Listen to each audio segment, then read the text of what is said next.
Oh, then, no. They should not be able to unmute themselves.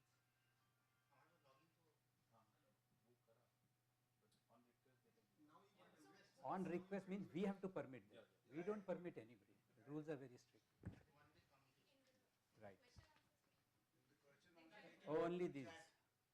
They have to listen to the question answers, not ask. Chat is okay. Are we live? Are we live? Sorry, folks. We are live, but then the rules are set now. We have a hybrid session on research methodology workshop. It's a little technically challenging always to hold a hybrid workshop, and it's a request to those who are on Zoom to not unmute themselves and ask questions. They can put it up on the chat. As is usual, it's 3:30 and we should begin the meeting. We already have the chairpersons and the speakers. I would request, this is a Mumbai Nephrology Group youngsters meeting, or the YNG, the Young Nephrology Group of Mumbai Nephrology Group. It's a MNG ka YNG, and in combination with Mumbai Kidney Foundation.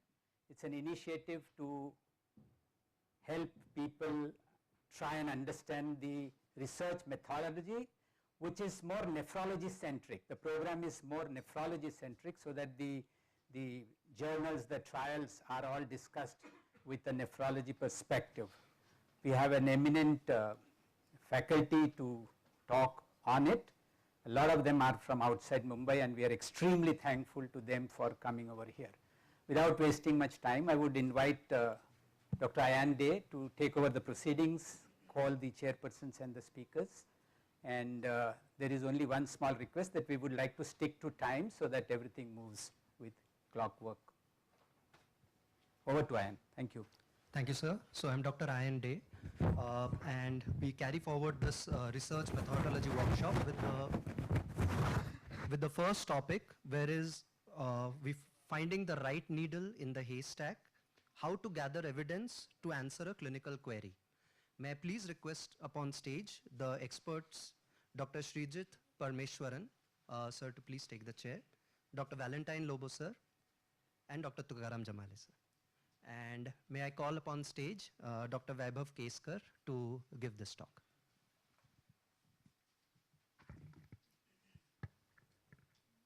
Hello, everyone.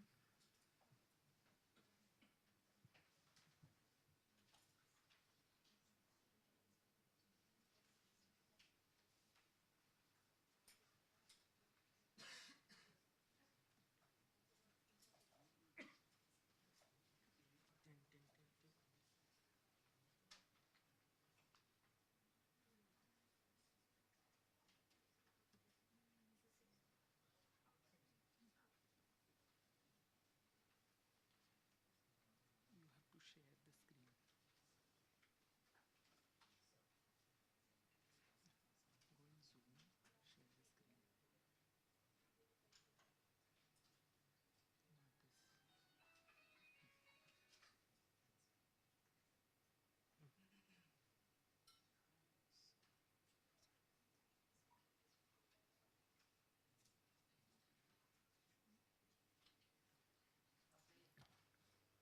Hi. So in next half an hour, I'll be talking about finding the right needle in the haystack. So my talk will be a general introduction to our program today and tomorrow.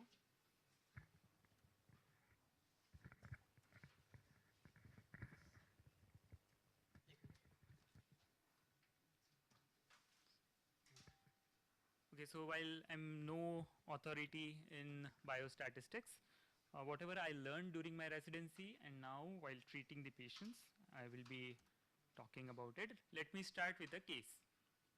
So this is a young man who presents with hypertension, microscopic hematuria and proteinuria. His creatinine is 4.2. You investigate him thoroughly and conduct a kidney biopsy.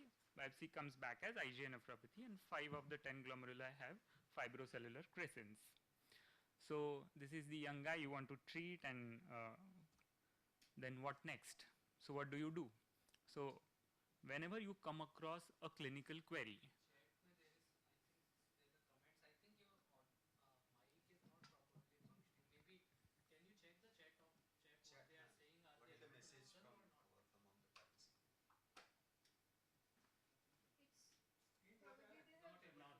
Not able to. Is this audio connected?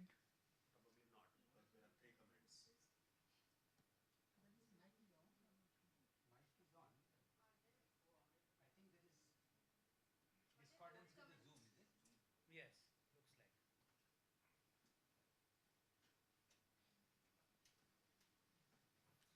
So you have to sync this audio with Zoom. This audio. Yeah.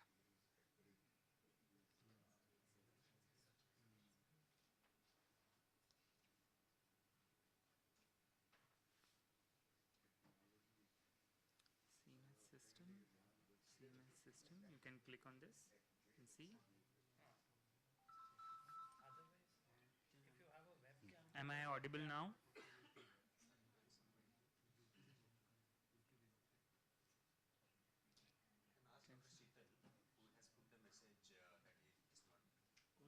Dr. Sheetal, am I audible now? वहाँ से इधर नहीं आएगा No. Will they be able to? आपका उधर जा रहा है वहाँ से इधर नहीं आएगा Miss check the Sheetal. chat. Down.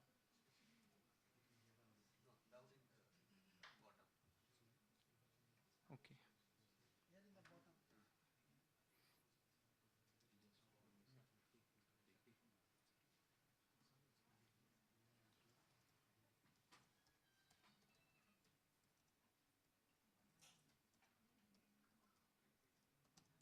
Dr. Sheetal, am I audible now?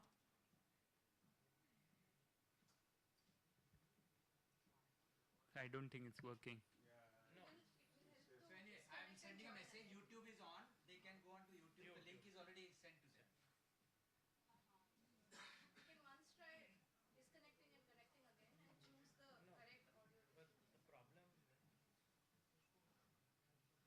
You can test my So you speaker can- and microphone, the third. So you Yeah, can test that. Test. उसके ऊपर just ऊपर. हाँ, just ऊपर. Go. हाँ, अभी click. you can't hear it. No. Click no.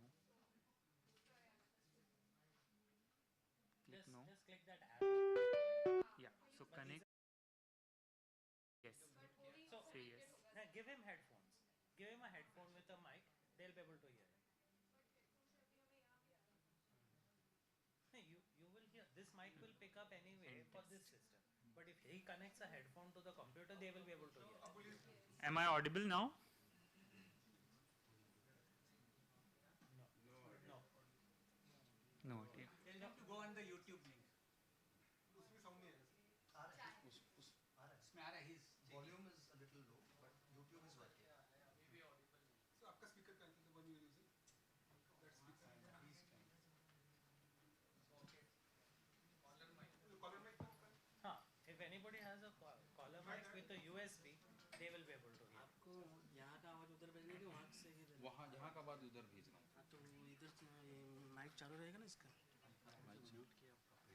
नहीं नहीं वो सारे पार्टिसिपेंट म्यूट किए थे मैंने उसमें तो आपका किधर है वो ये है ना हमारा माइक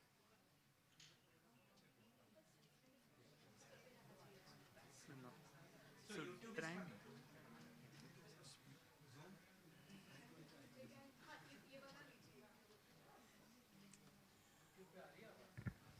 चेक चेक जो हमने टेस्ट करके जिसमें आया था ना स्पीकर वो चूज करिए. Test That will. टेस्ट करिए. So this is not we can't hear. So ये दूसरा करिए. दूसरा सिलेक्ट करिए. हाँ तो हाँ. हाँ ये करिए. No, the last one will be useful. Headphone. Headphones. Choose हाँ ये headphones. करिए नीचे. The last one. The last one. Speaker हाँ yes ये करिए. Click on that. ये भी नहीं हो रहा है. स्पीकर पे जाइए मैम हाँ ये ये इधर का आवाज़ इधर ही आएगा अभी आवाज आ रहा है. इधर से अभी आ रहा है I can hear it. The speaker I could hear. Speaker Coming from But that it is okay. One So second. connect to speaker. Hello hello hello. Check check check No. Microphone पे रहेगा ना हाँ. Hello check Yes check yes. Check check This is good. हाँ हाँ अभी आएगा. Check हाँ I'll just ask them. हाँ पूछो. Yeah, am I audible now? Yeah. Thank you, Divya, for trouble.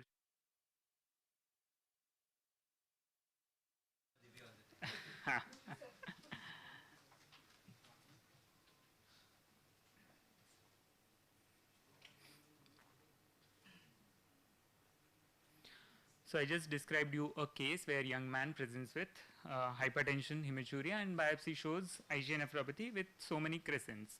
So the most common cases that we see are usually treated initially with non-immunosuppressive treatment followed by some immunosuppression if there is indication. So when someone presents with so many crescents, what do you do? So most likely we go to a classic textbook of nephrology, or we check up to date, or nowadays we consult social media or simple Google search. Or if nothing works, this is the best chance of you having a correct answer.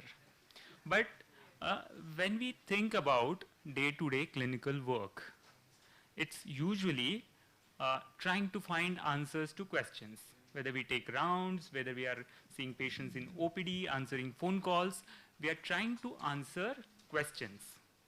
So when we answer clinical query, we have to find out the actual data points, analyze them, and give out a correct answer. So it could be, as I said, simple clinical practice, or it could be your thesis topic, designing a study, writing a review of literature, or writing protocol, or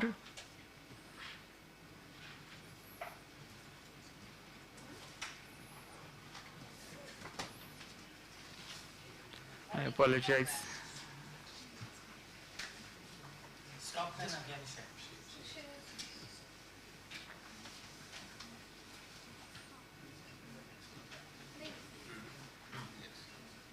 All right, so and at times when we conduct meta-analysis, we have to find out the right articles. So this is all literature search. So when we want to search the literature to answer our query, we have several resources, PubMed, Google Scholar, Cochrane Library, to name a few, clinical trials registry. We must know the question, we must know our resources, and we must know how to use them better.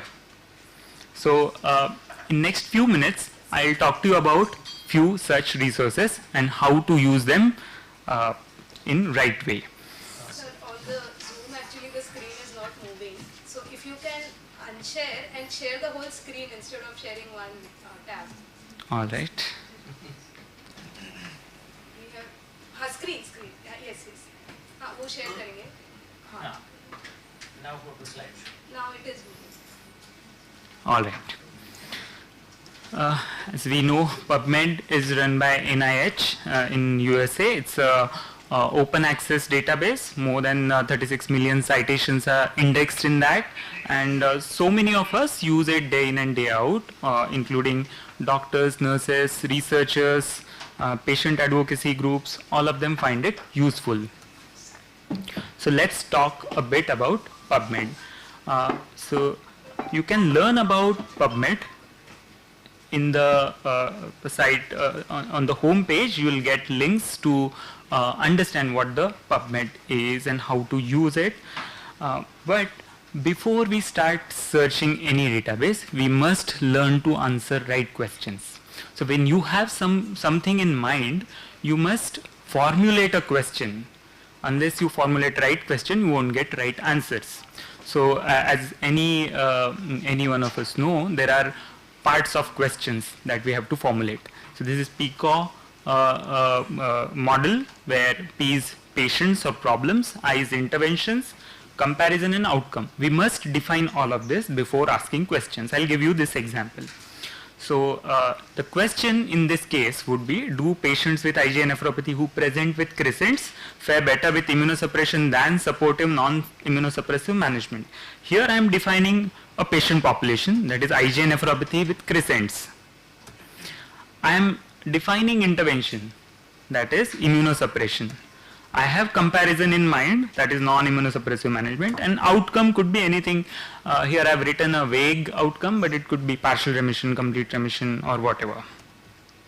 So when I put in a simple search, I find so many articles, and then I have to pick and choose which article is of interest. So let's start our journey. So with PubMed, you must understand a few concepts. We always type in something. So if I want to search about treatment of IgA nephropathy, I simply type in treatment of IgA nephropathy. This is called as keyword search. So an important word is just typed in and I start my search. So what if this keyword can be refined? So there is something called as mesh terms. So PubMed has mesh terms. We'll talk about that. There's something called as Boolean operators. This is to refine our search. And there are so many filters available in PubMed, which the list can be filtered according to those particular filters. So let's start with simple keyword search. So when you search with a keyword, you get references which contain that word anywhere, in title, abstract, in the paper itself, and the article may or may not be about that word, but that word is there in anywhere in the title, abstract, or the main paper. For example, last night I typed ADPKD and I got more than 6,600 citations. Look at the first citation. It is a case report of some heart disease, and incidentally this lady had ADPKD. So this article has nothing to do with ADPKD, but this is popped. This is thrown by PubMed. So keyword search has this limitation. So what can we do? We can use something called as Boolean operators. These are and, or not. Okay. So these are simple common sense things. If I use and between two terms, so the list of the papers will have both the terms. If I have one more term, the references list will have all of these terms. So that means and is compulsory. So if you add, then the number of citations, number of papers will be fewer. For example, ADPKD, I just found 6,600 papers. When I wrote ADPKD and tolvaptan, I could get 401 papers, and when I added children, I could find 27. Make sure that you type and in capitals. Next is or. So if I use or, my search is broadened. So any article that has any of these terms which are separated by or will be searched for. So or means any of these terms. If I write two terms and have or in between, the list will have any one of them. For example, if I type basiliximab, it will have 1700 citations. If I write basiliximab or ATG, the search will be broadened. Any article that has either of or both of them will be put out by PubMed. And if I add and, remember, and will narrow, or will expand the search. So the number of citations would go down. This is just to give the example. Again, or must be compulsory. Same thing for not. So I typed basiliximab, I got these many papers, and I added ATG, it refined, and I added not cytomegalovirus. So whichever articles mentioned cytomegalovirus were excluded. So my search got refined. These are called as Boolean operators. So now let's come to field searches. I'll give you one example. If I type Wilson, Wilson could be a researcher's name that may come in author's list. It could be institute's name, Wilson Institute of something, or Wilson College. It could be pertaining to Wilson's disease. So if I type in, any of these articles would come. So about 1.5 lakh papers would appear if I type only Wilson. What if I ask PubMed to do a specific search that I want Wilson, but that Wilson should be author? So I write in square brackets author. So I still get 1,18,000 articles where Wilson is author, whether first name, last name doesn't matter. If I want to search articles where Wilson is there in title, then I write TI or TITLE, I get 6,000 articles. Then I say not only title but abstract also has to have that. So I write title/abstract and I get many more citations. So we can use field searches for that. So field searches are quite specific, and we always get less results than plain word search.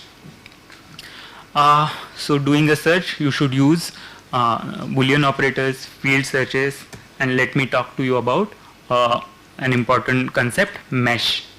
That is medical subject headings. Consider mesh as a tag, a predefined tag that every new article coming in the PubMed, indexers would tag that article with their pre-existing tags. So where do I search these tags? So tags are not created by me or users, they are created by indexers. So I have only a defined set of tags. Where do I search that? So this is the home page of PubMed. Look at this, mesh database. Click on that, you get a search window. I type in IgA nephropathy. So there is a drop down menu. So I know that IgA nephropathy is a predefined tag. So I just click on it. I get such a window where there is a major subject heading, IgA nephropathy, and there are several subheadings. So if I click on this add to search builder, this automatically is typed in that search box. And when I click PubMed search, I get how much? 7,500 results. And look at what PubMed searched. Look at the search window, search tab. It has written glomerulonephritis IgA and followed by a field search mesh. So whichever article has been tagged as IgA nephropathy as mesh term will appear here. So all the irrelevant articles, like I showed you the Nepalese article, so those are removed. So I know all of these articles have IgA nephropathy as a mesh tag. The only hitch is not all search terms may have mesh terms. So first check if mesh term is there, existing, the tag is existing, and then do that. So how do you do that? How do you know if IgA nephropathy has a mesh term assigned previously or not? And you can search mesh database and then find out one. So here I wanted to narrow the search. So I added the subheadings. Here the subheadings, I am interested in treatment. So I added diet therapy, drug therapy, therapy. Whatever is related to treatment, I checked. And I clicked on add to search builder tab. All of them were entered by PubMed, and then I click on search PubMed. So my search was narrowed from 6,000 odd articles, I'm down to 2,000 articles. And look at the way PubMed has ordered the search engine. So there are several, this is a long this thing. You can, tomorrow you'll be actually doing these exercises. So we'll come to know how to build a search. Recap, so go to mesh database, search your term, use the term itself or choose subheadings like I did, therapy, and add to search builder. Click search, and the search will be given to you as search term in square brackets mesh. Okay, you can add. So what if there is no search, no mesh term existing? For example, there is no mesh term for community acquired pneumonia. So what do I do? So I randomly go to any community acquired pneumonia article. I'll give you the example. Okay, so this was published in 2012, and this article is about community acquired pneumonia. On your right hand side, you can see a mesh term tab. So click on it. So you will come to know the mesh terms that indexers at PubMed, they have given these tags to this article. So look at that. You can see community acquired infections and you can see pneumonia. So you know that there are community acquired infections and pneumonia as the tag terms, that is mesh terms. So you can simply use them. So add and in between. So any article that is community acquired pneumonia is likely to have both of these tags, and these tags will be searched by PubMed. Okay. So that's about the PubMed search. So can it be made easier when we are in a hurry? What do we do? PubMed has this tab called as clinical query. it has given us a set number of filters. You don't have to add anything to it. For example, I've just typed in antibody mediated rejection. So the filter category is either clinical studies or COVID. I've clicked on clinical studies. Filters could be etiology, therapy, investigations. I've chosen therapy. And scope I have kept narrow. And that gave me, I can see 5 of 102 results are sorted out. So if I'm in really, I'm in a hurry and I want to search a clinical query, you can just type any question. PubMed will map the mesh terms and give you a few articles. Mind you, you may miss important articles by if you go through this route, but this is quite easy. Let me come to another case. This is young boy who presents with fever, anemia, thrombocytopenia, and acute kidney injury.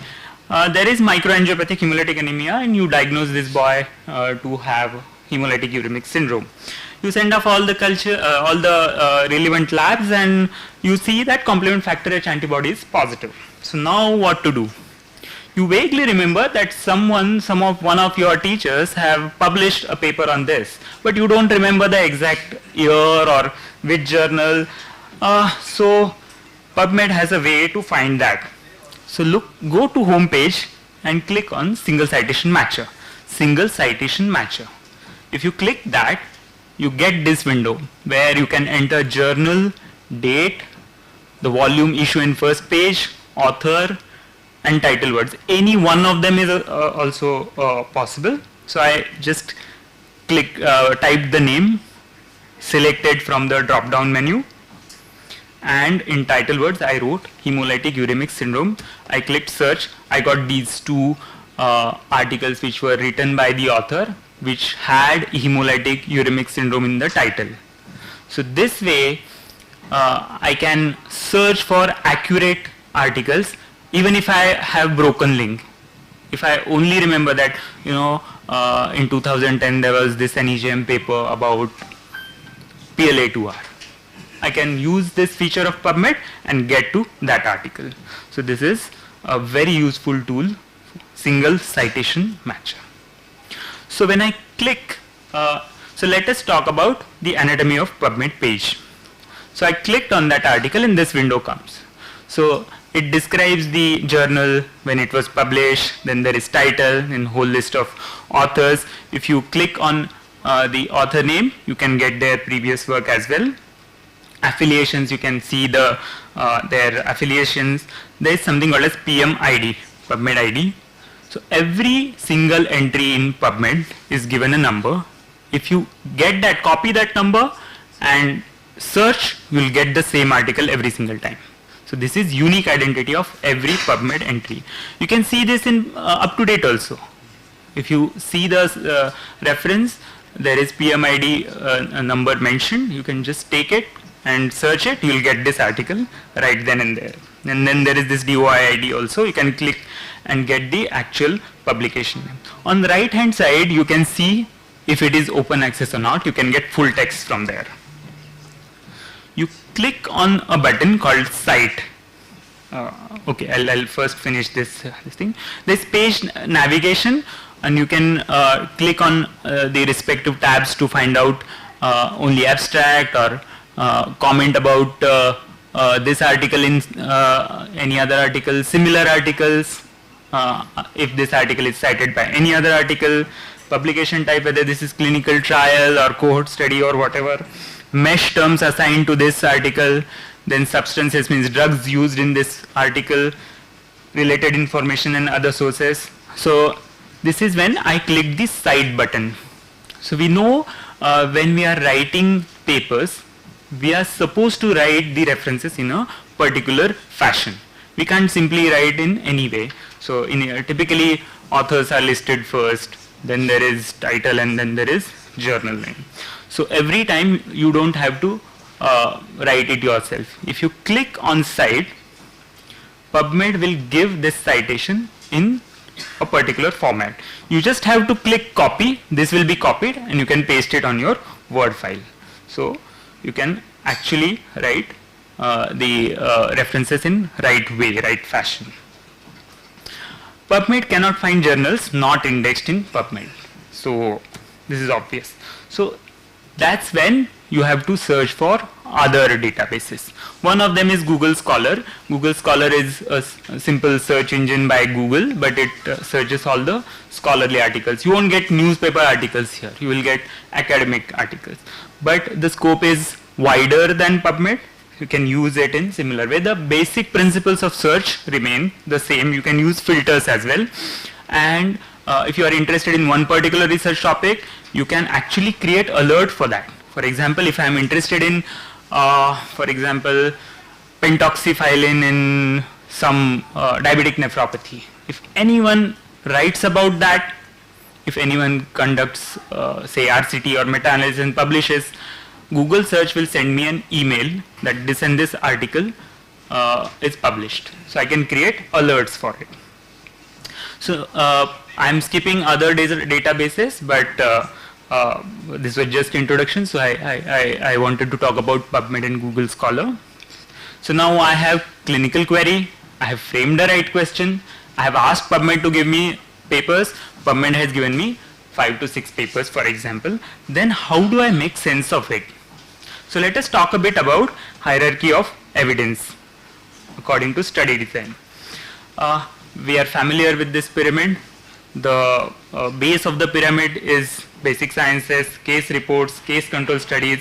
As we advance, the quality of evidence improves, and the best evidence comes from well-conducted randomized control trials and systemic analysis, meta-analysis and this thing. So let's talk a bit about this. So the bottom of the pyramid is animal studies.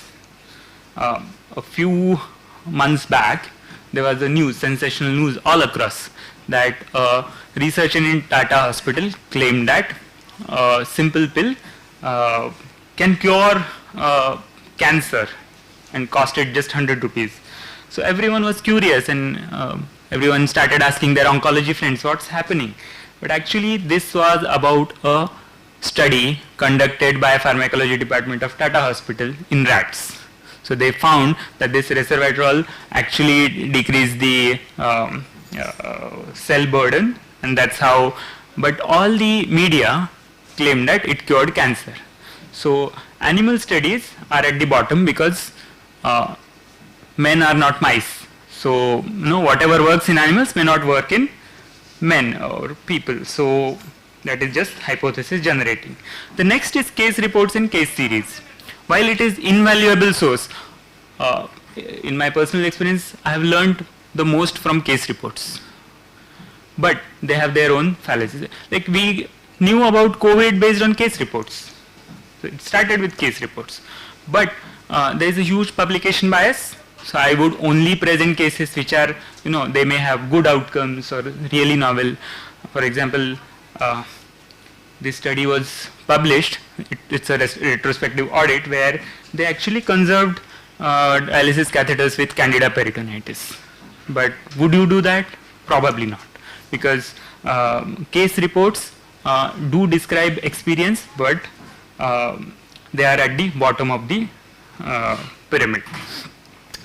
Let me talk about a few other series. So this is a case control study done in South India about CKD-U.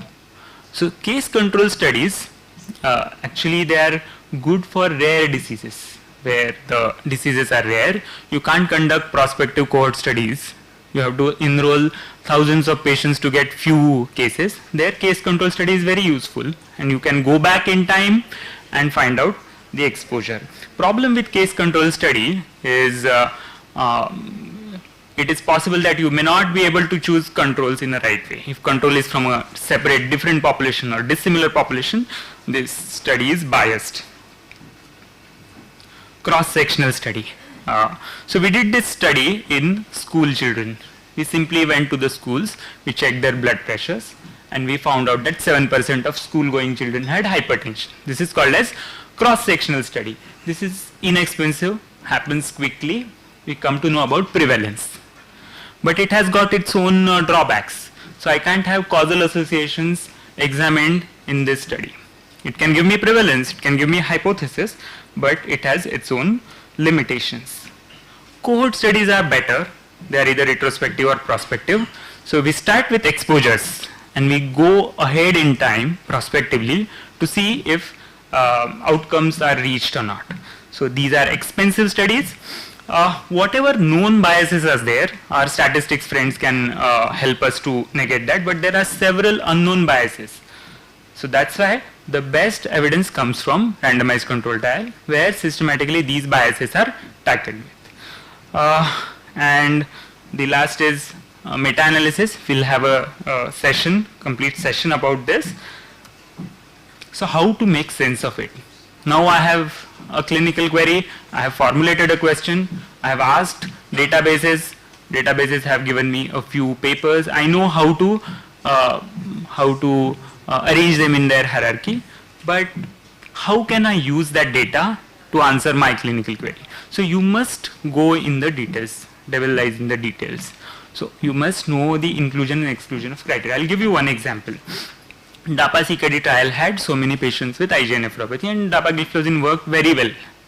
But will I be using dapagliflozin in this case when this young man presents to me with crescents and rapidly rising creatinine? So no. So I must know the inclusion and exclusion criteria of these studies to apply that result to my case. So we must understand strengths and weaknesses of a particular study design.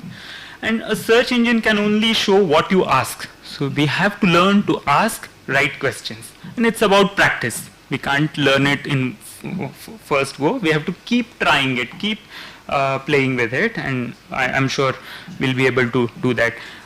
This was my last slide. But I think this is the most important slide in the last 30 minutes. So I thank my mentors. So I learned from them a lot. No textbook can teach you better than your mentors or colleagues. So keep talking to your colleagues and your friends and your mentors. They'll teach you much more than what you can learn from any structured program. Thank you. Thank you for having me here today. Thank you so much. That was really insightful. We do have some time for some expert comments and some questions we can take.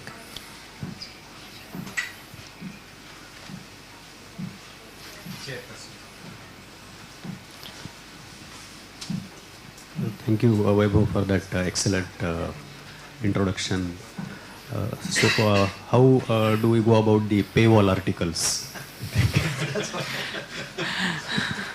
How many here use Sci-Hub? How many in the audience use Sci-Hub? Almost everybody. Maybe you can tell those who don't know.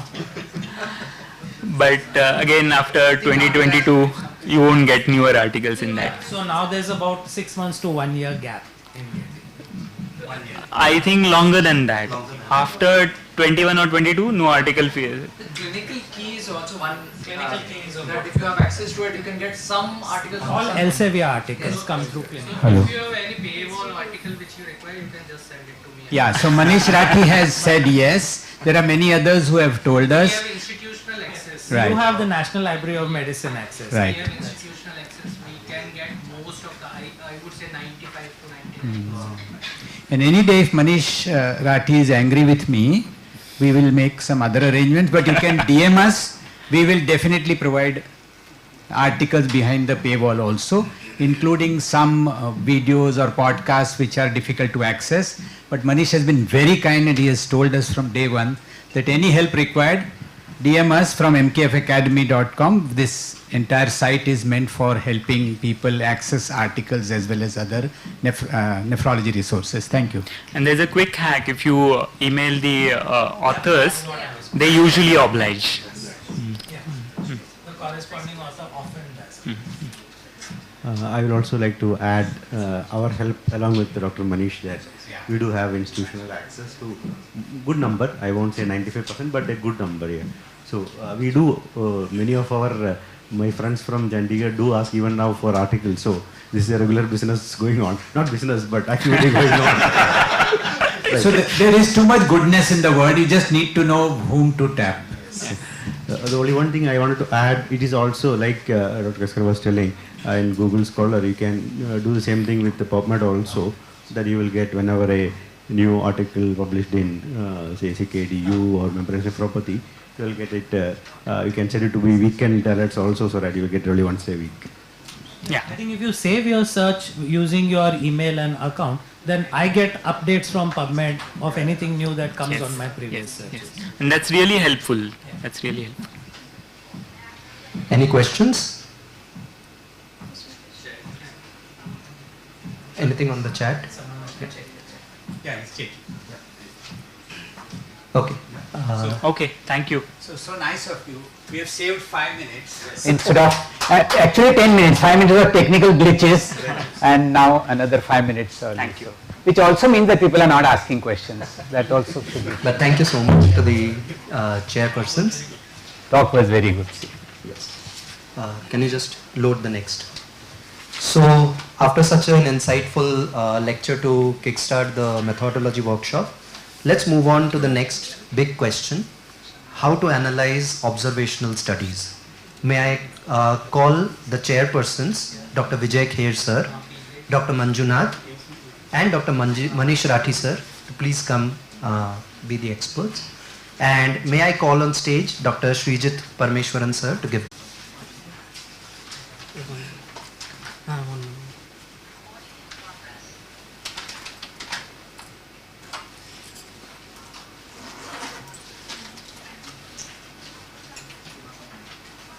You got 5 minutes more. Umesh is Naam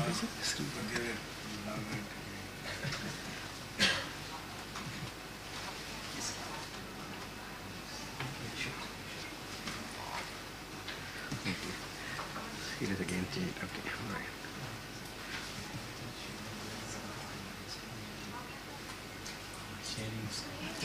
sharing screen.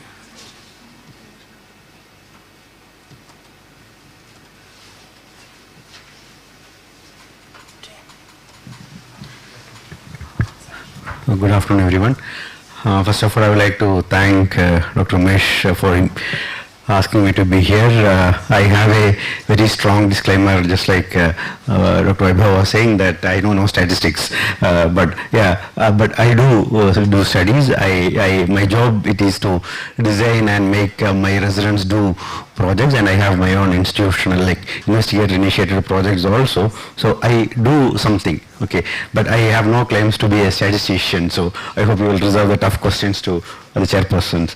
The other one is the font seems to have changed on the slides. I hope it has not changed too much. No, not moving. No, they are not. Yeah. No. Yeah. So next 30-35 minutes, I will be talking briefly about each of these. So what are the, first of all, I will have spent a couple of slides on the types of observational study types, not in depth, then briefly about the what we mean when we do estimations and hypothesis testing, which will come in the P value and all. I will not be discussing that because I think there is a separate session on that coming up. I would probably spend some time on sample size because that is, I think, is a real life issue, again not in deep discussion, and bias and confounding, and briefly about analytical techniques. This using a data which we are right now analyzing in my department. So observational studies have its own value, like he was already telling, when RCTs may be inappropriate or impossible, and the only caveat is that when we do whatever, especially observational studies, we need to be very careful about the problems which can be there, and I think it is important for us to know well in advance or this can be avoided or can be adjusted for later on when you analyze the data also.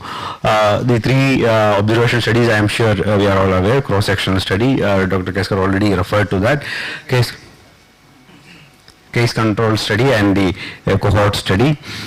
This image briefly, those who may not be aware also, gives a description of what it means. Cross-sectional basically means it is a snapshot. You at one time point you look at whatever you want to, how many of your patients are having PTDM, how many of your CKD patients are hypertension at one point of time. Prospective cohort is where you have you create a group. We are right now doing an ICKD cohort where you enroll people with particular GFR between 30 to 60 or whatever it is. You want to look at outcome of PTDM, so you recruit people with that, then you follow them over time, and then you look at their over time what is their outcome. You will, all of this will be predefined, what exactly you will be looking at, what are the outcomes you will be looking at, all those things will be, and what analysis that you will do at what point of time will be predefined. Case control study is usually is a retrospective where the things whatever has happened already happened. For example, the typical example given is of you look at statistical examples is lung cancer. You look at people who have developed lung cancer, then you compare it with a group of people of similar background who didn't develop lung cancer, but the smoking has happened in the past. The whatever has had to happen has already happened, right? So other thing is then the cohort study can be prospective or a retrospective cohort. I'll give you an example, right? What we have analyzed is retrospective. Cohort can be, for example, what we looked at is outcome of deceased donor with living donor transplant outcomes. So this is a, we have done transplant and right now we are looking at it. So this is a retrospective cohort. And when these people got transplant, it was either a deceased donor or a living donor transplant, and now we are collecting the data, and these are cohorts, because disease donor transplant is a cohort, living donor is a cohort. So this is a retrospective cohort. Similarly, it can be a prospective cohort also. Prospective cohort, of course, is a better design. So there are different forms of observational studies also. I'm sure you would have heard about estimations. Estimations basically is the descriptive sort of things we do. It can be, it is a numerical value. Basically, whenever we have the data, we describe how many of them are male, how many of them are females, how many of them are hypertensive, what is the GFR, how many of them had dyslipidemia, all those things. So these are described in proportions, rates, and means. Okay, or it may also give you effect. For example, what are the chances of somebody developing antibody-mediated rejection compared to other group? I'm telling you, it's a difference between somebody was given induction, not given induction, or between the disease donor group and living donor group. Okay, this will be expressed in relative risk or odds ratio. We'll be discussing it briefly later on also. So this gives you three things. One, there is a association. Then it gives you the magnitude of that association and how precise is that estimate. So there are three aspects to it. One is whether there is an association, how strong is the association, and what is the precision by which, what are the chances that it's actually, what your find is actually true. Okay, there are three aspects to this estimations or the data we present. Hypothesis testing is when, again, you must be doing it like you have a research hypothesis, you form a null. Basically what you do is you form a null hypothesis. For example, you want to study the efficacy of entry-coated budesonide. So your null hypothesis is that there is no effect, right? It doesn't make any difference with regard to outcome, and then you disprove the null hypothesis, whereas the alternative hypothesis is that this makes a difference, or the proteinuria improves, or the GFR improves, or the patient or the renal survival improves. So that is the alternative hypothesis, right? That is where you use various analysis, and then the p-value comes in. I will not be going into the p-value because I think that issue all of us are aware, and it will be discussed in the next session, I believe. So let us go to the study which, or the data which we are trying to analyze. I will be using this to explain the ideas of the concept of confounding and the other parts. This was the title. This is one of my residents collected the data, went to a PSM resident, his friend, and got it analyzed also. Okay, so the title was Patient and Graft Survival Outcomes of Diseased Donor Kidney Transplant Compared to Living Donor Kidney Transplantation, a retrospective study. Basically, what he intended to do was, we have done around 330 transplants so far, approximately around 100 of them were diseased donors. So he basically wanted to compare the outcomes of, basically what he wanted to look at is survival. Okay, how many of them had graft loss and other things, and this is the title he has written for it. I would say, let me say, I don't put it on the resident, let me say, this is the decided, we decided, okay. So do you think this is okay? You want to modify it in any way? Because you already mentioned a PICO, what is that? PICO format, right? So based on that, okay, it's to save time. So this is how we changed it. Okay, this was the initial plan, then we changed it to comparison of patient and graft survival outcomes between deceased donor and living donor kidney transplantation, a retrospective cohort study. Right, so here the population is who? The people who have undergone kidney transplantation. Right, intervention is what? It is deceased donor and living donor. Right, outcome is what? Patient and graft survival outcomes. Right, and then a component of the study design which is also desirable, you can, he just mentioned as retrospective data to add more respectability, we have added, which is true, I will not say it is true, it is actually true that this is actually a retrospective cohort study, right. So, but what is the role of comparison here? Is it okay if we don't have this comparison in the title? Patient and graft survival outcomes. Can we leave out comparison? It should not, we should not. It is better to have a comparison, because when we say patient and graft survival, there is no analytical component to it. Right, we will say that the living donor outcome, living donor survival, say mean duration is 8 years and deceased donor is 10 years. But we are not analyzing, we are not telling whether this 2-year gap is a significant one, whether it is significantly better or not. So by adding this comparison to the title itself, you are also giving the idea that we are actually going to say, and then we, okay, that also means that you have to design it properly to bring in sufficient statistical power to this thing. So comparison, I would say, makes it complete even more, right? So this is an example of how we change the title of the study. I will be telling more. So this is basically the PICO format: population or problem, intervention or treatment of interest, comparison or control, and the outcome. Going on, this was one survival analysis from the study. Okay, this is a Kaplan-Meier survival estimate. And blue stands for living donor transplant, and the red one are the outcomes of deceased donor transplant. So can you think of any problem with this? Not a problem, but are you okay with this? Or yeah, so deceased donor, so that is, I think any nephrologist will object to that, but unfortunately this is true for our patient population. We'll be coming to that, but that is one. So on the face of it, we will not believe this. Agreed. So we have to check whether there is something which went wrong. Anything else? The other thing is that it is not touching the median. That means that for any survival plots, to the best of my understanding, people can correct me if I am wrong, it should have sufficient follow-up. So that means that the half line has to be met. So what it means is that the duration should be more than at least half of the people have graft loss. Right, so that means that the graph has to touch the midline, right? I don't know whether I did something, said something wrong. No, Shrishit, I don't agree with that, because Mike.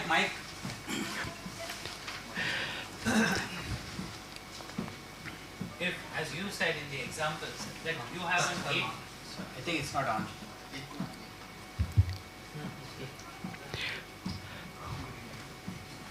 So, if, for instance, you have a long follow-up of 8 to 10 years that you expect as your median, you might still want to analyze at 5 years if there is a difference. Yeah. So I don't think that's necessary to wait. Yeah, so that point is well taken. So I didn't mean that it is necessary. We have to be more careful while we are analyzing that report, or we should not take it for face value, because the expected duration of follow-up is not there. A good duration is when at least half of the patients have reached the median period. That's all what it meant. It's not, it doesn't mean that analysis is not valid. No. The value is a little less, that's all.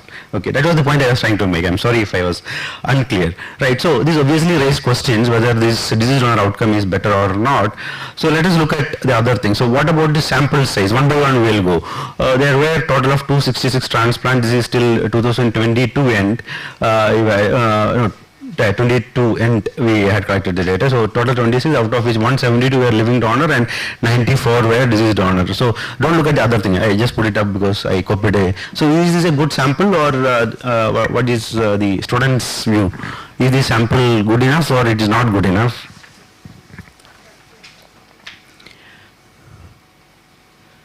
It should be good enough. Okay, no, so that's not how we decide, right? We look at many things. So what do you mean by, so this concept I think is very important. I want to discuss a couple of slides on this, because even day in and day out, because most of us, I'm sure, reviewing papers for journals also, sample size calculation is mostly non-existent. Most of the cases, even if you raise a question, the reply will usually be that it is a convenient sampling, but convenient sampling is not, it is a sampling strategy, right? It's not sample, right? So having a right sample is extremely important. That is central to our any research we do, because what we are essentially doing by sampling is that we can't, sample is supposed to be representative of the population. We are taking say transplant patients, and you want to study something, outcome or whatever. You can't include all the transplant patients or the diabetic patients, right? So you will take a representative sample. So it is important that the sample which is taken is, one is representative, right? What is the problem, what is the common drawback which is usually discussed with regard to, say, maintained trial and arms trial? There is a difference, right? What is that? Maintained trial is largely Caucasians, because there is no African Americans, Asians, whereas it is more racially diverse, so it is believed to be more generalizable, so it is representing the population. The sample in the trial is more representative of the larger real world population, right? So the sample has to be, one, the first point is it has to be representative in character. Second thing is that it has to be sufficient in size. Okay, so to ensure that the sample is representative, you have to use a proper sampling strategy, right? So that depends upon the study how you do. Most of the, say for example, this some trial you are doing, you may do all consecutive thing, or you will randomize, whatever. So there are different stratifying and the convenient sampling is a sampling strategy. It is not, it doesn't tell you anything about the sample size, right? So that is a convenient sample, because that is whatever is available, what is practical you do, that is a sampling strategy. It has its own problems. Sufficient size is needed for this to be, so there is, whenever you take a sample, the findings are likely to be slightly different. So this is the sampling error, there is a difference. Our effort is to minimize the difference between the sample we are studying and the real world population, right? For this, the sample has to be representative and enough in size. Statistical power has to be there. I will come to that. So to minimize the sampling error, right? So how do we do that? You calculate the sample size properly, right? This is the sample. So for a study like this, where we have retrospective cohort, you have only 266 patients, and you have so many things. How do you calculate sample size? You can't calculate sample size. What you can do is a postmortem, where you will calculate the power, whether the data you have is powered, has enough power. So there are two things, like one is power, what is the other thing? Yeah, so usually you will set values like 95% and 80. So any power, so this is the power analysis for our data. There was a significant difference between group 1 and group 2, which was this is at 6 years, 90 and 75%, and it is coming to 86.5. What does it mean? The power is good enough, right? So this is basically retrospective. We have the data in hand, we have to analyze, there's no other way. But still, suppose this comes as 60%. What does it mean? Probably we should not be analyzing and publicizing that data, because it is not representative, right? It is misleading. It is likely to be misleading, doesn't reflect the reality, right? Okay, so the point I'm trying to make is calculating sample size is extremely important. It is best done when we do in the beginning itself. For example, let us say I wanted to do a study on factors influencing the development of PTDM in transplant recipients, right? What are the factors influencing PTDM? So I calculated sample size. How would you calculate sample size? For that, you will know this is basically a, I would say, a case control study, sort of. No, it is a case control. Basically, you will look at how many of them developed that PTDM and didn't develop PTDM. So basically, you will look at what is your incidence or what is the literature incidence. We have looked at our incidence of PTDM is 30%, 30. It is high, right? So when we calculated, we made a plan, we wrote the proposal, but the sample size was coming to almost 450, 500. And we were doing on an average around 30 to 40 transplant in a year. So it will take me 10 years to recruit enough sample, and I have to, the plaque people we have to follow for 5 years. So we decided not to do the study because we can't do, we can recruit say 100 patients in 3 years, but it doesn't have the statistical validity for you to come out with any conclusions, right? So it is important. What I am trying to make is, whenever you do a study, whatever it is not sufficient for technical purpose. You can write that convenient sampling was done, but then that is not even calculating the sample, right? So that we should not be doing that. It's, if there is one thing I want you to remember after this session is to make sure that you do sample size calculation properly for all sort of studies you do. All of us should be doing, right? So this observation is true. Let's come to that. Time is there. Okay. So the living donor, we all know that living donor outcomes are much better because there is no DGF. There is a better HLM match. Why is this data? Why is our study showing that deceased donor this thing is better? So these are again some this thing from the tables I took out from that analysis whatever we are doing. So there are a few things which stands out. What is this? The mean donor age was 43 in living donor and it was 36. So there is a 1 decade difference between living donor and deceased donor, right? And younger donor is better to have, right? Next thing, we have a policy of institutional policy of giving thymoglobulin induction to all deceased donor transplant. So almost 100%. So it is 95% I believe in has received deceased donor. 95% has received induction. And whereas in the living donor, our general policy, because we do only near relatives, most of them are low risk, so no induction. The sponsors usually get basiliximab. And some of the living donor who are found to have immunological risk or they ask for it, they will get induction, usually basiliximab. So what you have two groups. One is deceased donor, one is living donor. Deceased donor, everybody has got thymoglobulin induction, and that too we give minimum 3 milligram per kg. Right, and then you have on the other hand HLA better outcome supposed to be who don't get any induction, and if they get induction it is basiliximab, right? So there is a problem, right? And there is more, delayed graft function. One of the reasons why outcomes following deceased donor outcomes are poor is primarily attributed to delayed graft function. DGF may be various reasons, no? The cytokine storm in the donor, AK in the donor, a lot of things goes on, and the outcomes are poor primarily because of that. But what is there is no difference in the DGF rate between deceased donor and living donor in what we have done. There is a reason for that because 100% of our deceased donor are in-house. It is practically like a living donor. We certify brain death, by that time we will get the recipients ready, and we take the deceased donor to the OT, take out the kidney and put it into the deceased donor. There is if the mean of, okay, something else is coming. So the cold ischemia time is longer because we do both the kidneys are transplanted in-house. So for the second kidney, the cold ischemia will be lower. That is why the cold ischemia time is longer. But then there is no difference, and the incidence of DGF is around 10%, be it living donor or deceased donor. So that risk factor for the deceased donor is also taken away, right? And rejection rates, actually the rejection rates numerically is statistically there is no difference, but if you look at it, the ABMR rates are lower in the deceased donor compared to living donor, statistically not different, right? Okay, but there is, you should keep in mind, there is some literature showing that if you use ATLG, theoretically we don't, ATG, we don't expect, but then our data actually shows that there is reduction in ABMR happening in the deceased donor compared to living donor, right? And then normally, who are the donors, who are the recipients? 80% are women, 80% are men. But what about deceased donor? 70% are men.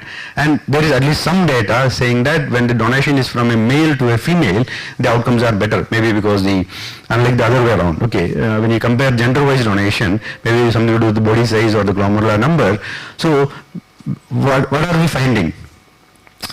Even though they are supposed to be two groups, their difference is not only with regard to the donor part, right? They are completely different with regard to induction, be the age of the donor, the direction of the donation, the rejection rate statistically is not different. So there are so many confounders. So what are confounders? Confounders are those things where you have decided an exposure, which is deceased donor transplant, right? But there are other factors which independent of that influence the outcome. So these are all confounders, right? So younger age, we already discussed this. So we will go to bias and confounding. So there are different types of bias and confounding: selection bias, information bias, and then confounding. Selection bias is usually for poor sampling strategy. You have your case differentiation is not proper, case differentiation is not complete. You decide that you will take all consecutive samples, but the sampling happens only when the resident feels like right. So there are selection biases in that.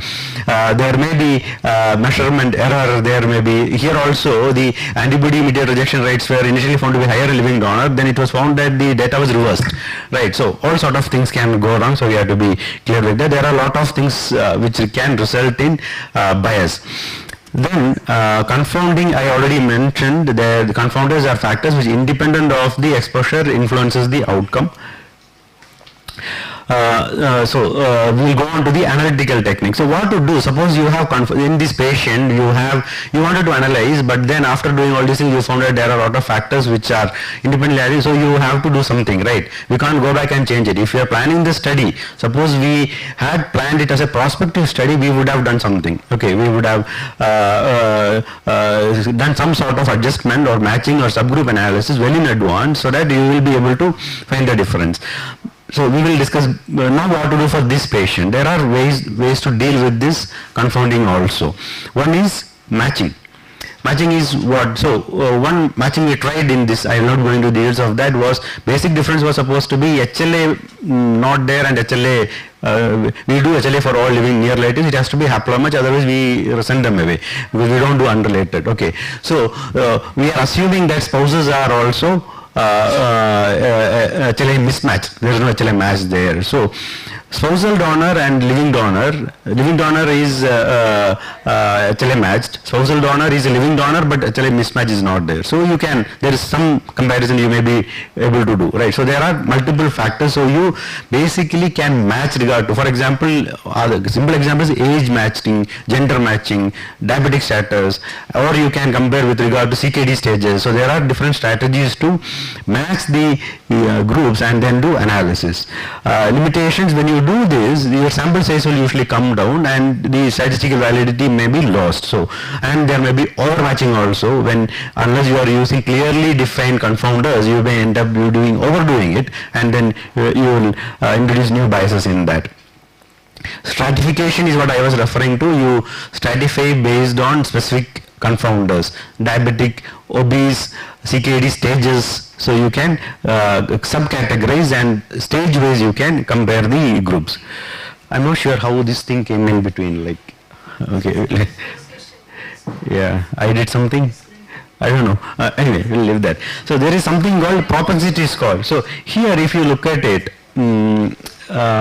where was that? Yeah. So this is, I will come back to that. So if you look at it, these are the things which are supposed to influence the outcome. So there are in that particular study which I told you, there are so many confounders. So what to do? Most of the matching and all you cannot do for so many. Okay. So when you have so many confounders, what you do is something called propensity scores. Okay, I don't know, I have not done this, but then what you do is basically for each of them, for each of the case, you calculate a score which will capture all the confounders, and then the scores are matched between the two groups, right? So there are statistical ways to take care of confounders, provided you identify them or you know them, right? So these are different strengths and weaknesses of each of them. So matching, stratification, multivariate adjustment, and are different ways to take care of confounding. Multivariable regression is, again, I am sure you are all familiar with multivariable regression, but then I would say we have to be very, very careful, because it depends upon the data, and then you have to use the correct. So there was a problem with this one. For example, this Cox regression was done. We'll come to that why Cox was done, but then it showed that there was the only determining factor was ABMR, and those who had ABMR, significant factor was ABMR, and those who had ABMR had a twofold higher risk of graft loss.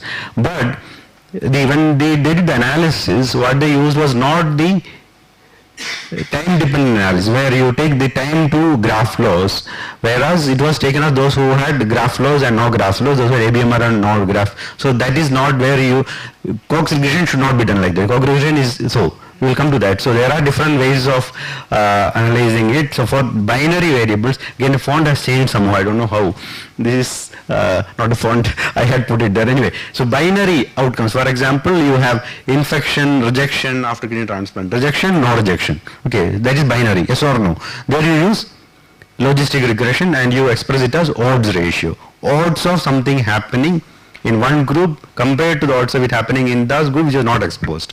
Right, we'll come to that again in another slide. Continuous variables like EGFR level, creatinine, TAC levels, you use linear regression and then you show the mean difference. Time to event is when you use the Cox proportional hazard model and then you express it as hazard ratio, right? So when you have survival analysis, there you are expressing in terms of time dependent. There you will use Cox regression, whereas here that was what is intended, but then the data point used was whether graft was there or not. So that also was not, because it is a binary variable. There you should not be using Cox regression. So the point I am trying to make is, we need to be aware of, there are models which are required for certain data sets. It's important for us to, I would say, state in the paper also. Let me look at it from, I'm not a statistician analyzing it, but when I'm reading a paper, I think the author should write what model he is using and why he used that. If it's a time dependent model, for example, use a Cox regression. So that has to be stated in the paper. We should be looking for it when we read the paper also. Odds ratio, quickly, how many minutes more? 10 minutes are there, okay. Odds ratio, as I told you, is odds of something happening. For example, smoker, non-smoker, cancer, no cancer, right? So what is the odds of cancer developing in a person who was a smoker compared to the odds of cancer developing somebody who is a non-smoker, and then you calculate the odds ratio. And odds ratio for a non-statistician, you look at the value whether it is less than 0, less than 1, more than 1, or equal to 1. If it is more than 1, there is a higher odds of the outcome. If it is less than 1, you will say it is protective. And basically, if odds ratio is 2, then it means that there is a twofold risk of developing lung cancer following smoking.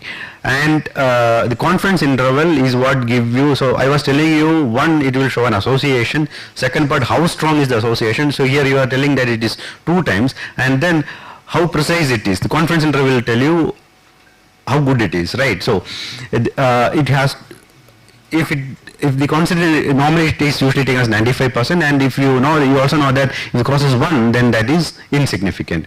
Practically, we use odds ratio when we use case control studies and logistic regression analysis. There is something called relative risk or risk ratio, where you are comparing incident rates of events in 2 different groups. Again, it's similar in the sense you look at it whether it is more than 1, less than 1, equal to 1, and accordingly you decide whether the incidence is higher in the exposed group compared to the other group. And it again will tell you, if it is 1.5, then it means that it is 50% higher. So here also you are getting a association, the quantum of the strength of association, and it is usually used in cohort studies. Hazard ratio is when there is a time dependent event happening. So it is the hazards of the hazard rate is right at which this event happens over time. Again, it is 1, more than 1, less than 1. For a non-statistician like me, that is simple. Okay, I am not a statistician. If somebody has anything to add, I would request you to add to this. When interpreting, basically, hazard ratio is commonly used in clinical trials, and when effectiveness of treatment over time has to be reported. Right, and it is usually represented by Kaplan-Meier curves. I will end with one more thing. This is the stop statement. I am sure there are different guidelines or framework given to when you are reporting observational studies, RCTs and all those things. So stop statement is for observational studies. So there is a long list. So when we are, I find it useful when we are analyzing papers also. There are things which checklist is there which are supposed to be for each component of the paper. We are supposed to follow certain things. right? So I will leave it for you to read. I will not be discussing it here. So that's all I have today.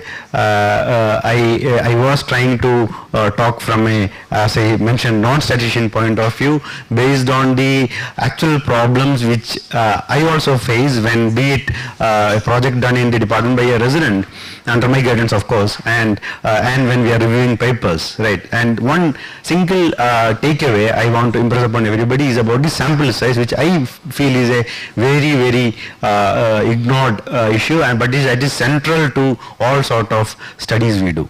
Thank you. I think I never said that you have to end before time. I just said that you have to finish on time. I wasn't sure that... Time for discussion. Yeah, I know. That's fine. Anyway, there is, Saili Thackeray has mentioned how to get rid of these circles, red circles. So, yeah, there is an eraser option. Right click करके you can erase it. Pointer options. Pointer If you did options. create it, who did? So I think one thing which we learned is that technically it's a little challenging to do a hybrid program, in the sense that some small glitches will occur, and the speakers should be given extra time for the technology or technology glitches. I think now we have enough time for discussion.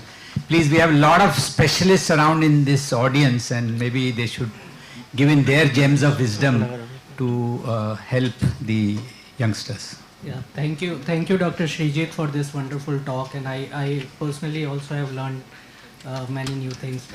2 points I want to comment. One, and both of these points are for youngsters, not for the experienced people here. The 2 points are, although Weber as well as Srijit have shown that observational studies are in the lower end of the spectrum or the pyramid, the bulk of the data comes from observational studies. So don't ignore observational study. In fact, there are many good data which has come from observational study, which has actually led that, okay, now no RCT is required in this, because we have such a strong observational data that we don't even require an RCT. So the point here is that observational studies are equally good, although they may be at the bottom or middle or whatever at the pyramid, but they are equally important, and the bulk of data comes from observational study, and that is why this presentation is very important, that how you analyze this observational data. And the second point is about sample size, and Srijit has repeatedly mentioned, but I sort of disagree with that statement. The reason is, it is always good, to calculate sample size, particularly if you are doing good trials, RCTs, and good cohort studies or good case control studies. But observational studies are meant to generate data, irrespective of your sample size. Why I am saying so? So again, I am not denying that you should not calculate sample size. Always try to calculate sample size and always try to meet the sample size criteria. But suppose you have a research question in mind and you don't have sufficient, you have calculated, and you feel that I will not be able to generate that much of sample size. So should you not be doing that research? Of course not. So the reason is, you should generate the data, and there are ways of presenting that data. Like for example, you can start with a case report. For example, you can start with case series. Another level of, then you can do a pilot study. Again, all these are the studies where no sample size is required, right? So you can start with different kind of studies to just come out with the data, because data generation is more important, and then you will be putting that in your limitation, that this is that kind of data where no proper sample size was generated, so this has to be replicated. And many times again it has happened that data has started from case report to case series to pilot study to move to good cohort study and then finally randomized studies. So I think these are my points. Yeah. So you have made a very valid point, because if you look at historically also, some of the landmark papers were actually large case series. There's no doubt about that. And if you look at my own papers, the most I think impactful paper, or which got published in Impact, is some paper on CKDU, where it is nothing but a very long case series of around 2,000 patients of CKDU. Okay, that also I would say the impact also, in this I'm not from the scientific impact, but then reporting it and all is actually impactful. So I'm not saying that we should not do. The only point I was trying to make is that when many people, at least we know, you are doing it with a knowledge that there is a limitation and I am doing this for this reason. But I believe many people are not doing it that way. They actually are doing it thinking that they are doing the right thing. That is the point I am trying to make. When somebody is doing a study and IgA nephropathy and say 80 patients or 150 patients are recruited and then outcomes are reported and saying that steroid treatment is better or not better, they have not attempted sample size. In that there is a problem. So that is the point I am trying to make. We need to look at it. We may not find that the sample is adequate, or when you look at retrospective, for example, the power is not adequate, but then we are finding something, we may still report it. I am not saying, but the value is not as good as a sample was adequate and the power was good. Yeah, I agree with you.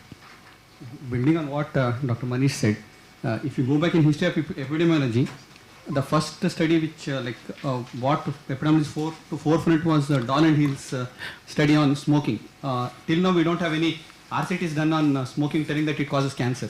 So all the data is from the observational data itself. Strictly speaking, meta-analysis is also an observational study. So observational studies have got their own value in their this one. And second, association and causation. Here actually, instead of sample size, probably the magnitude of effect is more important than having the sample size. If magnitude of effect is higher, for example, if you take grade guidelines, when we are going to grade an evidence in observation studies, so one of the thing is large odds ratio. It will move the grade to a higher level. To lower, we start with lower certainty, then we to move to moderate certainty when the effect size is large. So that way sample size is important, but if your effect size is big, then sample size will not matter much in the end. Okay. Yeah, I think in retrospective studies it gets very difficult to determine the sample size, because ultimately in your study itself you had 266 patients, so you had to analyze this data. So it's very prospective studies, yes, sample size becomes very important, especially because then you determine that this would be the sample size, knowing from a previous study that this is the kind of an effect difference that you want to see, and then based on that difference you decide that this would be the sample size. But for a retrospective study, I think sample power of the study and limitation of that study would obviously, and you have highlighted this very, very effectively. And I think what we need to understand is what is being talked by Srijit and Manish. And Manish says that observational studies are important. They are important. There is no doubt about that they are important. And the question is that the person must know the limitations of what is the message that is coming out of these studies. And in randomized trial, there are unknown biases. These were known biases. But there are hundreds of unknown biases which get into observational studies. Unfortunately, many of them these confounders cannot be taken care of. So that's the reason why the value of this. There is no doubt that a lot of science has moved from observational trials itself, and a lot of science is learned also from observational. And you plan a randomized trial only. But what we should, as a community, I think in India do is build on multi-centric observational trials and then move to multi-centric randomized trials. I think that is where we are lacking, and I think Indian Society of Nephrology, Indian Society of Organ Transplant, these have not been able to do it. Somehow as an individual we do very well, but as a community somehow we've not been able to create that kind of an environment. And I think the solution would be, for numbers, would be to create it multicentric. In one center is not going to be, but one has to agree that you do prospective observational trials, pick up 6-7 topics, each center picks up one topic and the other center maybe picks up as a central coordinator for those trials. And I feel that probably that's what we need to do, is improve observational trial. I don't think we can do only random control that. They're not going to be easy because it requires a lot of money. Observational trials don't require that kind of funding because it's basically trying to sort of sort out some of the confounders basically in prospective trials, whereas in randomized trials you need a lot of money. So I think it is these kind of things which will move us ahead in these kind of studies. I think otherwise the points you made is very valid, that observational trials obviously are important, but I think we should do also more randomized trials as well. It can happen only multiple. Yeah, so the bad naming of observational studies have gone to some extent. I have actually heard somebody saying that I do only RCTs, I don't do any observational studies. So I think that is a problematic sort of thing. Because HIV was a case series. Yeah. A lot of first literature will come from case. Ultimately, hypothesis will develop only from case. Yeah, I think we have many more Maharathis to give their comments. Dr. Hase, Dr. Lal, anybody? We have 5 more minutes to discuss. And students, whether any questions from your side, this session has given us enough time for interaction. Dr. Srijit? I entirely agree with the chairpersons. Observational studies are important, and it should be multi-centric so that number will increase. And all research has started with a case series. Like 1980, HIV AIDS was reported, and then it is a basic requirement, then case series, and then cross-sectional, and then going to systematic review and meta-analysis. To improve the observational strength of observational study, we require a multi-centric thing. Dr. Srijit, you two things. One is you indirectly introduce the concept of errors while talking about sample size and effect size. I didn't want to talk about it. Power and type 2 error got cleared, but alpha error or type 1 error is actually more important. So if you would care to say something about that one.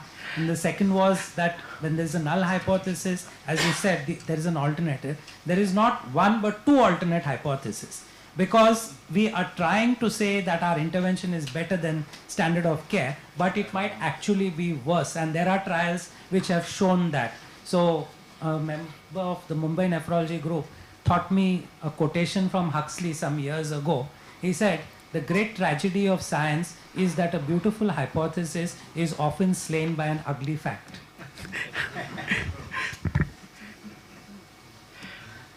The other necessity to do multicentric trials is the we have seen in lupus where ethnicity are involved and something like lupus where Caucasians are there. Even in our country, we have our ethnicity is different in different parts of the country. The northeast is entirely different. The north behaves entirely differently. The south behaves entirely differently. So ours will be a very good multi-ethnic cohort. Yeah. Thank you. Thank you so much for such an insightful lecture.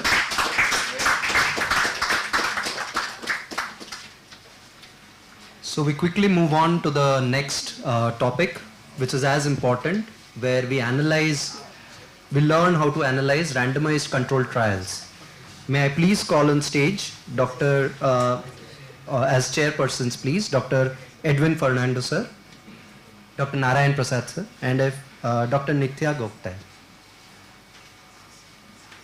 And who better to talk on how to analyze RCTs? I request Dr. Tukaram Jamali sir to take over. Okay, Dr. Nithya, yeah. I was just wondering if she's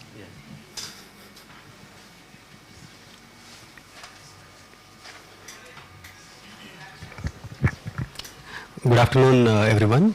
Now, how do I read a clinical trial? Now, title is not how to read, because there are multiple ways one can go about it, and what I am going to do is to, in the first part of the talk, talk about some principles that principally will deal with p-value, confidence interval, and estimates, point estimates, how to read that. And in the second part, I will take you through important papers in our field, and how do I read that and how to carefully read it. So, do's and don'ts of p-value, point estimates and confidence interval. Then is there a solution to the problems that people have multiple times highlighted about the p-value, and then reading a RCT. Now the gentleman on the left is Mr. Fisher, who in early 90s introduced p-value, and one on the left are Neyman and Pearson, who pioneered the hypothesis testing in early 90s. I never knew their faces. I don't think anybody of us is expected to. When Googled their photographs, I could come up with this. They are looking very happy. They must be resting in peace now, but all of us are not at all at peace with their. So let's start with this. Most of us are aware of this SMART trial. This was a randomized controlled trial evaluating two types of fluids with regards to their impact on the major adverse kidney events. Over 15,000 patients randomized, and these were the outcomes. There were fewer events in the balanced crystalloids and a p-value of 0.04. So which of the following is true about this p-value of 0.04? Probability that SMART is a false positive study is 4%, or whether null hypothesis is rejected. Alternative hypothesis that balanced fluids are better is true, or possibility of falsely rejecting null hypothesis is 50%, and based upon these results whether we should be using more balanced fluids. We will come to this question back again after some time. So I will take you through simple understanding, that is traditional understanding, which most of us today have of the p-value in next few slides, but remember that there is only a difference of TON between being simple and simpleton. So let's have this hypothetical RCT. Nephrologists are better hypertension specialists than cardiologists, and I want to conduct a randomized controlled trial, and null hypothesis here is devil's advocate. He says there is no difference between proposed or conventional treatment. Both of you are equally good or bad. So there is no difference. So I have to disprove or reject null hypothesis by doing a randomized controlled trial, and I conduct this pragmatic trial of 500 plus participants, 5 hospitals, randomizing patient to cardiology services versus nephrology services, and I see at 3 months who is treating blood pressure better. And here is the trial results. At the end of 3 months, patients treated with cardiologists have 138 systolic, those with nephrologists have 135, and p-value is 0.01. So what does this 0.01 mean here? If both were equally good, chance of you finding nephrologist better is 1%. Cardiologists are not happy. They wanted to do it themselves, and they conducted a trial whose summary statistics is this. Their blood pressure difference is 4 mm in favor of cardiologists, and 0.009 is the p-value. So this means if both were in fact equally good, chance of you finding cardiologist better is just 0.9%. Then nephrologists are not happy. They say we will conduct an independent trial, and here there is no difference. P-value is 0.12. If both were in fact equally good, chance of you finding cardiologist better was 12%. That is very high chance, and we reject null hypothesis here.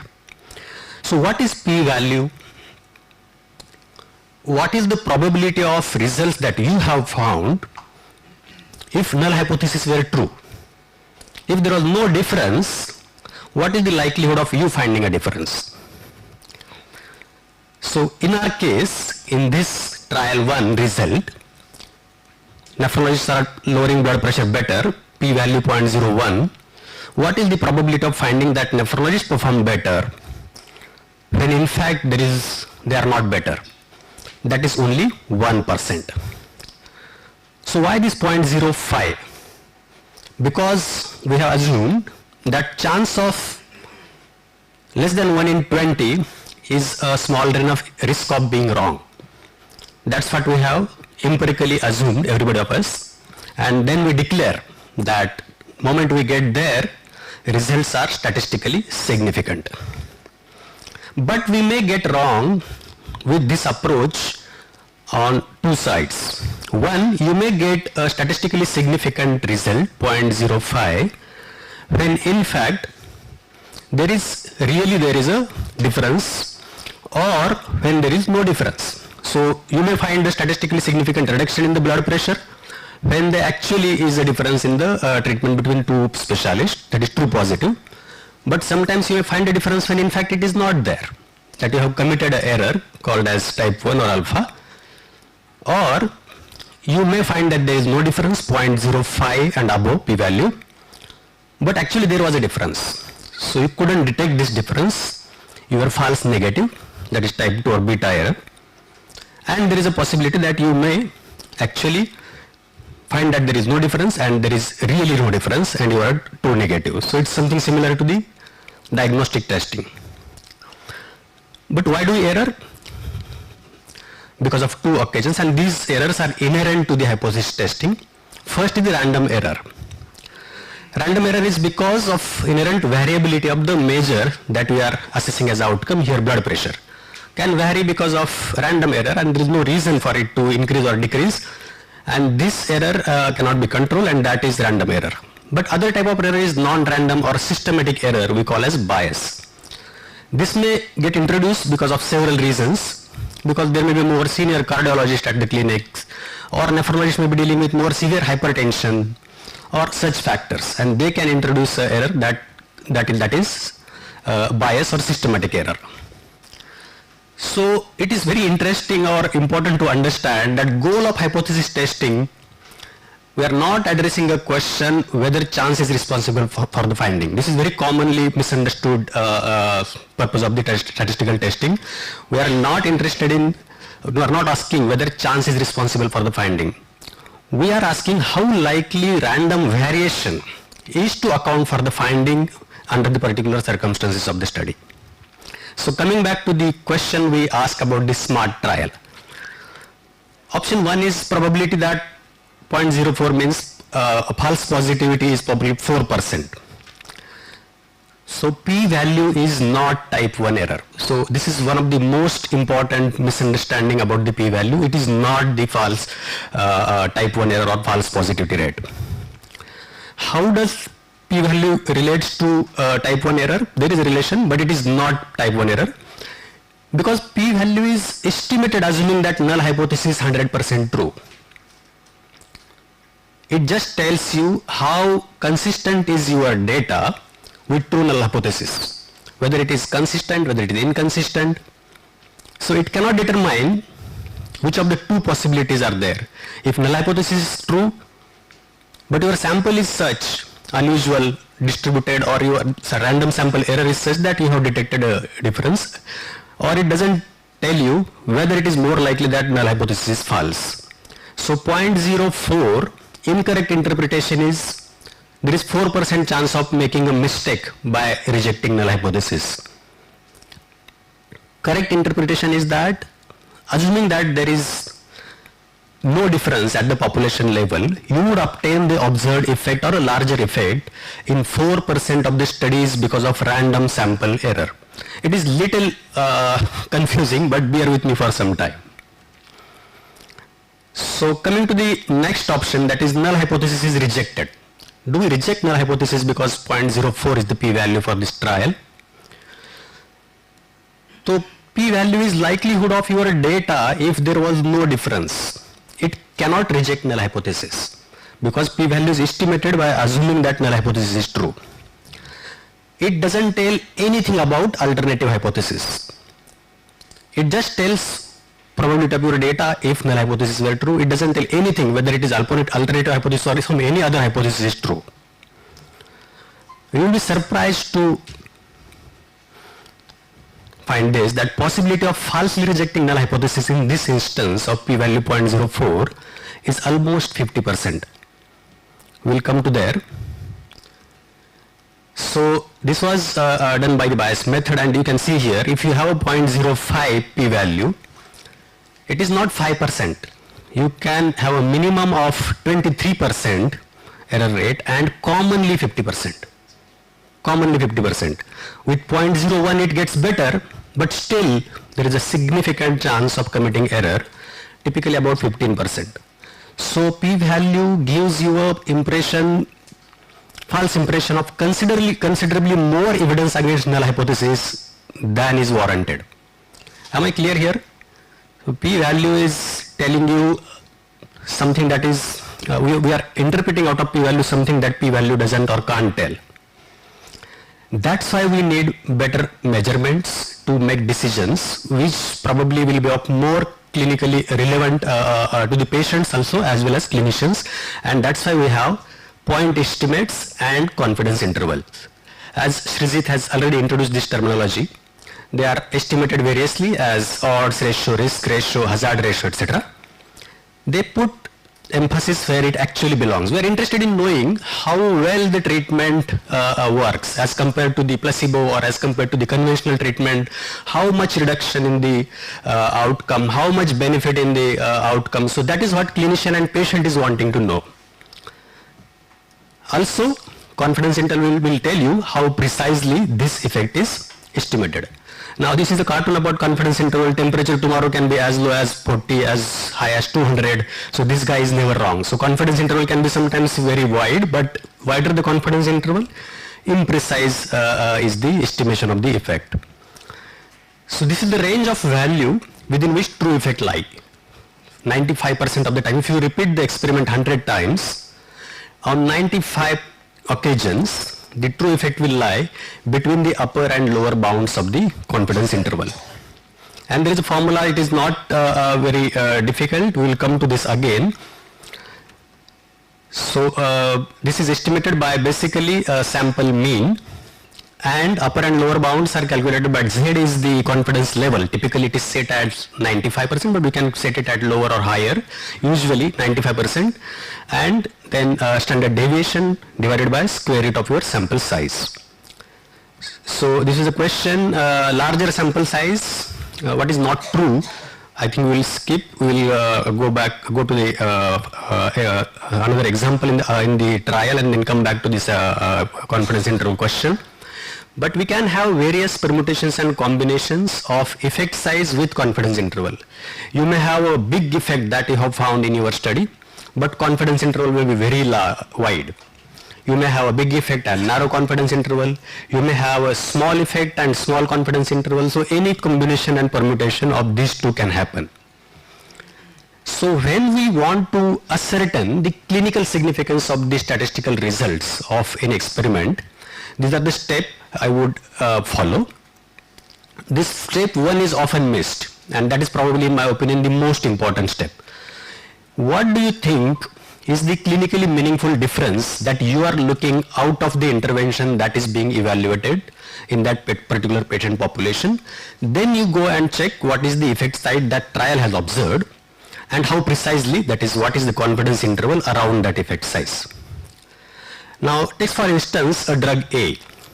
It claims to reduce the risk of contrast-induced nephropathy after coronary intervention in patients with CKD. Now, this is a very high risk population, already CKD and coronary intervention risk of AKI, and you believe or estimate, judge, that 10% reduction would be at least, it will be a significant reduction if a drug does that. And we have 4 hypothetical trials. Now let's look at trial 1. It has 800 participants. You can see the square, that is the point estimate, 20% reduction in the risk of contrast-induced nephropathy. The 0 is the point of no difference, p-value. The moment your bar, that is confidence interval, crosses that line, this p-value will be insignificant. This blue line is the clinically meaningful difference that you have believed a 10% reduction would be considered as clinically meaningful reduction in the risk of CIN. And now this particular trial enrolled 800 patients, found that 20% reduction has occurred, and it can vary from 15% to 25%.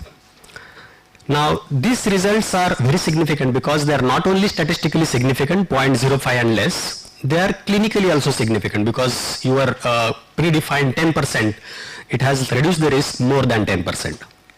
Now study B has a slightly smaller sample size, say 400. It has also detected the same point estimate of 20% reduction, but see the confidence interval. It can range from 5% reduction in the risk to 35% reduction in the risk.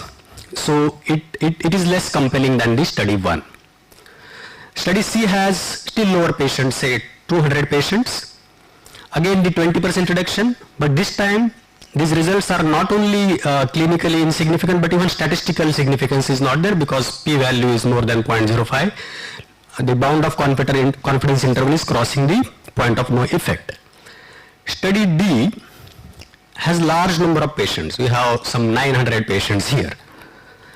You can see here there is 5% reduction in the risk of contrast-induced nephropathy. Very narrow confidence interval because large number of patients are there. But these results, although statistically significant, because probably we have studied large number of patients, they are not clinically as compelling. Now let's come to the another important trial in our field, that is SHARP trial. So most of you might have read it, sometimes somebody must have talked about it. Lipid lowering in patients with chronic kidney disease, and this trial was the basis of KDIGO guidelines on the lipid management in chronic kidney disease. This is the summary results of the trial. You can see here the bottom diamond, one is the point of no effect. There is about risk reduction of 0.83 is the relative risk, and about 17% reduction in the primary outcome of many major atherosclerotic event. So these results were considered as statistically significant. Now I will come to another trial, CAPTAIN trial. This trial is very little discussed, at least in nephrology circles. This was a trial of whether withdrawing renin-angiotensin inhibitors before coronary intervention does any good in terms of preventing contrast-induced nephropathy. This was published in American Heart Journal 2015. 208 patients either withheld RAS blockade or continued, and primary outcome was AKI, and these were the results, 10.9% versus 18%. But p-value was 0.16, hazard ratio of 0.59. So if we go by the null hypothesis interpretation of p-value, there is 16% chance of obtaining this or more extreme difference in the outcome when actually there is no difference. That is what is our interpretation of this p-value. Now look at the SHARP trial data here. Primary outcome occurred in 11.3% versus 13.4% of the patients. P-value was highly significant, 0.002, and risk ratio was 0.83. So interpretation here will be there is 0.2% chance of obtaining such a result, a difference in the outcome, when actually there was no difference that was really there. So does this mean CAPTAIN is a negative trial? Whether SHARP trial results we should be using statin in most patients with CKD? Clinically meaningful reduction in the cardiac outcome is shown in the SHARP, or clinically meaningful reduction in the CIN has occurred in CAPTAIN, or SHARP is a positive trial. So this is called as p-value function. Now bear with me, most of us are, we hate mathematics, but still I will just take you through this p-value function of these two trials. On the right is the SHARP and on the left is CAPTAIN. One is the point of no difference, and as you can see here, in the SHARP trial, this confidence interval is very narrow, and p-value is significant because it doesn't cross the point of no effect, as against in CAPTAIN, although there is a large reduction, but p-value is insignificant. Now estimating the effect, you can see here, if you go by the hazard ratio, there is 41% relative reduction in the risk of CIN in the CAPTAIN trial. But in SHARP trial, there is 17% reduction in the occurrence of major atherosclerotic event if you go by the risk ratio. Now, if you calculate numbers needed to treat to get the desired effect, we need to treat 48 patients for 5 years with simvastatin plus ezetimibe to prevent one major atherosclerotic event. For coronary event, you will have to treat 250 patients for this duration, and these are the numbers for other outcomes. As against, you need to withhold ACE or ARBs in 13 patients to prevent one instance of CIN. So this point illustrates what is the difference between the statistical and clinical significance. This also has to be borne in mind, what is the cost of the intervention, duration of the treatment that is needed. You can see here a lot of patients stopped the drugs, a lot more patients stopped the drugs as compared to the placebo, and these were the number of comparisons that were made. I don't want to, or you will not be able to go through it, but when you do the multiple comparisons, you need to correct for it, and probability of obtaining at least one p-value less than 0.05 will go on increasing the moment you do lots and lots of comparisons. 15 different comparisons were made, and there was 54% chance of finding at least one significant because of just chance. So, and SHARP trial investigator have published all their results pre-specified. Not everybody will do that, and somebody will publish only the positive results, and that is called as file drawer problem. Here we keep all our insignificant results. So what are the problems with P? P, problem 1 is that it attempts to reject null hypothesis without telling you whether alternative hypothesis is true. It doesn't do anything about alternate hypothesis. So we want to we are actually interested in alternative hypothesis, whether the intervention works or not. So we generate a null hypothesis. We say that experimental hypothesis is wrong. Then we calculate the probability of our data if null hypothesis were true. If it is 0.5 and less, null hypothesis is rejected. Experimental hypothesis must be true and accepted. That's how we traditionally do it. If it is more than 0.05, null hypothesis is not rejected. Experimental hypothesis is neither accepted nor rejected.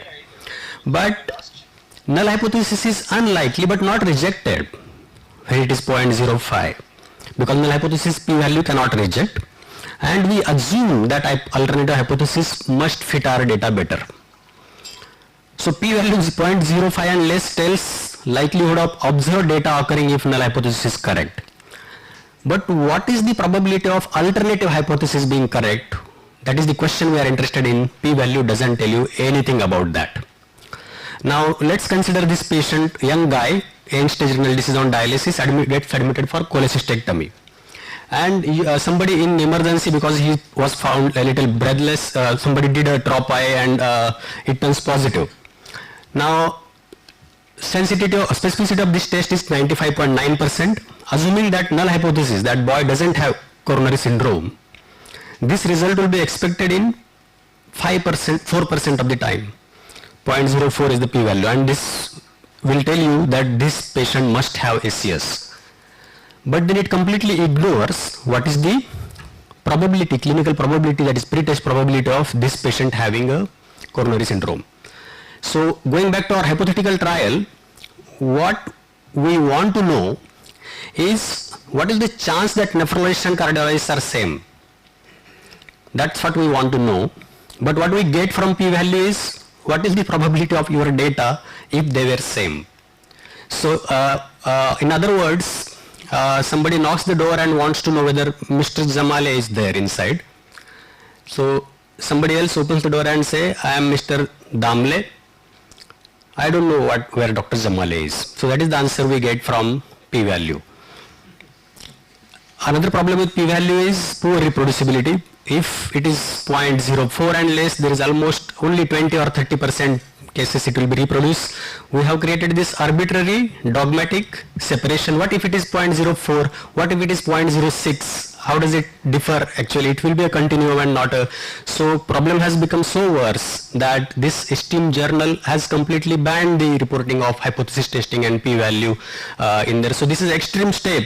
Probably most of it will not be, most of the journals will not be following this, but then we need to understand that there are a lot of problems of interpretation with the p-value. It does not tell what we want to know. And we so much want to know what we want to know that out of desperation, we nevertheless believe that it does tell us what we want to know. So solution is rescaling p-value, means we can have a higher threshold, like depending upon the situation, means what stakes are there in that particular experiment. You can rescale the p-value from 0.005 or point, so that can be done. Very important, consider pre-test probability. That is completely ignored in hypothesis testing. What is the chance that this particular intervention will work better? So, and then modify acceptable type 1 error based upon the clinical context. I will come to this later because this is a solution for p-value, alternative solution, but I will go through now how do we read the paper. I will take you through one or two examples. Which is this trial? Nephrology. So this is Mentor trial, famous trial of which brought in rituximab in the treatment of membranous nephropathy. So how do I start? Even before reading the trial, I start looking at who funded the trial, who sponsored the trial. There is nothing wrong in having funding for the trial. There is nothing wrong in having sponsor for the trial. If we start saying we don't want sponsor, we will not be able to do any trials. So most of the trials today are possible only because of the generous funding of the pharma. So funded by whom? that is not a problem. But what role funders have in the trial design, conduct, data interpretation and publication? So now here it was funded by Genetech, but trial was designed by the principal investigator. They were supported by, and this Genetech donated the rituximab. Okay. Also, I will like to know what are the ties between the investigators and the company. Now, this is another example, sparsentan in IgA nephropathy. This was the last year's publication, PROTECT trial. Here, Travera contributed to the study design, collection, analysis, data interpretation. So this is highly concerning. So what concerns me most here is data interpretation. Now this should be entirely the business of the clinicians or principal investigators who are conducting the trial and not the sponsors. Many times people will employ the medical writers to write the paper. Now there are 25 investigators. Not a single person has time to write the paper. So this is highly another objectionable and concerning fact. So medical writer funded by this industry also is another problem that I will try to look for. Declaration of interest, of course, how authors are related. Now, how do we go by the about the abstract? Now, I don't generally read the abstract at the first go. Only I read it in only 2 occasions when because most of the time I want to know what exactly the trial, when I want to do a literature search and I want to know. And other instance when I will look at the abstract is when in the clinic there is a patient in front of me and I want to recall some data in terms of numbers. Okay, there is this risk, there is this benefit, this reduction. If somebody asks us, okay, what is the chance of this treatment working, what is the chance of, so that is another instance when we can refer to abstract quickly to find out the numbers. Now these 2 probably are the least important parts of the paper, because introduction we generally will not read because we know what is the reason that this study is done. We know, because as a nephrologist we know that there is an unanswered area, query, drug A works better or drug B works better. So that is the background why this study was done. Discussion is about what these people think about their results. And this is something that I think I will not read at least in the first go. I will go to it precisely. Sometimes we can get lot of understanding about the biases of the investigators there, the way they are discussing their results, and then we can come to, so that is another advantage of reading the discussion, but generally it is not very informative. The crux of paper is method and results. So this is what is the most important part of the paper, and I will carefully, very carefully go through each and every aspect of this. So whether study was phase 1, 2 or 3 trial, all of you are aware, preclinical laboratory investigation, then phase 1 will be done in few participants to check whether drug is safe. So if there is a major safety signal, drug's journey will stop there. If drug is passing this phase, then it will be tested in the larger number of human subjects to test whether it is efficacious and safe both. If there is no major safety signal and efficacy is there, then it will be tried in it will be tested in a phase 3 trial in relation to the active control standard of care that is being given, and at this time it will be submitted to the FDA approval generally, and after phase 4 FDA will be approved. You can see here that only 5% of the drugs make from the phase 1 preclinical to the FDA approval, and most of them are not able to get there. Drug failing at phase 3 is a financial disaster, because millions of dollars will be spent in phase 1 and 2, and it's very important that these stages are very carefully conducted, and so that's to avoid this. Now, whether trial is superiority, inferiority, non-inferiority or equivalence. Now, equivalence trials are generally not done. They are only done in biosimilars when we are testing biosimilars. But generally they will be either superiority or non-inferiority. A word about non-inferiority design here. You can see here, this can be various trial designs. Here one is the point of no difference. So in non-inferiority trial, essentially what people will do is test a drug and try and see whether it is not very bad as compared to the standard of care. So what is the definition of not very bad? How bad is acceptable bad? So that is called as non-inferiority margin. So that margin is 1.2, or that is called as delta. So even if it is 20% worse than the standard of care, it is okay. Why should it be okay? Because this drug may be less expensive, this may be less costly, or it may be safer, because standard of care is very toxic. So you want to explore such alternative. So defining non-inferiority margin is critical, but unfortunately there is no consensus and there are no rigid rules for defining non-inferiority margin. But there are some ICH standards. I will not go into details of that, but they are not very standard. Now, random eligibility criteria. This is another very, very important part of the, and this will be many times in NEJM or Lancet will not have space to publish this inclusion and exclusion criteria in the main body of the paper. And Sahib will give you only the main body of the paper. So that's why many times we'll have to reach out to Dr. Khanna and get the supplementary appendix where we'll get details of inclusion and exclusion criteria. Now these are the inclusion and exclusion criteria of the mentor trial, and it is very important to know because the patient in front of you in the clinic, how well it fits into this criteria in whom the drug was pioneered and tested. This is a problem because sometimes these results may not be generalizable to most of the patient with this condition in the practice. And that is the very classic example of sprint CKD cohort. So this was a study actually done in one of the Italian clinics. Only 20% of the nephrology patients could match that sprint inclusion criteria. So how do we apply the guidelines based upon this trial to most of the patients with CKD? So if stringent inclusion criteria are there, results may not be generalizable to most of your patients. Sometimes they may exaggerate the benefits.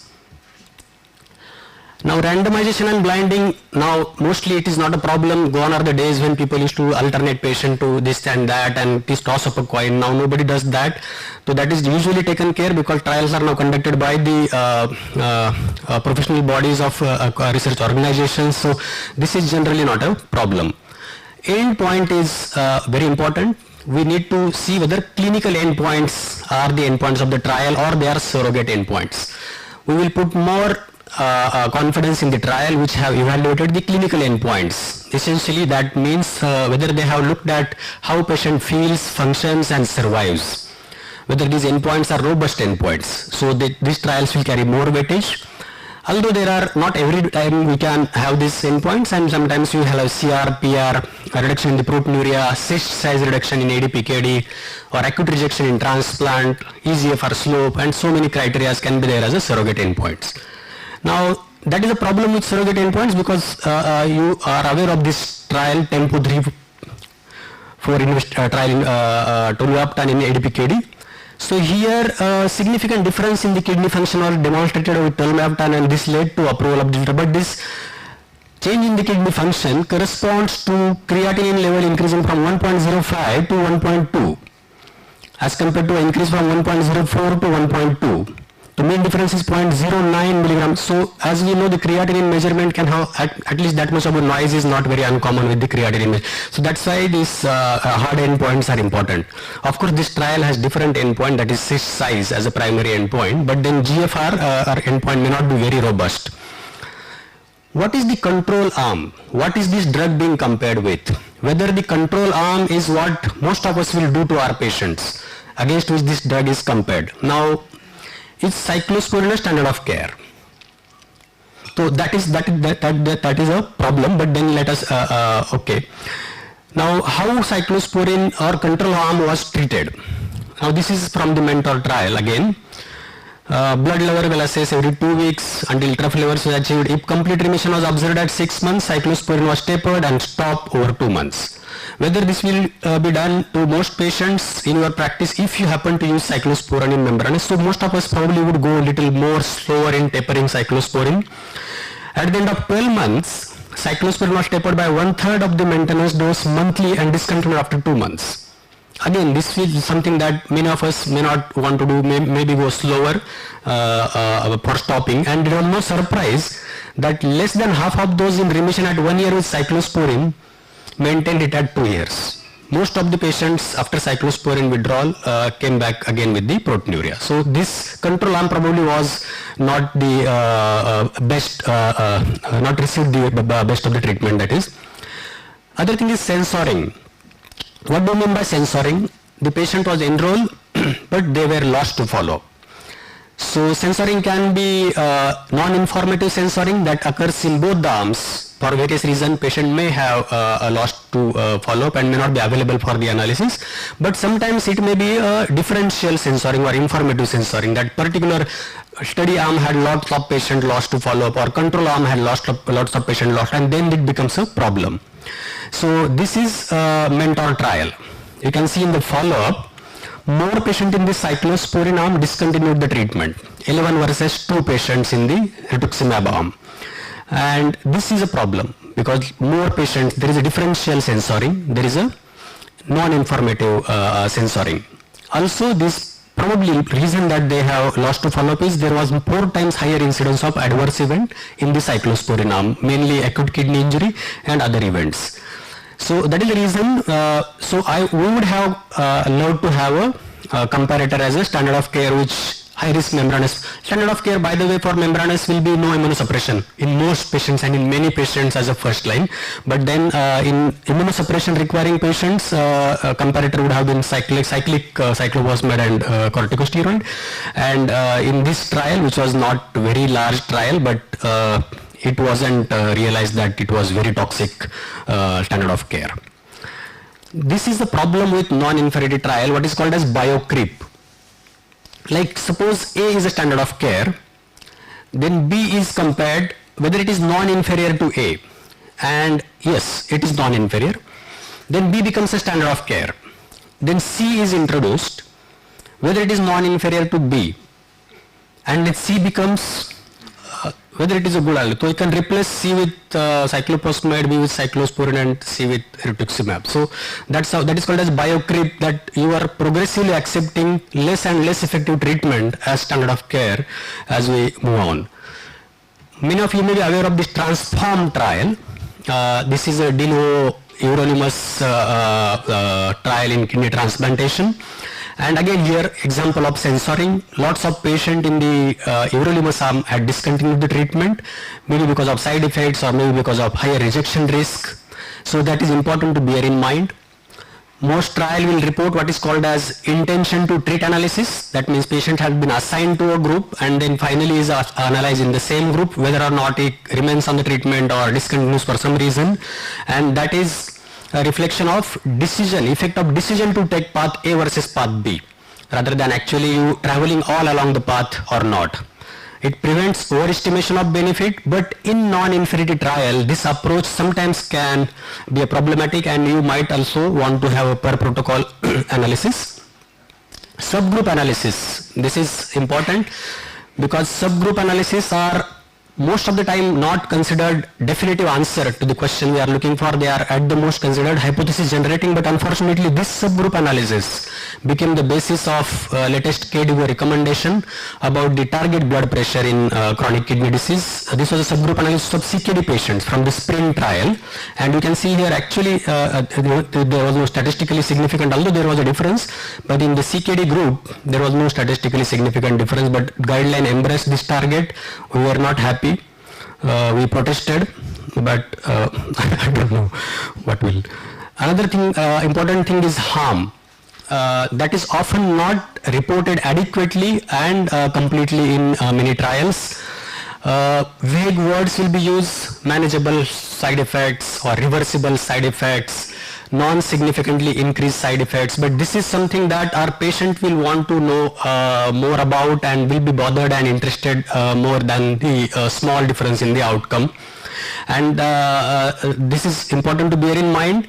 Now this is the NAGM original SPRINT trial, where in the conclusion you see the mention of harm. Rate of some adverse event was higher in the intensive treatment group, but in the CJASN article, which is a SPRINT CKD, there is no such prominent mention about the harm, when in fact there was increased incidence of various side effects that are attributable to the intensive blood pressure lowering.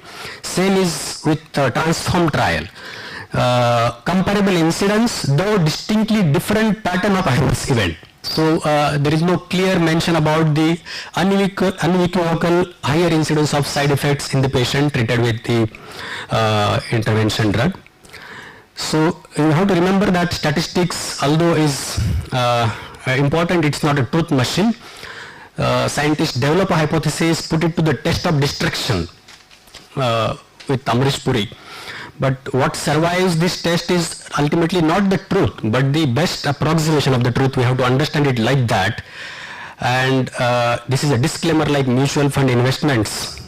In the trial, results are subject to statistical risk. Please read all the results, especially the terms and conditions and the existing knowledge. By that I mean the pre-test probability carefully before investing. Thank you.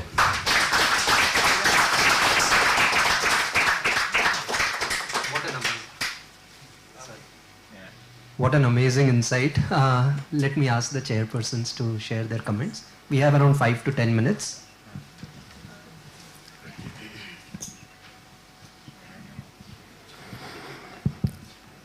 Thank you, Tukaram. I enjoyed myself. I think you've taught me in the last 30 minutes, but I took 30 years to learn. So thank you for the revision. Fantastic, fantastic presentation. I'll just lighten the mood now. Thoda sa. So this was To Be or Not to Be, Act 3, Shakespeare. Right. So what I would like you, if you haven't done it already, is to go through the American Statistical Association 2016 guidance on American Statistical Association guidance of 2016 on p-value that you can use for your next talk. This is from Professor George Cobb. So what does he say about p-value? We teach it because it's what we do, and we do it because it's what we teach. So that's the first point. The second point about Ronald Fisher, I'll give you a little bit of history. There is this book called Lady Making the Tea. Okay, now Ronald Fisher tested his p-value for the first time. Now there are various ways of making tea. You can have chai first, the patti, then the water and the milk, or the milk first and then the sugar, and different people make it differently. So he gave her 8 cups of tea, and she had to identify where the milk went first, where the water went first, where the sugar went first, and where the chai patti went. She actually got it right. So he actually tested it, and this is a book called as Lady Making the Tea. So you might find more jokes. I will go through. Alright.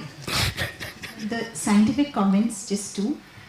Number needed to treat is for benefit, which you mentioned. And harm. It's for harm, and it's for screen. Or to screen something. Diagnostic. CPD, diagnostic.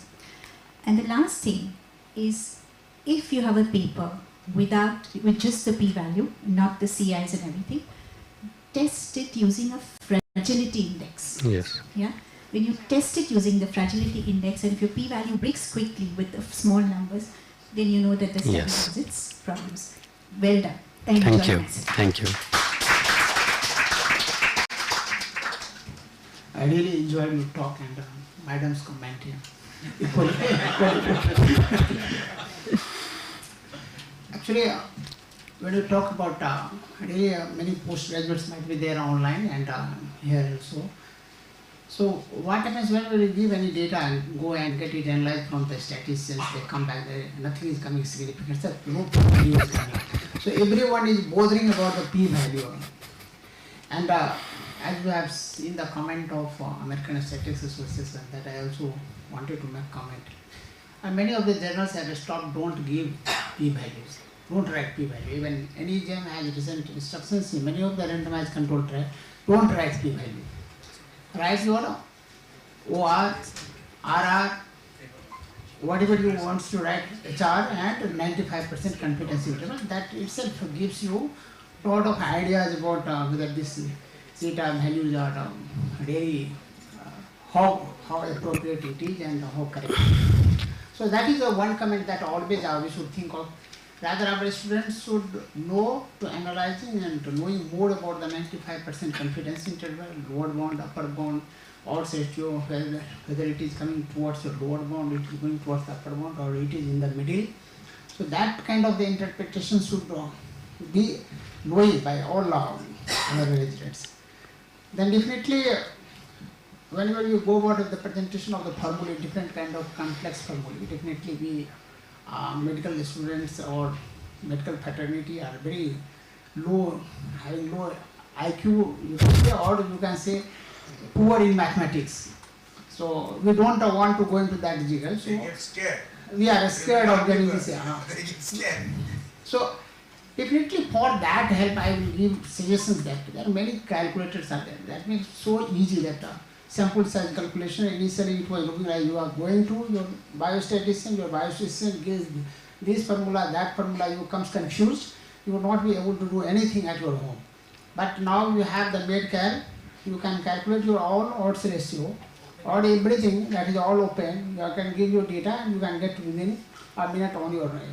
So I think we should also start teaching our students how to use this MedCal, how to use this power, and how we can use this NCSS, how we can use SPSS, without going into the juggles of this calculations of you can go directly and you can get it that, and then writing this manuscript becomes should be the art. But actually when we no, I'm just giving you a comment, then it would be easy that they can, even knowing this, and they can write on the paper. And as they were telling, whatever you know you should write. Whatever information about the case reports, case series, many data are lying there, people are not writing. Every information is important for medical fraternity, whether this is negative trial or positive trials. That's all from my side. Thank you. I fully agree with what Narayan said. The students go to a statistician. The statistician has absolutely no idea what we are trying to do. So they'll come back with a bunch of papers with all tables and, they are at a loss to interpret it. We are at a loss to interpret it as well. So I've seen papers from CMC Vellore where there's a biostatistician involved and he is involved in the designing of the studies. Yeah. So right from that point, designing the study and then the sample size calculation, everything is done near perfectly. Like how intervention nephrology, nephrologists have started doing the intervention because they know best what is needed for the patient. Now we send it to somebody else to do it. He does something else and then he charges the patient, puts in a stent somewhere and then sends the patient back. So as Narayan was telling, probably under the auspices of the Indian Society of Nephrology, this should be part of the curriculum. The NMC insists that we should attend a research methodology workshop and it is being done. But how much the students actually gain out of this, we do not know. Most students are not really interested in knowing this at all. Most of them, their dissertations, they finish and then it stops there. So you made it very light and very, very interesting. And Thank you. As Madam mentioned, I learned a lot of things. Thank you. Yeah, brilliant. Which is why he's the chief convener of today's session along with Vaibhav and Manjunath. Today's entire program is designed by Tukaram along with Vaibhav and Manjunath, and I think we should give him thank you. So we break for tea because Nitya had said that you need to analyze which cup is, and milk is used first. Somebody makes keeping all together, everything. Like I make chai, chili, patti, everything all together. All together.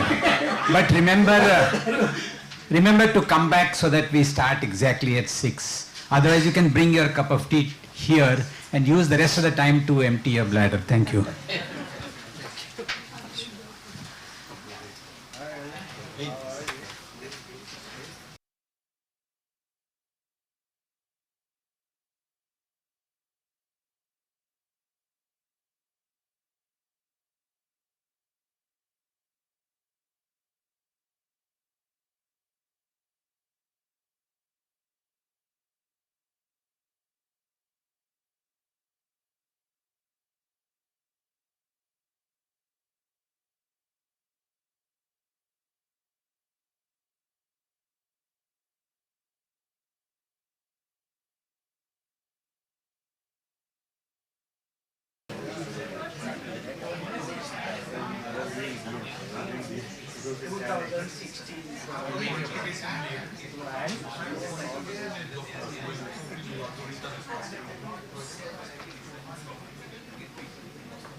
नहीं नहीं मैंने photo दे हाँ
भाजी कसली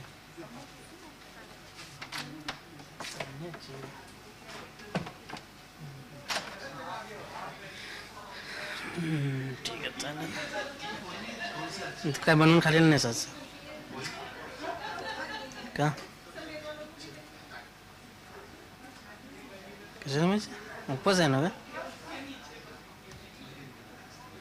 नाही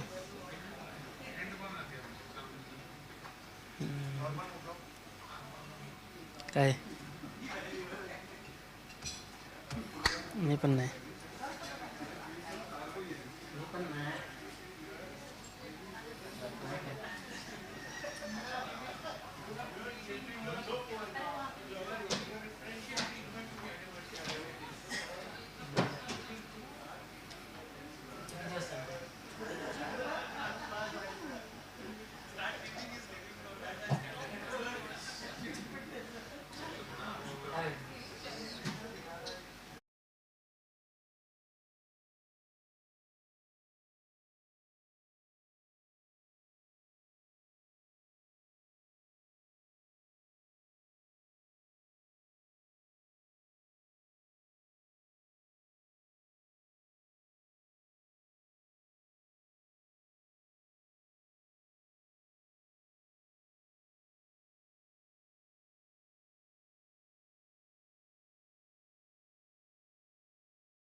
Evening friends, sorry to interrupt your tea session, but the tea is round the clock, so one by one people can go and have.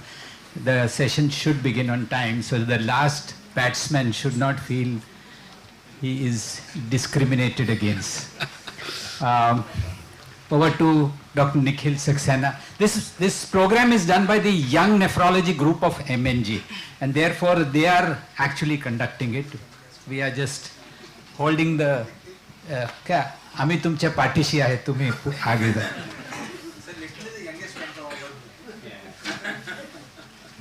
Good evening everyone. So the next session is on systematic reviews and meta-analysis of nephrology articles. May I please invite the experts on the stage, Dr. Divya Bajpai ma'am, Dr. Hase sir, and Dr.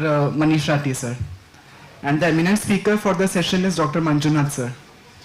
Sir, please.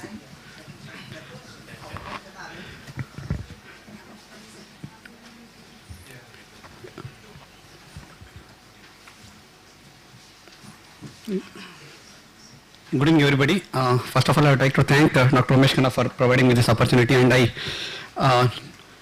thank my teachers here, Dr. Hassan and Dr. Tukaram. They have handheld me into nephrology, and Dr. Tukaram has, with him, association has gone further. We have been working on some publications as well. So with this, so learning objectives of today's talk, by the end of the talk, all of us should be able to apprise a systematic review and meta-analysis. In that, we should be able to assess the credibility of the review process and evaluate confidence in the effect estimate, and categorize the evidence which we read into high, moderate or low quality. Now, if you look at up-to-date or clinical practice guidelines for KDIGO, they mention some recommendations and some suggestions as 1A, 1B and 1C. So recommendations will be 1 and suggestions will be as 2. And then in front of that there is a word A, B, C. Now A refers to high, B refers to moderate and C refers to low quality. Now how this is done, that we'll be looking into. By the end of this talk, you should be easily able to do this categorization of evidence. Now outline of my talk, I'll start with a case-based scenario because our main aim was to talk to the practicing physicians. The patient will form the center of our talk. Then with that we'll form a clinical query. This work has become much simpler because Dr. Vaibhav has covered most of it. Then appraisal, some of the part Dr. Tukaram has covered. Areas specific to meta-analysis I will be stressing, and I will be ending the talk with some further reading. Now let us take this case scenario.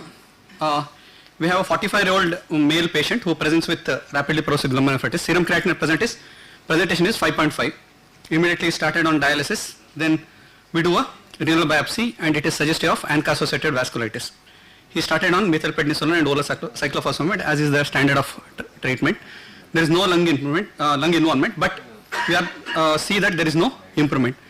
Now here comes the question whether to offer plasmapheresis for this patient or not. Though it is not very clear whether plasmapheresis should be offered or not here, so let's to involve the audience, how many would offer plasmapheresis and how many will not? And what do you think plasmapheresis is going to do for this patient? Should we take a vote? How many? How many say yes? Yes. How many say no? Okay.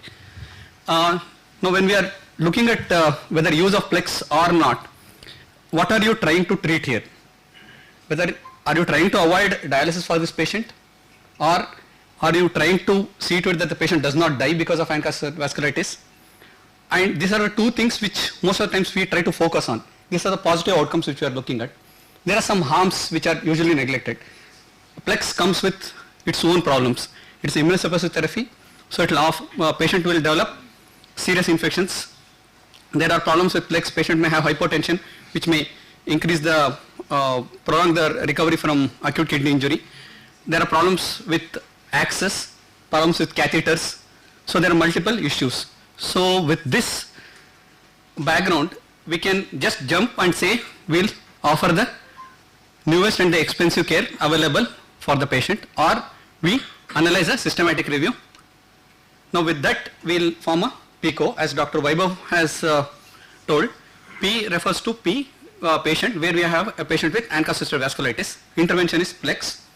Comparator is no plex. And outcomes, first two outcomes were end-stage renal disease and death, which we are concerned with. The other one is harm, that is serious infection.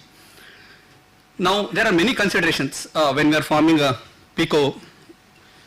We can make it more granular by involving age of the patient, severity of the disease, organ involvement, for example, if lungs are involved or not, and what is the creatinine at presentation, because some trials have shown that creatinine more than 5.5 at presentation is portends poor prognosis, better to not offer plasmapheresis in those cases, and whether the patient was dialysis dependent at presentation or not. These are some of the points which we take into consideration when we form a PICO. And outcomes also, when is the outcome measured? Sometimes outcome can be measured at 1 month, 6 months or 12 months. We have to have a patient important outcome. So for the purpose of discussion, we'll consider time frame of 12 months here. Now with this PICO, we use Dr. Vaibhav's method and do a search and find a systematic review and meta-analysis, which was published in BMJ 2022. The first author here is Dr. Walsh. He is the one who has done a trial on ANCA-associated vasculitis with around, around 600 patients, largest trial in this one. So, now what's the difference between systematic review and meta-analysis? Systematic review refers to collecting, evaluating and synthesizing evidence on a clinical query. It is just collection of trials published in that particular area. Meta-analysis refers to the statistical part of the systematic review, wherein we take up each study and see what is the outcome of that particular study, group it up, then make a pooled analysis. That is called as meta-analysis. So it is possible to do systematic review without doing a meta-analysis. It is not possible to do a meta-analysis without doing a systematic review. So coming to the core question which we are discussing here, how to evaluate or analyze a systematic review and meta-analysis. It involves two steps. One, we have to see how credible the review process has been. What are the precautions which the authors have taken to do that systematic review. And then once they give an effect estimate, we have to see how confident we are in using that effect estimate to the care of our patient which we are discussing. There are many frameworks which are available for analyzing a systematic review. I have taken this from the User's Guide for Medical Literature published by the JAMA group. So according to this, first we have to assess the credibility by asking 4 questions. Is the PICO correct or not? Second question will be, is the search complete or not? Then the third would be to ask whether the risk of bias of all the studies which have been included in the meta-analysis has been analyzed or not. Then are the results being presented in the applicable form or not? These are the 4 questions to assess the credibility of the evidence or the systematic review. Then we have to assess confidence, because this is what once we are confident, we can apply that particular result to our patient. So we have to see whether the results of the studies are consistent or not. What is the precision of the study? Is there any indirectness in the study? You will get to know by the end of the talk, all these things will be clear, and there is any evidence of publication bias. Now first question we ask, is the PICO sensible or not? When we look at the review, we have to see whether the review PICO is explicit. It has to be clear. Inclusion and exclusion criteria should be clearly defined, because if you ask a wrong question, definitely you are going to get a wrong answer. Now if I lose my keys somewhere in the corridor, there is no point in searching the keys here just because light is more here. So that way our PICO should be clear. This is called a street light effect. If you go to a meta-analysis where the outcomes which the meta-analysis is looking and what our PICO is are different, then you are unlikely to find the answer. So let us see what has our PICO, how does our PICO match with the review PICO. Our PICO says we want to see whether ANCA-associated vasculitis patients are going to benefit from PLEX or not. And review PICO would be, this is taken directly from the article. They said they want to assess the effects of PLEX on patient important outcomes in ANCA-associated vasculitis. So we're relatively happy that our PICO and the review PICO matches. So we move to the second step. We have to see whether the authors have made attempt to make the search complete or not. This is a crucial difference between a narrative review and a systematic review. In a narrative review, the author is at liberty of choosing trials according to his bias and according to his whims and fancies. He puts up the studies and supports his bias. But in a systematic review, the review criteria should be explicit and it has to be published and registered in registry called as Prospero. So we require a comprehensive reproducible search strategy. If I do the search today and if somebody else does the search tomorrow, they have to come up with the same studies.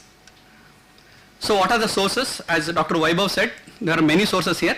We can use Medline or PubMed, Embase, and specifically here they have to look at the grey literature as well. Now grey literature are those which are not published.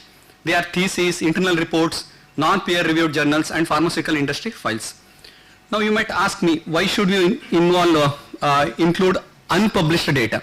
Because published data undergoes peer review and editors will look into it and hence it gets published. But why should we look into the data which are not published? Now this question was answered in one of the publications in NEJM in 2008 regarding the antidepressant trials. So what they did was they looked at the effect size when they with the published data. It was 0.37. When unpublished data was used, the effect size was only 0.15. So there is significant difference in the effect size when we use a published data and unpublished data. So hence it is essential for us to have this unpublished data also included in the meta-analysis. So to meta-analysis of only published data will inflate the effect size. So let us see what our authors have done. They have looked up in PubMed, Embase, and they have narrowed down to 78 articles. And with that, the inclusion criteria which they had kept, in that they have 9 trials which looked at mortality, end-stage renal disease and serious infections. Now we are happy that they have done their search job well. Then we move to the third part where they have located 9 studies. Then they have to assess the risk of bias. This was what Dr. Tukaram was talking about when he looked at those many trials. Every study included in the analysis must undergo that risk of bias, which Dr. Tukaram had done. He had analyzed risk of bias in each and every trial. Now where does this bias come from? Bias comes from selection. That is the problem with randomization.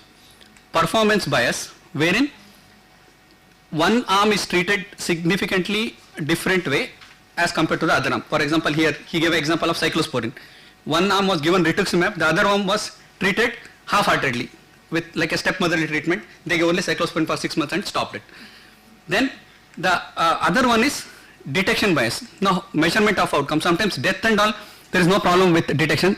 Blood pressure measurements sometimes may vary. Attrition bias, this is what missing outcome data. That also he spoke, telling that some of the patients were lost without reason. So there is attrition bias.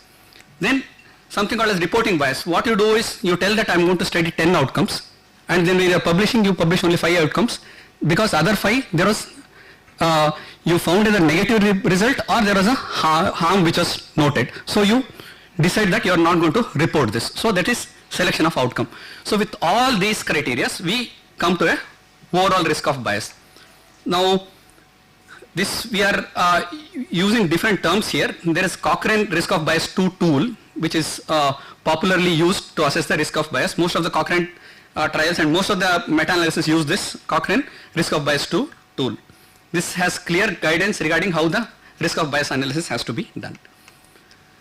Now other legitimate question here would be, why should we include trials which are having high risk of bias? Now as I said, it is very difficult to do a study without any bias. So each and even the perfect study is going to have some amount of bias. So there is some amount of relativity when we are assessing the risk of bias. So we have to include all the trials. In case if you are worried that this trial has got significantly high risk of bias, do a sensitivity analysis. That is, you do analysis of only low risk trials and then do analysis of high risk trials and see what's the difference in the outcome when you do this sensitivity analysis. Now here commonly quoted example is Dr. Linus Pauling. Now Linus Pauling was a Nobel laureate. He got 2 Nobel Prizes, one for peace and other one for chemistry. Yes. So he published a book on how to live longer and feel better. So he was so biased with vitamin C that he used to consume 18 grams of vitamin C per day. He made his wife also consume the same thing. And he wrote a book telling that if you take vitamin C, you are going to survive for 150 years. There won't be any evidence of you won't get any cancer. You won't get any common cold. When common cold comes, you take it, common cold duration will come down. So he was so biased with that. in this book he published some studies telling that common cold incidence will become less if you consume vitamin C every day. And what he did was he included only the trials which supported his bias. Rest of the other trials he said they are highly biased, I don't want to include them in this book. So with this, now tragedy was he died of prostate cancer. So let us see what our authors have done. They have done a risk of bias analysis of all the trials, which 9 trials which they had. They have analyzed the risk of bias here and they have put it up in the table 2. So we are happy that the third question they have answered well. They have looked at the risk of bias of all the trials which they have included in the meta-analysis. Now we will move to the fourth part. Here I think you can keep your paper and pencil ready. We will do some calculations if you are interested. Now this is the most important and crucial part of the meta-analysis evaluation.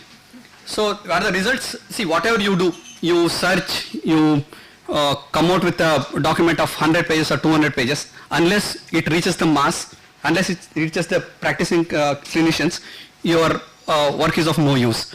So the results always have to be presented in the clinically applicable form. Now let us see. It is at this step we will enter the forest. So I will walk you through the forest slowly, and at the end of the forest we will do some calculations. So this is a forest plot. Don't get lost here in the forest. It looks intimidating. I have taken this forest plot from this meta-analysis published in Lancet, and Dr. Tukaram is one of the authors here. So he has created the forest. In case if you don't understand, you can ask him. So here we'll take this, and this trial has got around 1000 citations, this meta-analysis. So what they have done here, they have looked at the effect of early and delayed RRT on 28-day mortality. So this is the one of the graphs from this meta-analysis.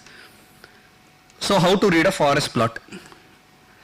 Forest plot in its basics has got a horizontal line and a vertical line and a horizontal line. In the horizontal line you have risk ratios or the odd ratios which are plotted, and in the middle you have a line of no effect that corresponds to the risk ratio of 1.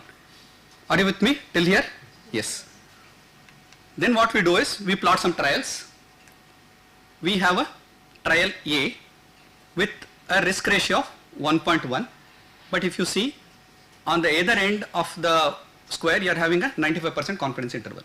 So it is crossing 1. So technically it means that the trial A concludes that there is no difference between the treatment and the control. Okay? Yeah. Now we look at the trial B here. If you see the trial B, the entire trial B lies on one side of the line of no effect. So with the risk ratio of approximately 0.4 and entire 95% confidence interval lies on the left of this vertical line. This means to say that the treatment is better according to this trial. If you notice, there is a small, the size of this square and the size of this square is different. Now why is this different? It depends on the size of the trial. More, if you have to be more specific, it is based on the precision of the trial. If the more precise the trial, the smaller the size of the less precise, smaller the size of the square, more precise, larger the square. So what we do is we are go on plotting all the trials which have been included in the meta-analysis, and with that we arrive at a diamond which is lying at the lower end of the graph. Now this diamond is the combined or the pooled estimate of all the trials which have been included in the meta-analysis. The center of the diamond here, which is around 0.6, is the risk ratio. This indicates the point effect of the meta-analysis, and the edges of the diamond here refers to the 95% confidence interval. Am I clear till here? Right. Okay, now let us look at the forest. I think now forest will look less intimidating. Here you have 8 studies with lead author's name and the year of publication on this highlighted area. Now this highlighted area shows the number of participants in each trial. For example, Coombs et al. 2015 study, 22 patients were randomized to delayed RRT 20 patients to early RRT, and 10 had 28-day mortality, and 11 in the early group had 28-day mortality. With this, they calculate the risk ratio, which is put here as 0.83. If you see, the 95% confidence interval includes 1, and the same is depicted in the diagrammatic format here. You are with me till clear? Yes. Now again, this is a risk ratio which has been plotted for all the trials which have been included in this meta-analysis. Now this weight refers to the size of the study. See, if you see 28%, because this has got 245 patients. Okay, the larger the number of participants and more the number of events, more weightage is given. Now here is the summary estimate. This is a beautiful diamond sitting here with 837 patients in the delayed RRT group, 827 in the early RRT group, and these are the event rates. You have a risk ratio of 1.01. If you see, 95% confidence interval crosses 1. So we conclude here, based on this diamond, that there is no difference between in the 28-day mortality whether you offer early or delayed RRT. So I think we have deviated significantly from the patient which we were discussing. Let's go back to our patient now. Here we were. What is it? The second one. Two-step model. Sir, actually, what this one is in individual participant data. Here they see which will give more bias. Whether one-step model will consider that there is less risk of bias, and two-step model will consider there is more risk of bias, and based on that they are going, because here there is no difference in the one-step and two-step model.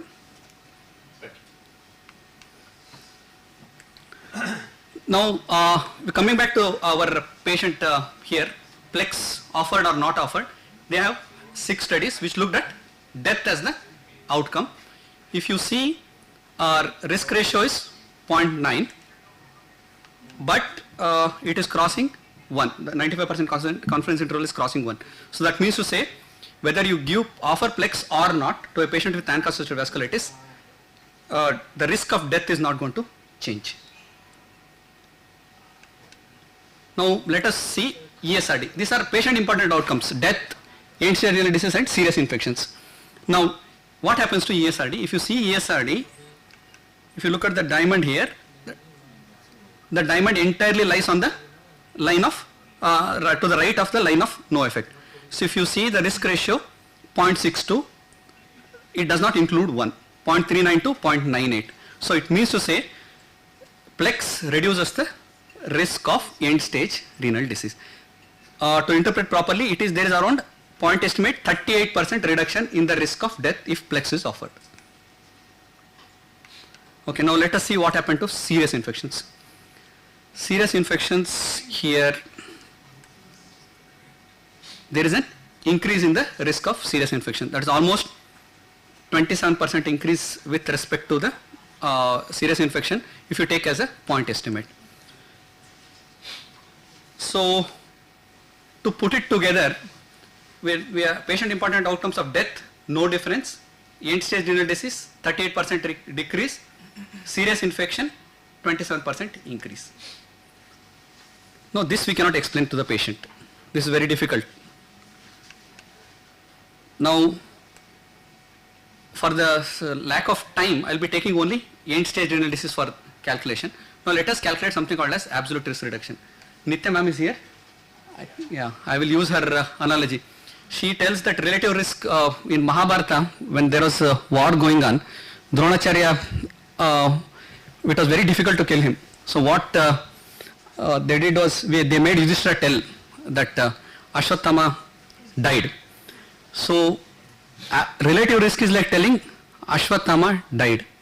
Absolute risk is like telling Ashwatthama, the elephant, died. So we have to be absolute when we are talking, not relative. So let us see what is now to decide absolute benefit, we have to have it. Absolute benefit always depends on the baseline risk. Now what do I mean by this? Now what is the baseline risk of ESRD in ANCA-associated vasculitis if you don't offer Plex? So it varies. Some studies tell 0.2, some studies tell 38%. So let us take wall study. This was the study published in 2020, which enrolled almost 600 patients into each arm. So this was the arm which received no plex, that is standard of care. So 59 of 293 patients who were enrolled in this trial developed end-stage renal disease. So if you don't offer plex, so 20% will end up with ESRD at 1 year. Okay. Now we take the data from the meta-analysis, that is relative risk which we got, that is 0.62 with a confidence interval here. So let us do some calculation. So anybody wants to answer this? 20% risk of ESRD in the control group, and that means to say if you have 100 patients, if you don't offer them plex, 20 will develop end-stage renal disease. Now we have a relative risk data from the meta-analysis which we are seeing. So that is 0.62. If you use that point estimate, 20 multiplied by 0.62 is 12.4%. Can anybody tell me what is absolute risk reduction? 20 minus 12.4. Yes. So if you offer plex for 100 patients, similar, then risk of or incidence of ESRD at 1 year will be 12.4%. So if you subtract 20 minus 12.4, you get an absolute risk reduction. People are not clear about how did you get 12.4? Yeah. Ma'am, 20 multiplied by 0.62. Relative risk. Now in the meta-analysis, when we looked at the meta-analysis, they said that relative risk is 0.62. So with that, we multiply 20 by 0.62 and get this 12.4. Are you here? Are you with me till here? Okay, we proceed further now. So absolute risk reduction is 7.6%. Now we want to get rid of that 0.6 now. What do we do that? How do we do that? We tell, multiply by 10, or in other words, in plex group as compared to the non-plex group, 76 lesser cases of ESRD per 1000 patients is seen. Okay. Now only thing certain in medicine is uncertainty. I cannot certainly tell that it is 76. So how do we bring that uncertainty thing here? We look at the 95% confidence interval. So with that 95% confidence interval, with 0.62 we calculated 76. If you do similar calculations with these values, you get 122 to 4. So in the best case scenario is 122 patients will escape end-stage renal disease. Worst case scenario is 4 less patients will develop end-stage renal disease. Okay? Yes. Now with this we construct a table for all outcomes. This is what is called as a summary of findings table in the meta-analysis. Here we write absolute risk reduction per 1000 patients. All-cause mortality we are not discussing because there is no difference. It can be less or more. End-stage renal disease 76 less. Worst case is 4. Now serious infections. If you notice, everywhere I have mentioned the baseline risk. It is important to be aware of these baseline risks for calculation of this absolute risk reduction. Now serious infections, I'm sorry that font has changed. Baseline risk I have taken as 50% here. With that, 135 more patients may end up with serious infections. Worst case scenario is 245 more. Best case scenario is 40. Okay, now to summarize this to the patient, plex has no effect on mortality. Plex probably reduces the risk of end-stage renal disease. Why I am using this word probably, we'll come to that.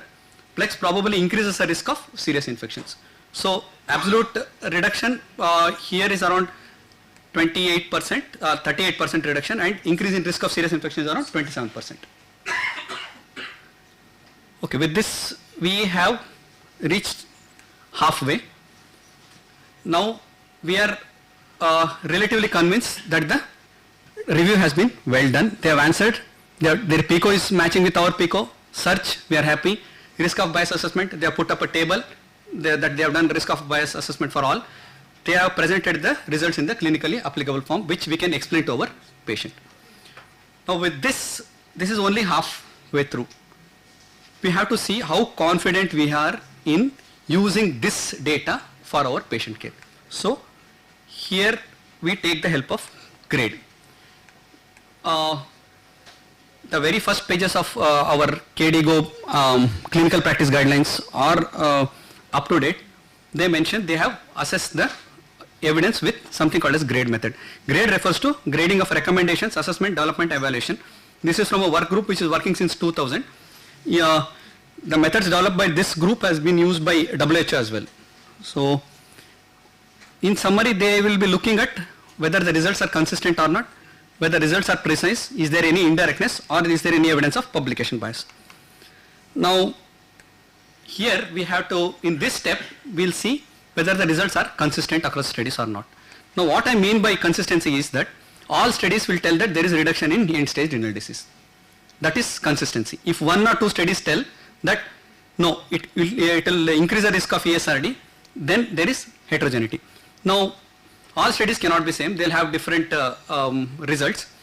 This could be because of clinical heterogeneity. Some studies might have enrolled sicker patients, some patients might have enrolled. So therein comes the question of inclusion criteria. Then there is methodological heterogeneity. How the study was done, what methods were used, how was the treatment given, and how was the analysis done. That will cause the methodological heterogeneity. Statistical heterogeneity, it will come because of random error. Now, if you cannot combine studies which are not the same, significant clinical heterogeneity, if you do this, we'll end up doing a calculation like this. Now, how to assess heterogeneity?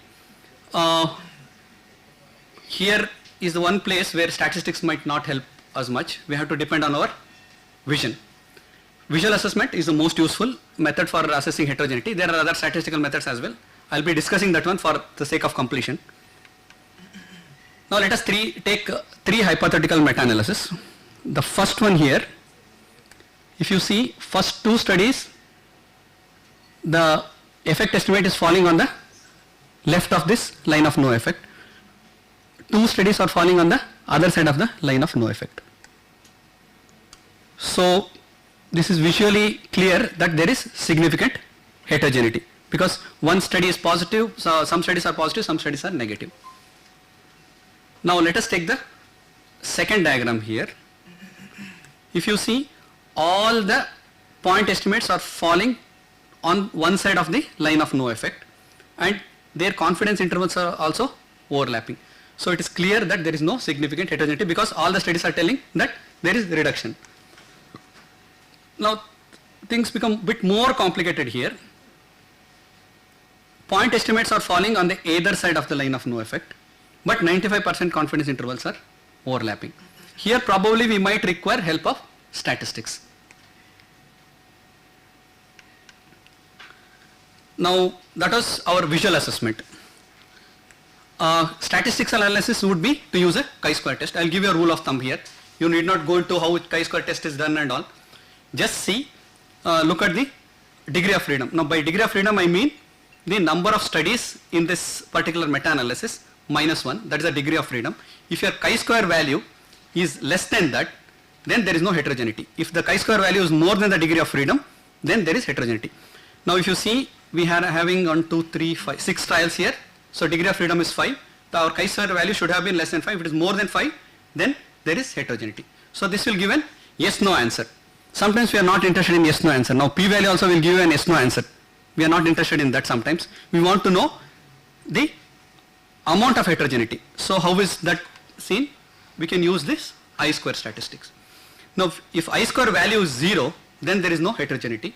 As the I-square value goes on increasing, then there is substantial heterogeneity. We get more and more uncomfortable as the I-square value increases. If you see here, this was the chi-square value. We found that there is heterogeneity. Even I-square is also significantly bigger number. Now we have deviated from our patient. We'll come back to our trial again. If you see the heterogeneity test here, I-square for, this is for end-stage renal disease. Now let us do a visual assessment first. All the studies are falling on the left, only one trial on the right, but 95% confidence intervals are overlapping. That is our visual assessment. There is no significant heterogeneity. Let us see the statistical test. I square 14.84 and chi-square is 1.17. If you use the rule of thumb, we have 1, 2, 3, 4, 5, 6 trials here. 6 minus 1, 5. Chi-square test is less than 5. So we are happy that there is no heterogeneity. So we answered the question, is there any heterogeneity or not? There is no significant heterogeneity in the trials which have been included in the meta-analysis. So we'll move to the next step. Are the results precise? Now we are, I think from morning we are talking about precision. I'll make it simple for our clinical use. Just ask a question, will my clinical decision remain the same whether the upper or lower boundary of the CI represents the true effect? If you answer this question, then you will be able to assess the precision. Now let us go back to our effect estimate to make things more clear. We spoke about the worst case scenario. The upper bound of the confidence interval for end stage analysis gave us the number 4. So it means in the worst case scenario, 4 of 1000 patients will escape end stage analysis. But worst case scenario in serious infection is 245 more patients will end up with serious infections. So precision is going to be a matter of judgment. Next question which he asked is whether directly can we apply the results of this meta-analysis to our patients or not. That will depend. Here we are happy that our PICO matches with the PICO which the meta-analysis people are asking. So we are happy with that. So we will move ahead telling that probably we will be applying the results to our patient. So if there is any publication bias or not. This is step 8. We know that positive studies are likely to be published more as compared to the negative studies. How do we assess the presence of publications? By looking at the funnel plot. Now funnel plot, you are going to plot the effect size on x-axis and the precision on the y-axis. If you see this diagram here, the funnel plot is symmetrical. It looks like an inverted funnel. If you see this diagram, there are some studies which are missing here. These missing studies represent the publication bias. So if you do a funnel plot, we'll be able to assess there is any evidence of publication bias or not. But for this you require at least 30 studies. In our meta-analysis which we have taken, there are only 7 studies. So we are not going to do a funnel plot analysis here. If you are interested in knowing more about this publication bias, you can read this book, Bad Pharma. Now how do we combine everything? Now we have looked at credibility and we have assessed the confidence. Now as we use the grade guidelines, whenever a meta-analysis is done on randomized control trials, we start with high confidence. If you find any of this, risk of bias, inconsistency, indirectness, imprecision or publication bias, we lower the confidence. So here we feel that there is imprecision because only 4 patients are escaping dialysis in the worst case scenario and 245 are ending up with serious infections. So this is going to be a matter of judgment. Sometimes I may feel that it's not imprecise. With that, we have lowered the confidence by 1. So we are having a moderate confidence in our results. So to resolve the scenario, we look at death, no difference, risk of ESRD decreases but serious infection increases. Based on this, we discuss with the patient. Again, patient is at the center of our management. So we have to understand his values and preferences. What happened was this patient did not agree for Plex. So we did not offer him Plex. So in case if you are interested to know further regarding details of how a systematic review is exactly done, you can look at this book, Cochrane Handbook of Systematic Reviews and Intervention. And how to analyze a trial or how to analyze the studies which you are, including observational data which we discussed and RCTs and systematic review and meta-analysis. This is by Trisha Gnilang. It's a very small book, but it's a very tongue-in-cheek, very humorously written book. This is in bit of more detail. I have used the guidelines from this particular book for today's talk. So to conclude, a high quality systematic review will form one of the best forms of evidence, assess credibility and confidence by 4 questions which we discussed. Credibility is assessed by PICO, search strategy, ROB and results, how they have been put up. Confidence is influenced by consistency, precision and directness and publication bias. Thank you very much. Thank you, Dr. Manjunath, for an excellent review of systematic review and meta-analysis of the trials. This is supposed to be the highest level of evidence for a research topic. You have covered very well. Thanks. And how to apply. I was very fortunate to have Manjunath, Dr. Tukaram, Dr. Divya, Dr. Vaibhav Keskar as my mentee. Which by the time they clear the DM nephrology, everyone has one or two publications in international journal. Just you have to say, you do this. They will go and search and do all the work. Even if suppose any interesting case is there, now thrombotic microangiopathy, to evaluate, patient was from 9 months and 9 years he developed thrombotic microangiopathy, and he had come at 18 years. That time investigations were not available in India. This Dr. Tukaram, and he contacted Italian center and all the samples were sent to Italy and he got the diagnosis. It is a congenital defect of adamantius. Similarly, Dr. Vaibhav, there was a swelling calcification on the scapula of a 10-year boy. So I just said it is a tumoral calcinosis. He searched all the literature and he contacted some center and he got the genetic analysis done, and FGF23 mutation or Klotho he has analyzed. So they both, I was very fortunate to have such mentees with me, and he has done, and all they are doing very well. So I am proud of you all. The reason probably we are doing very well is because of the able mentorship of Hase sir. So thank you, Manjunath sir, for that excellent comprehensive talk on systematic review and meta-analysis. As a spokesperson of everyone sitting behind the younger generation, I was specifically interested in this because first it is at the top of the pyramid, so if we can really begin from there, and also as someone, as a researcher who has less resources, like not every one of us in this room can perform an RCT today. We don't have the we don't have ready access to grants, we don't have a institutional backing, but each one of us, at least if you have 2 people, you can do a systematic review and meta-analysis today. You don't need anything more than just 2 people, you and your friend. You can do it today. Maybe sir can throw some light on how youngsters can, what are the resources, the free softwares available, how a youngster can actually perform a systematic review on their own. Now, one software which is freely available is OpenMeta. In that, all the statistical analysis can be done with forest plots generated from that may not be as good as that which is generated from Revman, but OpenMeta is one software which can. For all other things, we RAN is another software for. Not open, I guess. It's up to one version below.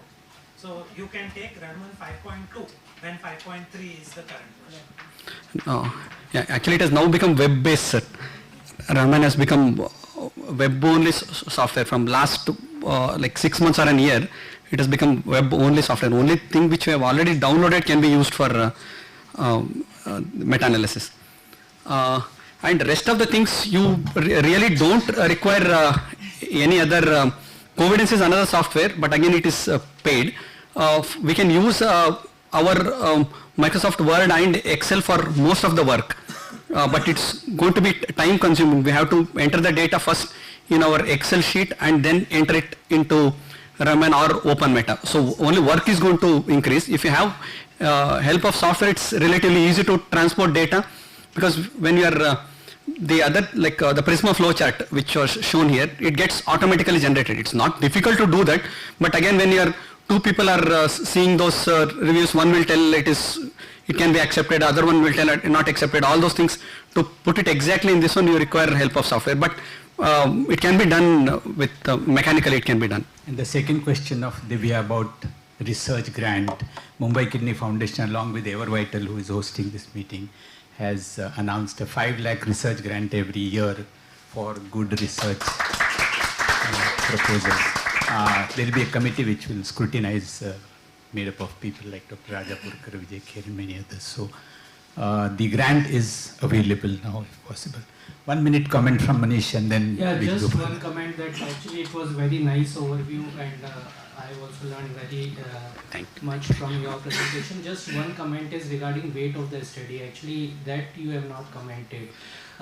Because you know the meta-analysis example which you have taken, the entire was driven by just one study. 50 to 80% weight was just one study. Watch. So there are some comments. Do you want to comment on that? And if we remove the weight of the study, say one study which is influencing the entire meta-analysis. See, that's, I think probably this, my last diagram is reflecting that one. This study is driving the entire, this one to, the diamond to the other side. So this is how this wall study is having the effect on the meta-analysis which we had. Now actually here, two things. One, little bit of statistical this one here. We have to look at whether we are using a fixed effect model or a random effect model. Two things are used for when we are analyzing. This has to be put up upfront when you are registering the meta-analysis, telling that we are going to use a fixed effect model or a random effect model to bring that diamond out. That is to say how we are going to analyze that one. Now fixed effect model believes that the entire data is coming from a single population. The entire population is homogeneous and we are doing sampling from that only. So that is, it believes that there is only one truth. It's more of a philosophical discussion. There is only one truth. That is how fixed effect model works. Now random effect model believes that there is a range of truth. So population is heterogeneous. We are taking from, sampling from different populations. So if you are using a random effect model, it will give you a more conservative estimate, telling that the confidence interval is slightly wider. If you are using a fixed effect model, then definitely we are going to get a value which is confidence interval which is slightly narrow. And regarding the weight of the study will be directly proportional to the number of patients in fixed effect model. Random effect model does consider the inter-study variability, and the weight given to that particular study will be slightly lesser as compared to the fixed effect model. But however, whatever said and done, a big trial is definitely going to influence the outcomes on meta-analysis. Now here if you see, if you compare wall study and the meta-analysis which was done by the same person, harms were slightly more in the meta-analysis and risk of end-stage disease was less in this meta-analysis. But in his study, there was no difference with respect to end-stage analysis. So this is how pooling is going to help us. Meta-analysis helps us. Actually, one criticism that actually if you remove the walls study, you know, the entire result will change. Yes. It is influencing that despite that the study is a strong result, it is still coming towards this side. Exactly. Yeah, I think the discussion is. Remove the best study of the. No, I'm not saying Yes. No, big study is definitely going to influence it. Index for meta-analysis also. Fragility index for. Oh, I'm not really sure regarding the. I'm not. Probably no. One It is study. not there. We don't use fragility. No, but similar, like one study with positive result would change the outcome of meta-analysis. I think there is a lot of discussion during literature. Should a one whole RCT be enough, or do you need to do a meta-analysis? Right. So that's the point sir is trying to make. So a good RCT placed in that meta-analysis. Go higher than the meta-analysis. And rightly so. It should do that. It should. Yeah, it should. So, like you don't remove that. Actually, when you look at the many of the meta-analysis, when you read about meta-analysis, mixture of the RCTs, observational studies, meta-analysis of the only observational study, meta-analysis of the only randomized controlled trials, only above some of the weightage. So that are something. That's why there is Prisma, that's why there is MOOS. Meta-analysis of observational studies has a different pattern. Meta-analysis of the randomized control trial, like the Prisma, has the different. So actually, what kind of the data you have taken, that also influence your weightage and outcomes of the system. Yeah, I think the discussion is going quite a bit, and it looks a very. Randomized control trial meta-analysis should be differently observed. Yeah, getting heated up, but Manjunath, as his name suggests, one of the names is Shiva, one is beautiful. So this whole thing was a very beautiful discussion. Thank you, Manjunath. And Nitya has stood up from last 5 minutes, and I think we should respect that and, take the next. So our next session is on how to write a paper. The esteemed panel for the session is Dr. Mayuri ma'am, Dr. Vijay Kher sir, and Dr. Narayan Prasad sir. May I please invite Dr. Nitya Gokte ma'am to deliver the talk.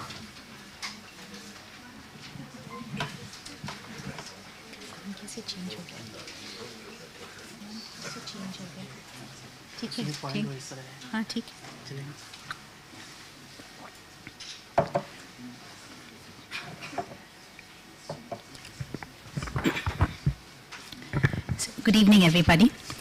Let me start with a paper that was published in the British Medical Journal in 1996. And this was a clinical trial with a sample size of 2.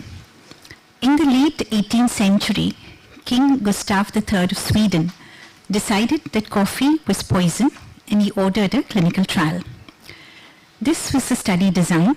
The king condemned a convicted murderer to drink coffee every day, and the control was another murderer who was condemned to drink tea every day, and they were identical twins.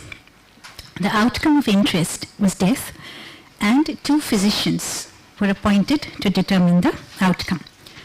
If you look at the results of the study, the 2 physicians, they died first. The king was murdered. Both convicts enjoyed a long life.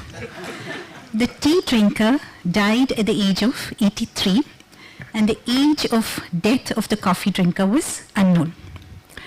Now, these results were sent for publication. You can look this paper up. The p-value was more than 0.05, no conclusion possible. And what is true is coffee was forbidden in Sweden in 1794 and yet again in 1822. And the editors and the editorial staff decided that authors should have some mercy on them. Right. I was the editor in another lifetime of the Journal of Postgraduate Medicine, right? And this was the time when smartphones had just come in. So I had become smart at the smartphone. So the first thing I did is configure emails onto them. I want a show of hands of how many people actually open your phone before even brushing your teeth. Well done. Good job. Great. I've also, thank God. So, you want to see all the emails that have, sort of come in the night, and I wanted to see what the journal emails were. So it's a very nice cartoon which depicts my mindset, or depicted my mindset. Dear contributor, thank you for submitting your story. We regret it does not suit our present needs, because if it ever does, we are in deep trouble. So what I'm going to do is to talk to you about writing a readable and publishable paper. The jokes are done now. Yeah? Why write? What is the structure of a research paper, the IMRAD? References. I'll spend 1 slide on active versus passive voice, the importance of hedging in research, why titles are important, abstract, and I would, touch 1 slide, I don't know much about this, on artificial intelligence in medical writing. Donald Kennedy was the editor of Science. What did he say? All the thinking, all the textual analysis, all the experiments, and all the data gathering aren't up to anything until we write them up. In the world of scholarship, in the world of science, we are what we write. We are who, we are somebody because we write. But why we write can be divided into 2 categories. One is research advancement, and the second is career advancement. Research, knowledge building, you want to share your experience, you want to stimulate a debate like we've had, you have something important to say, you actually think that what you do changes practice, and you want somebody else to examine your work. Actually, you don't. Career advancement is the second part of it. You want appreciation. All of us have gigantic egos, every one of us in this room. It enhances our CV, looks good. You get grants, yeah. You also entertain, and I'll show you how you entertain by publishing. You also console yourself and, "Arey, this patient died, but you know, you don't make this mistake." So you also console. Before you write, what do I have to say? Is it worth saying? What is the right format for the message? Is it a case report, original article, systematic review? What is the right audience for the message? And what is the right journal for the message? So this is Sir Austin Bradford Hill, 1965. Why did you start? What did you do? What answer did you get? And so what? This seems to me to be a logical order for a scientific paper. So this brings you to the structure of the original research article. I stands for introduction, rationale, sometimes known as background. What did you do is methods. What did you find is results. And so what? What does it mean? Is your discussion. So the introduction should supply the why of the subject, the rationale, and supply adequate background information so that somebody doesn't have to go back and look at the references, and always end with the aim of your article. I found this very, very nice article, and my teachers have taught me that your introduction should be arresting, but your introduction should be ABC. It should be accurate, it should be brief, and it should be clear. Accuracy, brevity, clarity. Chronic kidney disease has emerged as one of the most prominent causes of death and suffering, due in part to the rise in risk factors, obesity and diabetes. The number of patients affected by CKD is increasing. Although mortality has declined in end-stage kidney disease, the global burden of disease shows that CKD has emerged as an important cause of mortality. This narrative review, right, Sir mentioned it earlier, Dr. Manjunath. So already telling you that it's a narrative review, summarizes information about global CKD prevalence, trends and determinants. The fantastic part of this paper is it tells you, I'm not going to do this. I am not going to mention or discuss patient-reported outcomes, progression to ESKD or other clinical parameters, right? So ends by saying what you're not going to do. Next, we come to the methods. Design, study material, that's your population. How did you select inclusion-exclusion criteria? What did you do with them? How did you assess your outcomes? Primary endpoints, secondary endpoints, statistical analysis, and ethical considerations. Always remember, have sections and subsections for clarity in your, we don't think like this, we actually think in bits. This study, again a very nice study, this is called as the Master Plan Study Group, and I was actually fortunate I found these studies. It starts by talking about the design and inclusion, a comprehensive description of patient selection and assessment of abdominal aortic classification has been previously summarized. So this study looked at correlation between plasma magnesium or low plasma magnesium and abdominal aortic calcification. Something has gone wrong with the slides. Anyway, so what I liked about this paper was thar. This is done by this fellow, that is done by this fellow, now you go and look for it. It was such a crisp, clear methodology. So what they do is, we have assessed it by Peters' method. In short, Peters' method is 1, 2, 3, 4. We will briefly summarize it. How did we assess abdominal aortic classification? Kapila's method, finished. Now you go and see that method, Yeah, and how did we assess plasma magnesium? According to the manufacturer's protocol. 1, 2, 3, 4, 5, 6. Very, very, very good paper, but it's very short. You don't have to go through it. No? Statistical analysis. Now see, this is interesting. They brought in results into the methods. As 79 out of 280 patients had no calcification, we used a zero inflated Poisson model to estimate the association, we can discuss this later, between abdominal aortic calcification and plasma magnesium concentration.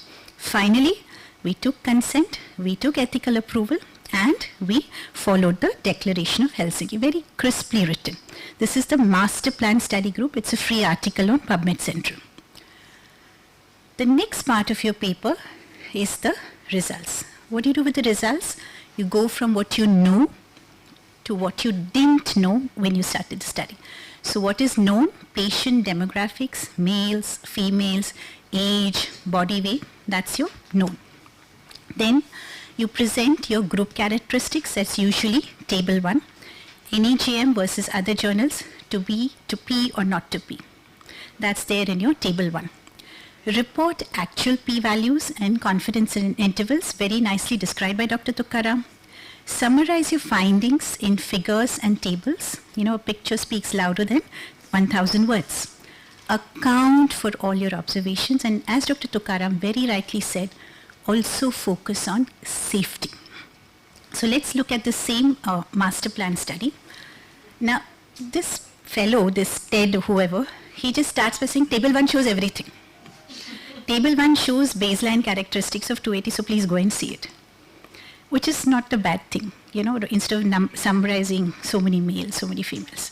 This cohort consisted of relatively young patients with a mean age of 61 years. The average eGFR was whatever. Patients had moderately decreased or moderate to severely decreased renal function, and 79 out of 280 patients did not have this abdominal aortic calcification. The plasma magnesium concentrations was whatever, yeah, and I can't see what I have typed here. But anyway, one group had higher plasma magnesium concentrations and the other had lower plasma magnesium concentrations. Then we go to the discussion of the study.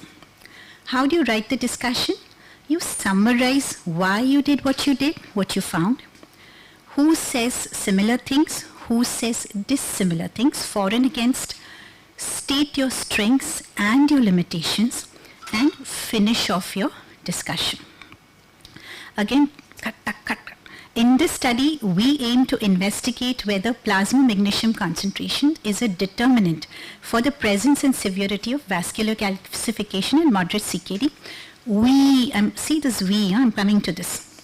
We identified a moderate, non-statistical significant association between the score and the plasma magnesium concentration. Other studies have reported stronger associations. We did not find it.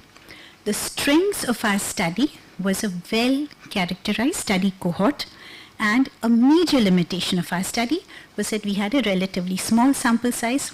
I would also add that you didn't have aortic calcification, but a lumbar X-ray was available only in a subgroup of patients. In conclusion, a statistically non-significant association between plasma magnesium and abdominal aortic calcification suggests limited, I'm coming to this, any potential preventative effect of magnesium on the development of abdominal aortic calcification in non-dialysis CKD patients. It's a good study the way it is written. Now I'll come to another part of writing, which is use of active voice versus passive voice. Consider this example, you will recognize it immediately. In this paper, a structure is suggested for DNA. Yeah? We wish to suggest a structure for deoxy, the salt of deoxyribose nucleic acid. So the distinction between using active voice relative to passive voice. When do you use passive voice? To hedge. Neoadjuvant chemotherapy selects radio-resistant clones. It is possible that neoadjuvant chemotherapy selects radio assistant codes. So when you're not sure about something, when you don't want to make a commitment, use the passive voice to hedge. And I tried hard, but I couldn't find a kidney journal which gave you active versus passive. I'm sure there are, I didn't look hard enough. But the British Medical Journal, Nature, Ophthalmology, Science, all of these recommend that you use the active voice when you write your manuscript, right? Now, discussion, common pitfalls. Do not reiterate selected results. Do not keep on emphasizing the strengths and not focusing on the limitations. Do not inflate the importance of what you found, yeah? And do not go beyond evidence to draw unjustified conclusions. Now we go to what's remaining, title, abstract, and references. Remember that the title is the first thing an editor sees on submission and can easily prejudice the way in which your paper is handled. It's also the first thing seen by a reader. So reader might actually easily discard your paper after reading your title, right? So the ICMJE tells you to have concise, informative titles, but there's one classification I found which divides titles into indicative. It states what the paper covers without telling you what the paper found. And there is informative, right? So let's take certain examples here. Do Indian men have similar oncological outcomes with abiraterone plus ADT in the setting of metastatic hormone-sensitive prostate cancer, right? So they're asking a question, but they're not answering it. Any problems with this title? Compared to whom is not given. Yeah, there is, but that's okay. This is a paper by Ajay Kanbur. Change of the suprapubic catheter, not always safe. So the answer is actually in the title.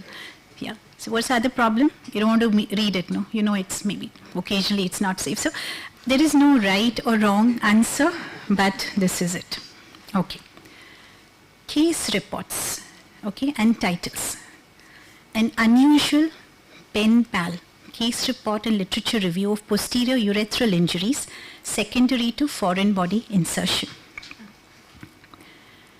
From urethra with shove, it's like Russia with love, so urethra. Case of the wandering kidney. Why do people do this? You know, you want to inject some humor into your title. So there was a study which actually looked at, do humorous titles bring more citations? Answer, no. It just increases the chance that somebody might read it, but it doesn't increase the chance that somebody is going to cite it. But I think some of these are insensitive, yeah? So then we come to the abstract. It's a succinct, accurate summary of your paper. The purpose of the abstract, I think Dr. Tukaram says he reads it last. Everybody reads it first, I think. What's important is you write it after the paper is written. Don't write it before the paper is written. It's included in abstracting services, and it helps the reader decide whether or not he or she wants to read the paper. Follow the IMRAT pattern, look at instructions to authors, decide whether you need to make a structured abstract or an unstructured abstract. Remember, do not copy sentences from the main paper. Use actual data, use p-values, use confidence intervals. Otherwise, your abstract is really not worth anything, and include the main statistical conclusions. And then, of course, you have references. Generally, there are two types. You have your Vancouver style, then you have the Harvard style. Remember, Vancouver is not one style. The last I remember 2 years ago, Vancouver had 21 styles within it. So the italics, the comma, the semicolon, all of which is different in different journals. Take home message, look at the instructions to authors. This is your one-stop shop, the Equator Network. The moment you take out a pen or your laptop, yeah, go to this Equator Network, because everything that you write today has a guidance. You want to write a case report. The guidance is the CARE guidance, case report guidance. You want to write a meta-analysis, PRISMA, right? You want to write a pharmacoeconomic analysis, the CHEERS review. So everything, and it's expanding like not logarithmically, I think exponentially. So every time you visit this website, you sort of, your platelets start aggregating. It's really hard, but it's all there. The writing process, Samuel David Gross. I generally spend from 5 to 8 hours a day on my manuscript, subject to, of course, frequent and sometimes annoying interruptions by patients. Who doesn't know it better than all of you? Yes? Right? So give your manuscript sufficient time, give it to your enemy to review, revise, revise, revise, and re-revise. And if you're an auditory learner like I am, you might want to read it aloud, yeah? And do not rely on computerized spell checks always. What happens to your paper? Those who can, write. Those who cannot, edit. And people like me, they set editorial policy, right? There are 3 things which usually don't happen: outright rejection, outright acceptance. Most of the time it goes out for peer review. No changes, minor changes, major changes, or of course, rejection. Peer review is what it is. It is a black box, but it is what it is, and it's what we have. It's the best system. Please stop me when my time is up. The process of resubmission: read the comments, get angry, put it away, be polite, admit errors, and submit within the allocated period. And there are enough journals. You'll find some journal where you can publish your paper. Based on my experience as an editor, I find that Indians, all of us like to talk a lot, you know. So we are too verbose even in our manuscripts. Really, I'm telling you, very, very verbose. You send something back, people get so offended, you know. So ABC, accuracy, brevity, and clarity. Lastly, artificial intelligence in medical writing. I think there's somebody who works on AI. Somebody was there. So this started in JAMA, where somebody said Chat GPT was also a co-author. There was a lot of discussion and debate on it. So I pulled out this journal and says AI use technologies only to improve the readability of your language. If you've used AI, declare that you've used it, disclose which part you've used the AIs in, right? Okay, I just thought this is important. We've had too many statistical discussions, and since this is urology, it's very close to your kidney. A mistake in the operating room can threaten the life of one patient. A mistake in statistical analysis or interpretation can lead to hundreds of early deaths. So perhaps it is odd that while we allow a person to conduct surgery after several years of training, we give SPSs to almost anyone, right? And T.S. Eliot, I think this is fascinating. This is my last slide. The end result of most research, I think this is true for life, of life. At the end of all exploring will be to arrive at where we started and to understand the place for the first time. Right? Thank you very much.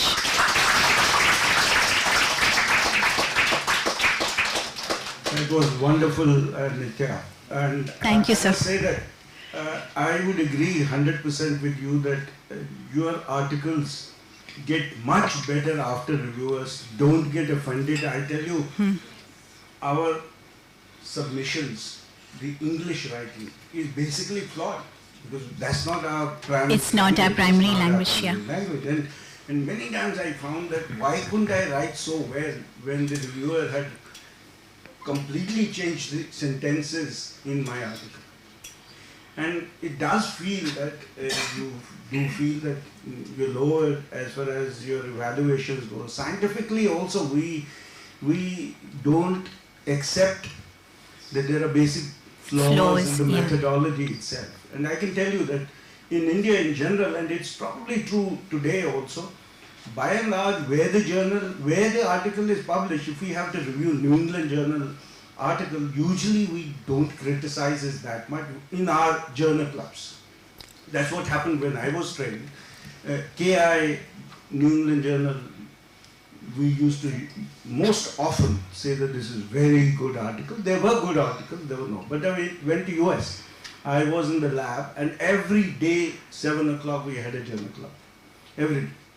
Because the person who was running the lab was an American Heart Association, one of the senior editors of the journal, as well as a reviewer of most of the articles. So he would give everybody. There's a lot of postgraduates and all. Every day we use. And I can tell you that no journal club went beyond the methods. He would kill every article, the methodology. And I couldn't find that. We never went to the results. He said if the methodology is flawed, yes. No point in it. And he would tear this up and throw it into the dust. I was surprised that out of sort of 2 months, 3 months, not a single article was there. And that was basically the critical evaluation of yes. which I can tell you that I never had done. The science was going above my head because I had never been exposed to those kind of things.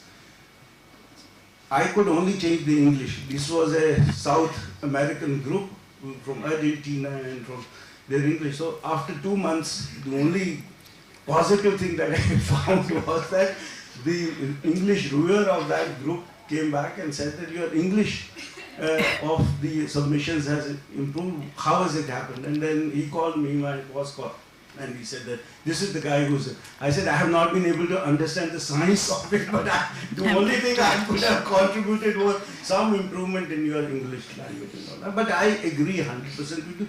I can tell you that even when I do the journal clubs, even currently, I don't think we are able to do the critical evaluation to the same extent. And I hope that the current presentations today, and especially your presentation, this should help people to take an independent view of, to accept criticism, because many of the articles that we have written have been improved by our reviewers. I can absolutely, absolutely. And spend a lot of time with your article.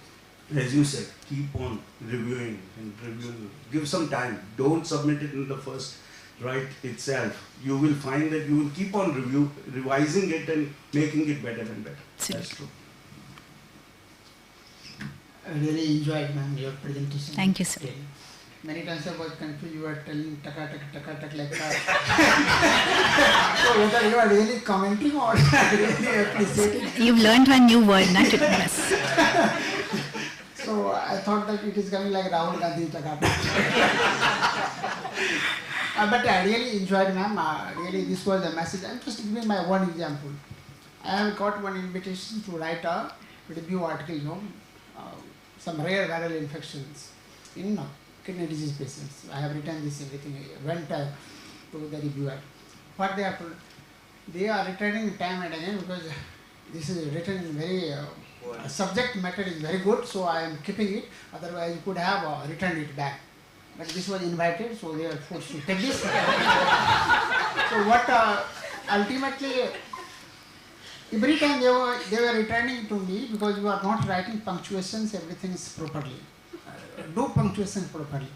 Then I have told him if you can help us in doing this here, that is fine. So they do have staff for that now. If you look at the journal, they will tell you, do you need an assistant? Then he has told me that then I will be one of the co-author.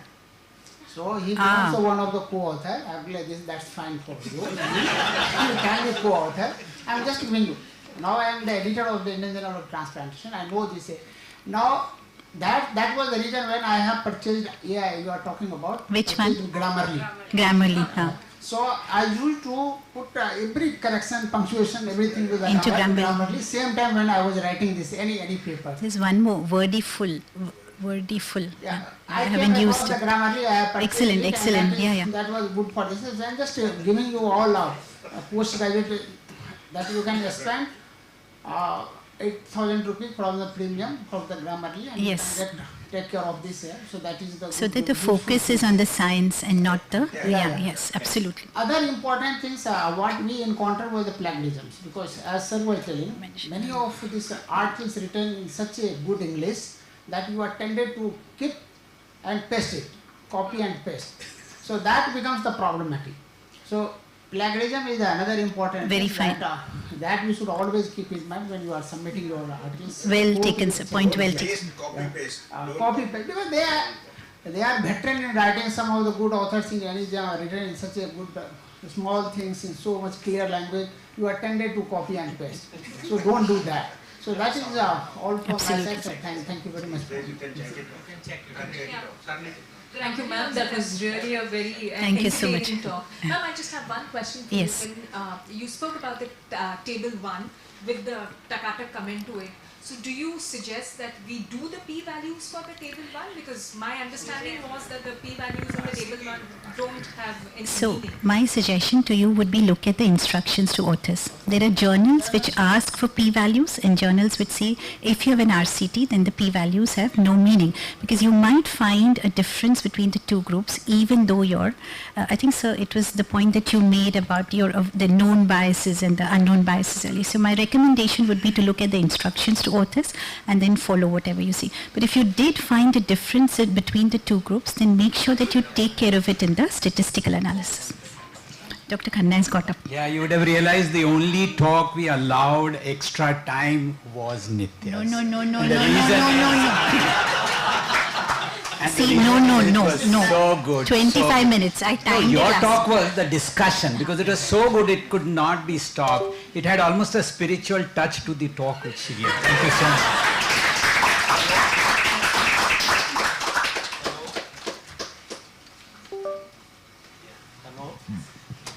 Thank you, ma'am, for the wonderful talk. So our next session is on ethics in clinical research. I would like to invite the expert panel, Dr. Srijit Parameswaran sir, Dr. Nitya Gopte ma'am, and Dr. Valentine Lobo sir. And the speaker for the talk is Dr. Manish Rathi sir.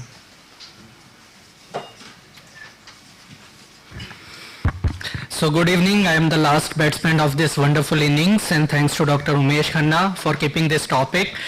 We are moving from science to ethics, and ethics is not a science. And as I go through this presentation, you will come to know that ethics is one of the most important part of your clinical research, which is often ignored. And this is just summarized in 2 or 3 lines, as madam has said, that we followed this and we have taken informed consent. But it's not like that, and you will understand the importance of ethics at the end of this presentation. So what is ethics? So ethics word is derived from a Greek word which means ethos. So it means a custom or character. So it has nothing to do with science. It just means it shows your character. So ethics as such is a systematic study of values, principle, beliefs and opinion, so as to decide what is right and what is wrong. So actually there is no absolute value to it. It is just a subjective value that something for some person may be right, for another person it may be wrong. So it is a subjective value, but once one knows in their heart that this is right and this is wrong, isn't it? We all know that what is right and what is known, and that is what is last line, that it comes from within. Unlike laws which enforces you to follow certain rules of the society, ethics comes from within. So what is clinical research? We have been talking about variety of clinical research since morning, and you have gone through observational studies to RCT and to meta-analysis. All these are clinical research. So the goal of clinical research is to generate useful knowledge about our human health and illnesses using human participants. So wherever human participant is involved, we call roughly these are clinical research. So it can be anything from observational to this thing. So benefit of participants may not be the sole purpose of the research. So research question may be something else, like you just want to know the prevalence of the study. So benefit of participants may not be the sole purpose. It may be one of the purpose, or it may have occurred because you are closely following up the patient. It may not be your primary aim, but it does occur. So people are mean to developing useful knowledge. So you are using human participants to develop some data or develop some knowledge, and that is why they may be subject to risk of exploitation. How? We'll come to know.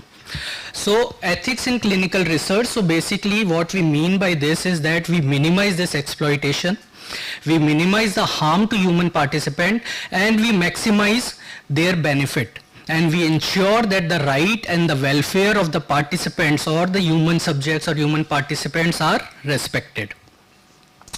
And this is a long history. It all started from World War II, and I'll show you some of the pictures of that.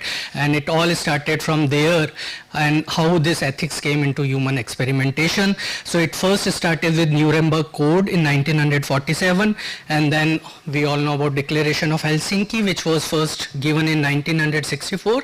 Subsequently, it has been revised multiple times. Then there has been US Code of Federal Regulation, then Melbourne Report, and then GCP guidelines, and then finally I'll be talking about ICMR guidelines, which are applicable to our circumstances. So what was this Nuremberg Code? And you see variety of pictures, and there are many more pictures which are available on net. And this was all happening in Second World War in Nazi camps, where the prisoners were subjected to lot of experimentation. Like in this picture, this person is being injected with seawater to see whether seawater is potable or not, or whether the human body can survive with seawater. In this subject was subjected to seawater. He was just floating into seawater for hours and hours together, just to see what happens to body when it is floating into seawater. And similarly, this human participant was just being elevated in an airplane for hours together. So lot of these kind of things were happening during Nazi war. This is childhood phacomalia, when mothers were given some experimental drugs. So at the end of it, what happens was that a jury was conducted, and these are the physicians who conducted these kind of experiments. And at the end of it, something which was devised, which we call as Nuremberg Code. And what is this code? So the first time at the end of this Nuremberg Code came this concept of research ethics, and the first time it was mandatory to take a voluntary consent of human subject whenever they are being taken into any study. So this was the first time when a consent of human participant was made mandatory. Before that, there was no concept of human, taking consent process at all. Then obviously this Declaration of Helsinki came by World Medical Association. First conference was held in 1964, and then variety of times it has been revised, but the first conference, because it was held in Helsinki, the name is still kept as Declaration of Helsinki. And this was the declaration where first time ethics committee has come into role, right? So after Nuremberg, informed consent came into picture, and after Helsinki, ethics committee came into picture. So they have said that all protocols must be submitted to ethics committee for review, which the ethics committee should be independent of the investigator, the sponsor, or any kind of undue influence. However, when this Helsinki declaration was subjected, still there was one study, and this is supposed to be the most infamous biomedical research in the history of US, and this is known as Tuskegee syphilis study. And what was done in this study? So you understand, 399 black men. So first of all, there is some kind of discrimination. So only black men were taken into consideration. So they were thought to have syphilis, and they were recruited, and they were just kept into prospective follow-up to understand the natural course of syphilis.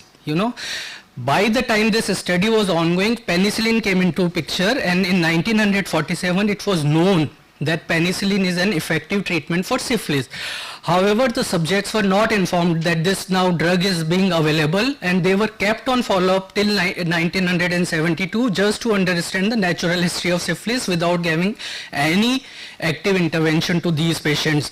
And that is how this became the most infamous study. And after that, what have been done is this Belmont report has come by National Research Act or Belmont report of 1975, and there are 3 basic tenets of ethical research they have proposed, in addition to your informed consent and independent ethics committee. First is there should be respect for persons, and these 3 tenets should make the basic framework of whatever research study you are planning. So there should be respect for human participants. There should be principle of beneficence, like you have to benefit them rather than harming them, and there should be principle of justice. So this was the report of Belmont, and after that further reports of US National Code as well as GCP guidelines have come. So we'll talk in more detail about Indian framework, what are the ethical guidelines in India. So ICMR has been very active in issuing timely, guidelines about what we should be doing in clinical research wherever human participants or you are doing any kind of a stem cell or even animal research. They have been issuing guidelines. So from 2000 onwards, they have been issuing guidelines, and the latest guideline is this 2017 guidelines, and this is 700 pages detailed guideline. You don't have to go through all 700 pages. They have also summarized in a brief booklet which is around 47 pages, but brief is also 47 pages. So I'll be summarizing it in another 3 or 4 slides. So you should be thankful to me that I am actually summarizing 700 pages in 3 or 4 slides. So we'll talk about brief, what are the basic and essential aspect of ethics in human experimentation. And what they have said is you have to follow 12 principles always, irrespective of the kind of study, whether you are planning clinical trial, whether you are planning, observational study or whatever trial, you have to follow these 12 basic principles. And what are these 12 basic principles? First is principle of essentiality. So there are 2 things in that. The first thing is that whatever you are trying to do is essential to do. It is an unanswered question. Whether this is unanswered question in our circumstances. For example, voclosporin has been tried in USA but not in Indian patient, and I want to study voclosporin in Indian lupus patient. This is an unanswered question. So your research question is an essential question, and second is it is also essential to involve human participants. It cannot be done in any other way, like I can't take stem cells and do that kind of a study. So it is essential to involve human participants, and the research question is also essential. The second is principle of voluntariness, and this is the informed consent, that the patient should be agreeing to participate in your study. There should not be any coercion to the patient, and you should also give an option to the patient that even after inclusion into your study, patient can withdraw anytime without causing any harm. Like they will not be denied any future treatment or future admission in your hospital. Sometimes resident may say कि तुम नहीं आओगे तो मैं तुम्हारा admission नहीं करूँगा या तुम्हारा अगले time पे hospital में इलाज नहीं होगा. So these are all unethical kind of things. You should not say like this. Principle of non-exploitation. What we mean non-exploitation is that if you are involving human participants in your trial, then you have to do some kind of adjustments or in your study some type of protocols, that what if they have subjected to clinical trial and something happens to that patient, some side effect has occurred, adverse effect has occurred, how you will be dealing with that, whether patient will be compensated, whether your trial is having insurance, whether the patient will be reimbursed for for example traveling, or or will you be reimbursing for the drugs or so on. So there should be principle of non-exploitation. The principle of social responsibility. The meaning is there should be no coercion of the patients, and also no inclusion of disadvantaged population. Like I have given you example of black men. So not only they should be representative of your society, you should not be having, so for example poor patients, they are not able to get the medicine, and you are giving them a benefit that okay, we will be giving you free medicine so that they can come into your trial. So again, this is not acceptable. You have to have an equitable kind of distribution. You should not include only disadvantaged population. Then principle of ensuring privacy and confidentiality, that is privacy of participants as well as records, and also clauses when it can be breached. For example, you are supposed to have confidentiality of patients whatever there, because patient, they may be sharing so many things with you and you may know so many things about the patient, so you have to maintain privacy. But there are also clauses when this privacy can be breached. For example, your patient, during your trial you have come to know that this patient is now suffering from, say for example, HIV infection or HCV infection, or for example any kind of communicable kind of disease. You have to breach that privacy for larger benefit. So you have to be clear that it's essential to have privacy, but there are also clauses when you can breach this privacy. Then you should also have principle of risk minimization, that you should have steps to minimize this risk and also how to take care of this risk if these have occurred. Principle of professional competence, that the trial has to be conducted by professionals who are trained or who are having competency to do this study, right? It can't be. And that is the concept of having, thesis guide or mentors. We are not leaving just onto the residents that they are going unsupervised and doing whatever they want to do. So that is the concept, that it has to be supervised. And there is also, if you are doing clinical trial, there is concept of having GCP certification, good clinical practice certification, that you are complying with those guidelines. Principle of maximization of benefit is again same, especially it is relevant to clinical trials, that you have to have a good equipoise or randomization, so that you are not subjecting some group of patients to an inferior kind of or experimental kind of treatment. There should be a proper randomization to maximize the benefit to maximum of the patient. The principle of institutional arrangement, it means that institute where this research is being conducted should have policies for research governance and also should have facilities, infrastructure, manpower, funds and training opportunity for conducting research. It's not that in one room you can plan something and you can start doing something. It has to be in a proper setup of a institute or your hospital setup or whatever setup. Principle of transparency and accountability. What does it mean? That it should be done in a transparent manner. It should be disclosed, and we will come to that, how you can disclose that. There should not be any conflict of interest of any investigator, and the result should be made public, right? And the data, another important, especially for clinical trials, is that the data should be retained for whatever number of times number of years you have predefined in the protocol. Usually most of the trials say that the data should be retained for at least 15 years or more if you have conducted a good multicentric randomized control trial kind of a study. Then totality of responsibility, that all stakeholders starting from principal investigator to your resident to your sponsor to your ethics committee to all the persons who are involved in the study are equally important and responsible for this, and this responsibility is not only professional, it is also social and moral responsibility. And finally, there is a concept which they have kept this time, is that environmental protection, that you have to have good biomedical disposal kind of policies and things like that. So these are the 12 basic principles which should guide you in conducting your clinical research. And another two important things and the two basic pillars of clinical research is, one is informed consent and second is an institute ethics committee or an independent ethics committee. So what is informed consent? So subject should be giving you consent to participate, and as I have told, there should be no coercion or no, you should not give them any kind of falsification hopes or something like that. They should be fully informed about the objectives of the study, and they should be given right to withdraw anytime from the study. And also equally important is the PIS, which is patient information sheet, which should be the part of your consent process. Both consent form as well as PIS should be in the language which the patient understands, and the PIS should be given to the patient. You should not be lying with your signed consent form. The PIS is for the patient, so you have to give it to the patient to read it before they actually sign the consent form. Even after signing, the PIS has to be kept with the patient only for their future reference.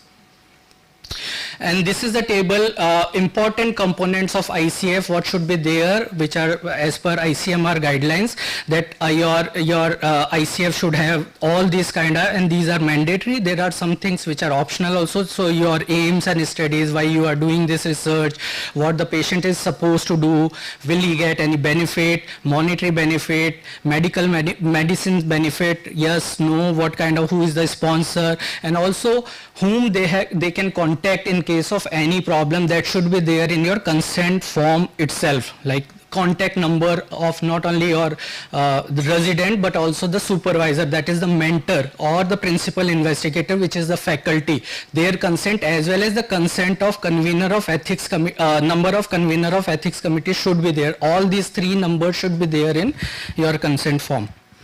The second important pillar is, and which is very, very important, is that institutional ethics committee. All clinical research has to go through this this ethics committee. Without their approval, you can't do any ethical, clinical research.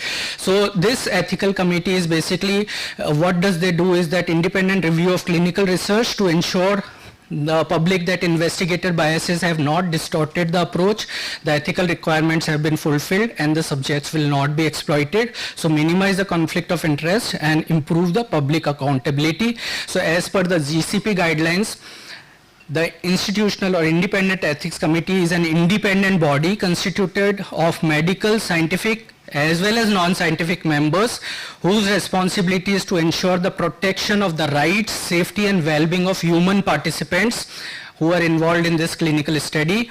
And they should not only review the beforehand, but they are also supposed to have a timely review of this study at a timely interval, and also to document whether the informed consent process is proper or not.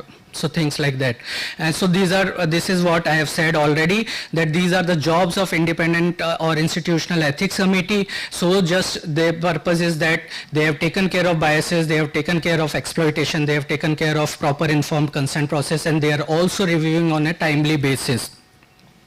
So as per ICMR guidelines, these are the composition of ethics committee member. So there should be one chairperson, which should be preferably out of your hospital or your institute. So as unbiased as possible, this institute, this committee should be there.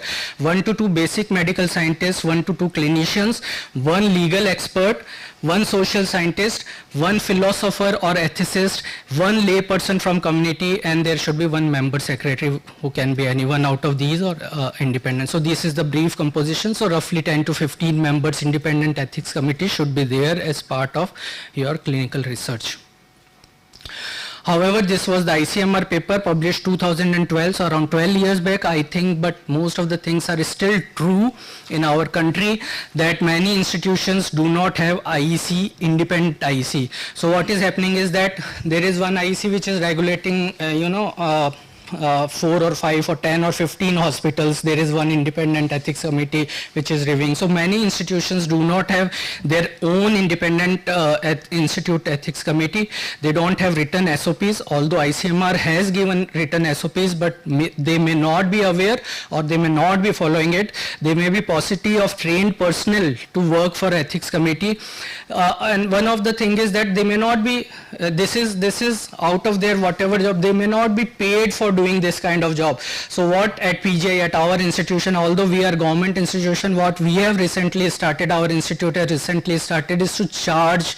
Earlier we were charging only 10% or 15% overhead charges for clinical trial. Now we have also started charging 5% of the total budget as ethics committee charges. So this is just to promote, people. So we will not be obviously paying. So somebody who is coming from outside, we will be able to pay, but somebody who is already in the institute, we may not be paying.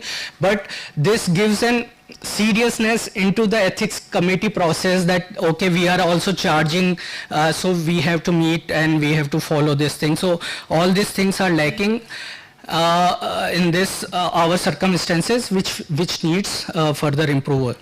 So I was talking about that data should be made public beforehand, and one of the way the government has come out is this Clinical Trial Registry of India, which was established in 2007 by ICMR, National Institute of Medical Statistics, and now and this was also approved by 12 Indian medical journal editors. So now what they have decided, that if a clinical trial is not registered in CTRI, they will not publish in their journal, and that is how they are enforcing people to register.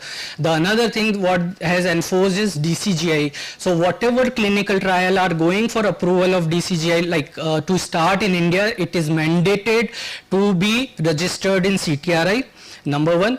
Number two, it is mandated to be registered prospectively, before recruiting the first patient.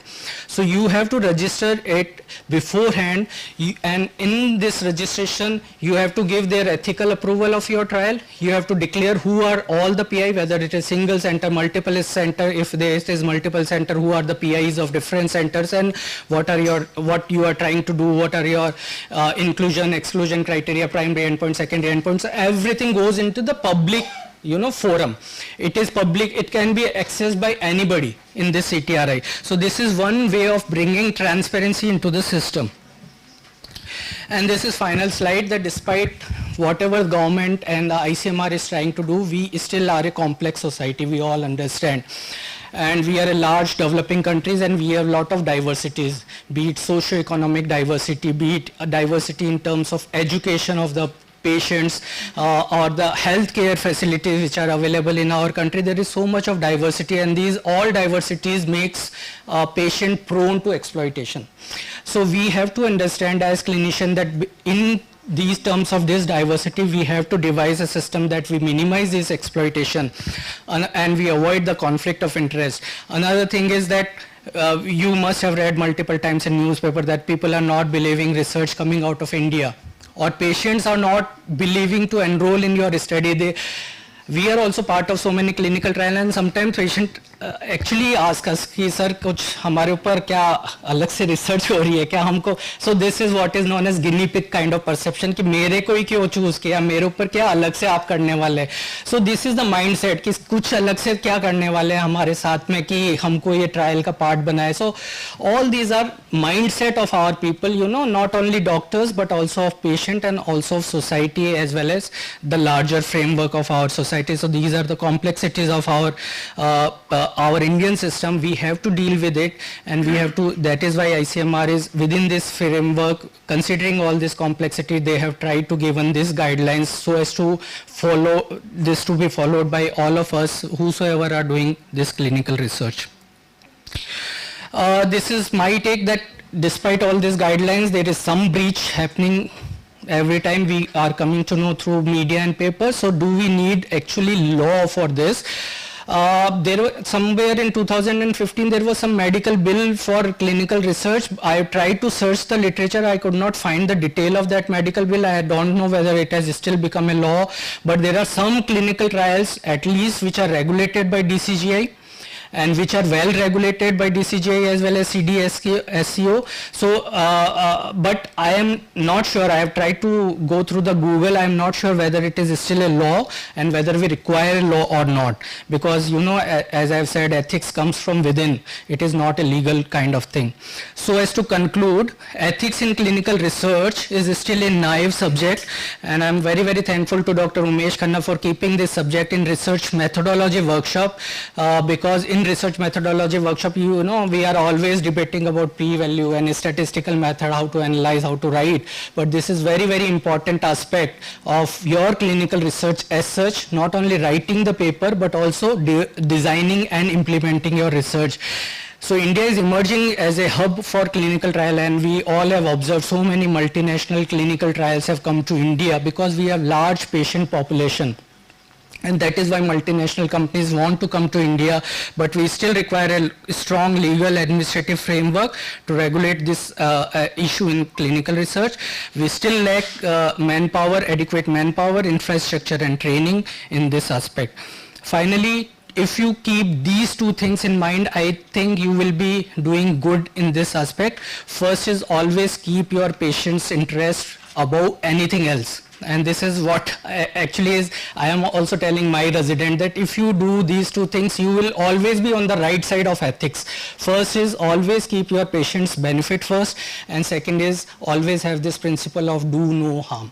So if you are doing these two things, I think you will be on the right side of ethics. Thank you very much for the patience.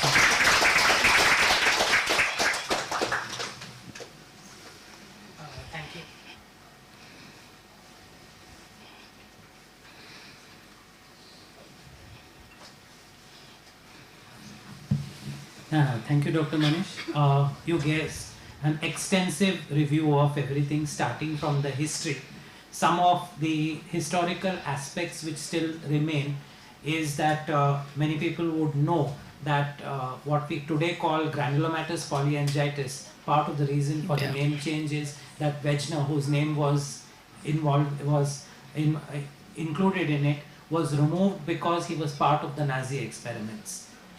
The second is that even Dr. Sims of the Sims speculum fame, his statue in New York was recently removed because he was also found to have experimented on black women in the 19th century. And one of the excellent reviews of this is Rebecca Skloot's book, The Immortal Life of Henrietta Lacks, which deals with how the scientist looking after her had preserved her cells without informing either the patient or her relatives, and it was discovered by a reporter several years later. Just as recently as last week, the government of India, I think, has removed the need for a trial of something which has been already tested in other countries to be repeated in India before the drug gets licensed. No, actually for 12 diseases, what they have said is there is no need to conduct phase 3 trial, but it is still mandated to conduct phase 4 trial only for those 12 diseases which they have specified that these are the diseases and they have to be approved by FDA or European standards like. So, but that's at least a step forward, that unnecessary repetition of those trials would not be done. The National Board. That was true for the academic trials only. Yeah. No, this is for drug trials now, which he's talking about. And now even the NBEMS has mandated that every student's thesis also has to go through registration. Yeah, that is being followed at PJ since last many years. Many years, but now this has come to the NBE, I think about 5 years ago, okay. 5 or 6 years ago. And of course, you stress that the importance of ethical practices in research, but unfortunately there are many parts of the world where even ethics in clinical practice is still not assured. There are reports that China has used kidneys from prisoners on death row for transplantation. There are countries where the governments oversee paid donations. Couple of things. One situation which we often come across is someone claiming that the study has no ethical issues, so it doesn't require an ethics committee review. Which if you look at the rule of the landlord is wrong. Even if there are no ethical issues, what you are supposed to do is to ask for waiver of consent. Since it has to go to this committee, so whatever study we do, it has to go to this committee. Yes. When it is not, ethical issue is not there, you will ask for waiver of consent. So that you can ask for waiver of review also. There is an option for waiver of review, but it has to go, ethics committee has to say that review is not needed. So the typical example is a retrospective study, where pathological or retrospective study. Talking about that part is we are actually seeing the opposite of what is generally happening, because our administration went into the other side. The ethics committee, I think there is a problem when the ethics committee has a lot of people who are not medical people. So the issue we are facing frequently, which has come down in last 1 year or so, was that even trivial issues, even for like the transplant data I mentioned, people, except for people who have died, they will say that you have to take retrospective data which you are taking only from medical records. It's not even you are talking to the patient, because we have a registry. Our ethics committee people used to insist that you have to take consent from patients, which is not existing anywhere in the world. Okay, so my point is this, and I think some of them genuinely have a belief that some of the things which we do are have ethical implications, which is not, because they have no medical training or medical background. So that I think also is something which I think more and more people will start facing. Yeah, I agree with you, because people sometimes become, go overboard, they try to implement, and when you give power to somebody, so with power comes responsibility. They may or may not be responsible. It is just a reflection of the society. This is happening at PJ also. I think this may be happening at other places also, but my basic principle is, if ethics committee has put an objection, we have to look into this and we have to sort that out anyhow, rather than arguing or fighting with them. It doesn't help. It doesn't help. So what has happened is many people have had to abandon their project because it was so unaddressable issue. And this issue, 1 year, I didn't go into that because you brought it up, has changed with the secretary, because when there is a very headstrong person who is into implementing things when he doesn't know also, that becomes an issue. So we need to choose the right person for the ethics committee, external person. Okay, that is what also used to happen. I think it is in the fitness of things that Nitya has the last word. The one small thing which I think was the ICMR, which I think all of us also need to know, the level of risk. Minimal risk, less than minimal risk is there in the ICMR thing. So based on that is what you decide. What is, when we write the ethics committee application also, you need to mention whether it is less than minimal risk or minimal risk, or there is significant risk. Based on that, the evaluation will change. Thank you. Dr. Manish, thank you so much. I enjoyed your talk. Just 3 points. The Declaration of Helsinki has a October 2024 new edition. Okay. So it was in the public domain. So when we do research going forward, it's going to be the 2024 guidance. So that would be nice.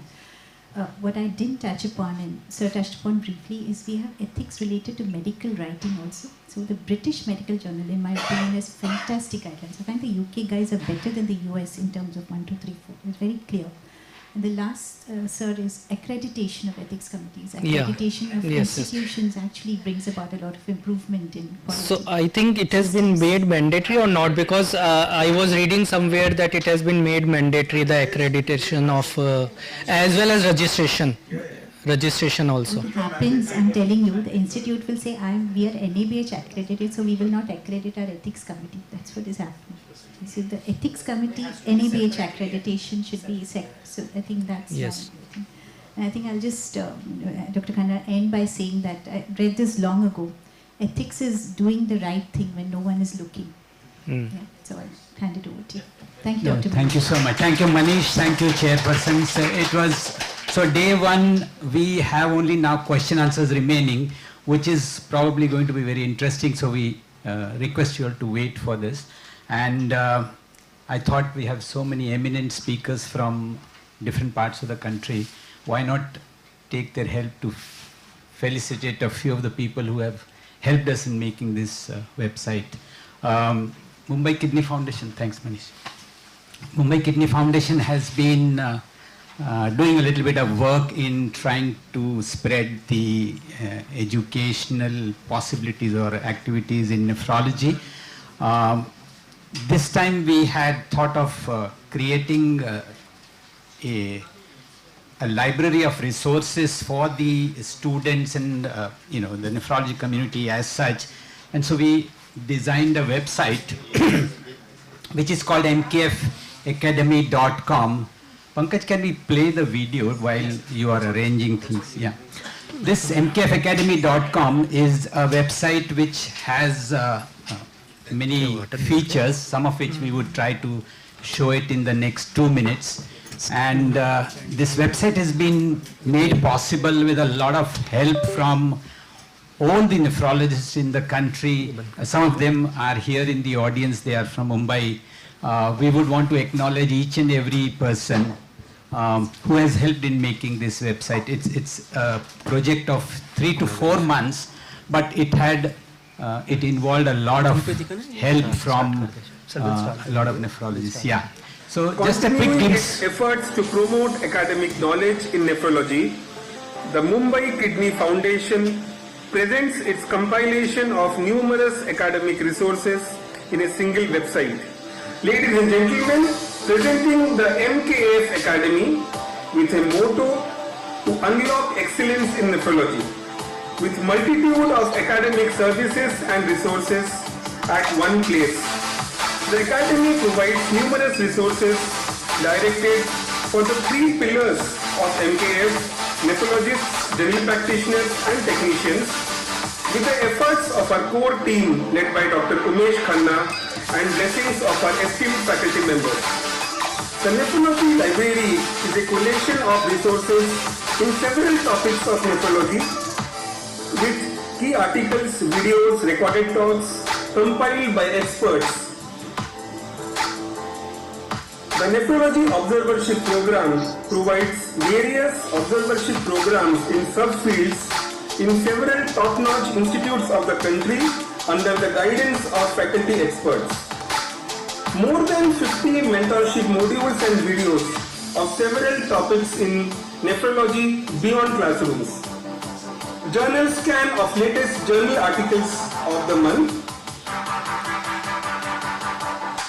Resources for dialysis technicians in form of articles, recorded talks and demonstrations made in a simple and practical manner. Resources in the form of videos and articles for dietitians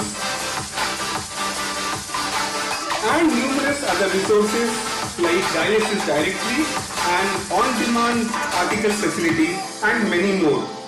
Please log in our website and join the MKF Academy to enjoy the academic resource by MKF.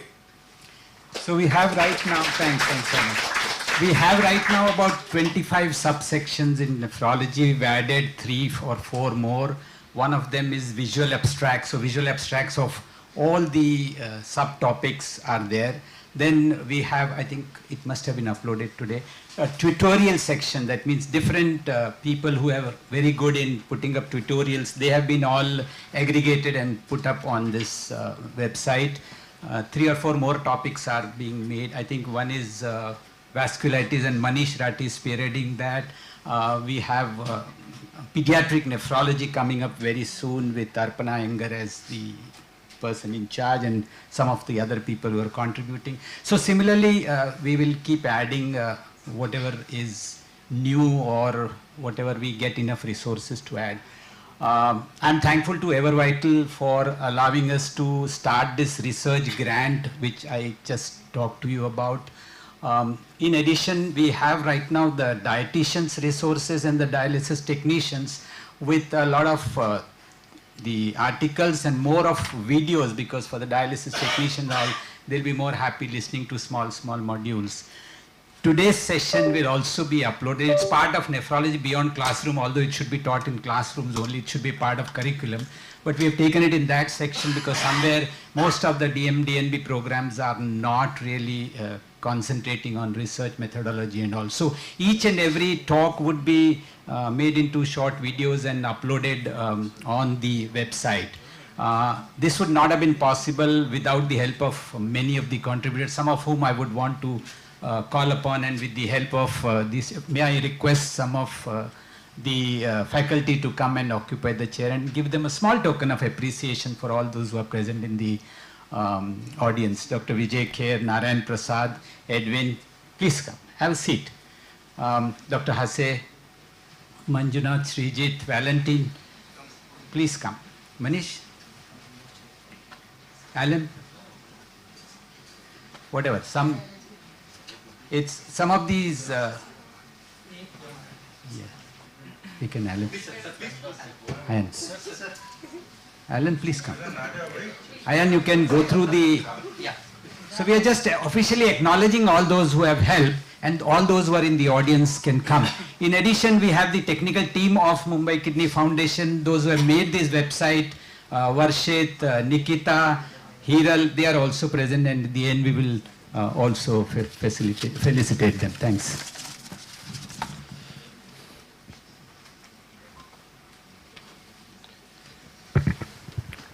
So good evening. It gives me immense pleasure to do this inauguration and felicitation of everyone who has been part and parcel of the entire program and to set everything up. We have got tremendous support from everyone across the country.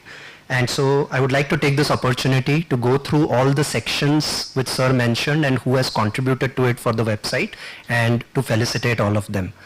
If I miss someone who is in the audience and I miss telling their name. I will really apologize. It's difficult to remember all those. Yeah. We could just show them, and some of them who are in Mumbai can come forward. Can you see if the... So, of course, this wouldn't have been possible without the blessings of our mentors, and we would like to take this opportunity to remember Dr. Vidya Acharya ma'am, who has been an inspiration to all of us. We would like to felicitate Vijay Kher sir for being a mentor and a guide. Sir.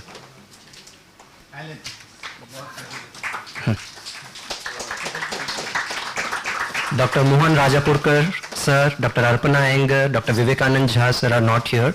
I would request Dr. Hase sir to felicitate Dr. Alan Almeida sir. It's under their tutelage that we have been able to go through this entire process of streamlining the whole of nephrology, breaking it down into subsections. The core group of the academy is the captain is Dr. Umesh Khanna sir, who deserves an applause. No, please, sir.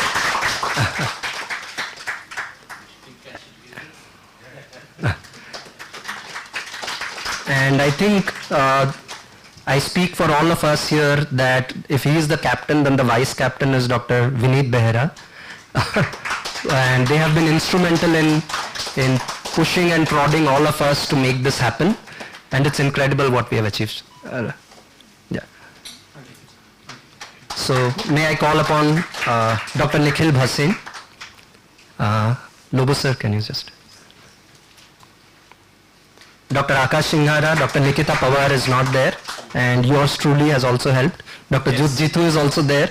I don't know if he's there. So Ayan, of course, is our backbone and one of the more enthusiastic and dynamic person, so you must.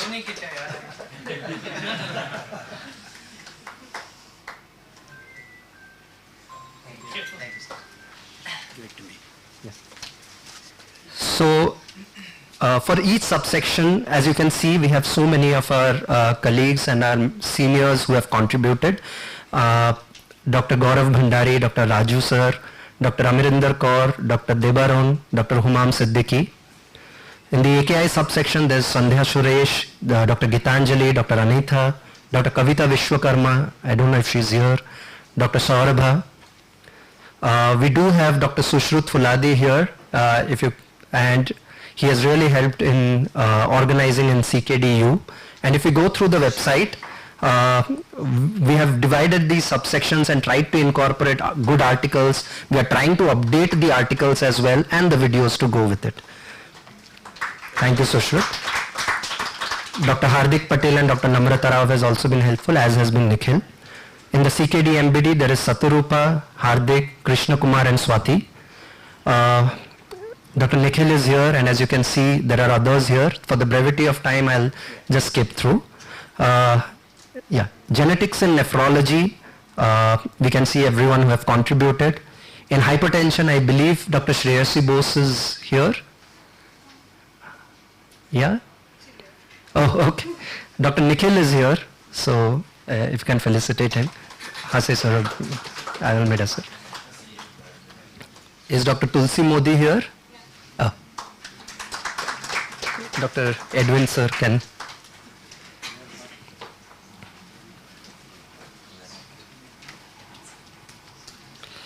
In critical care nephrology, Dr. Varun and Dr. Subhashri with me. And I don't see Neil or anyone here. In glomerulonephritis, Saili, I don't know if she's there on Zoom.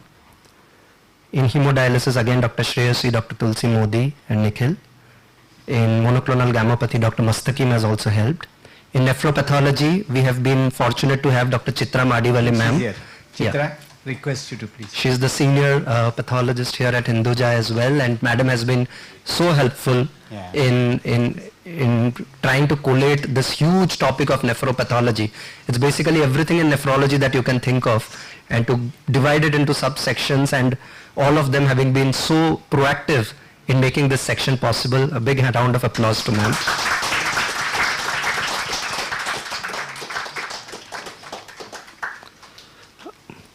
And lupus nephritis, in onconephrology, even Prakash had helped. Dr. Mayuri. Yeah, Mayuri, please. Actually, before this MKF Academy took this shape, the OG of MKF Academy is Mayuri, because she was instrumental in helping us in many of these. Thank you, Mayuri, for all that. In POCUS, in the kidney donor discussions, palliative care, we have Dr. Smriti Khanna. Is she here? She was, I think. I think she's outside. Yes. Transplant immunology, we have Dr. Shruti Tapiawala, ma'am. Please come. Thank you, ma'am, for guiding. Oh, Naren. A big round of applause. Thank you, ma'am.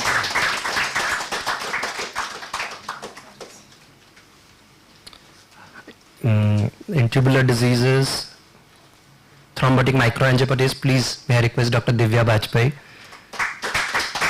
Thank you for all the contributions. Thank you. Actually, Divya has helped in a lot of them. Yeah, this is a couple of. This is just a snapshot, and when we have all.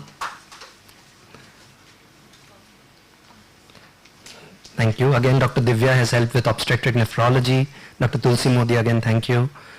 Yeah, is Miss Sana? Yeah, hi. Please come here. Sana, please come. Yeah, to streamline about. about. Has been working with Dr. Kriplani as a nutritionist and has helped us in two subsections, one made for the nutritionist and one for the nephrologist. Thank you, Sana. I see Smriti walking in. Dr. Smriti Khanna, please. Thank you for helping with the streamlining. The palliative care. Palliative care. Yeah.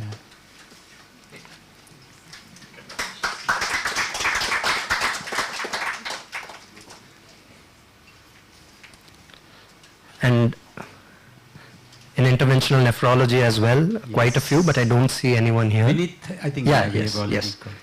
PD as well, Dr. Vineet has contributed in so many of them. These are two of the very good subsections, interventional nephrology and peritoneal dialysis, and they have a huge amount of nephrology resources, if would request people to go through. We have started the visual abstract section as well, where we have collated all the visual abstracts. Is Spandana there? No, she's not. If she's on Zoom, thank you. And like sir said, the Neph Twitter shorts, Dr. Jitu has been very proactive, Dr. Jasmine Sethi, everyone, Dr. Saurabh Sharma. So actually, this is where we should be felicitated, because we haven't yet put those next 2-3 of them. Absolutely. So vasculitis and lupus, Manish is very active trying to make this subsection. Thank you, sir. And the journal scan again. Yeah.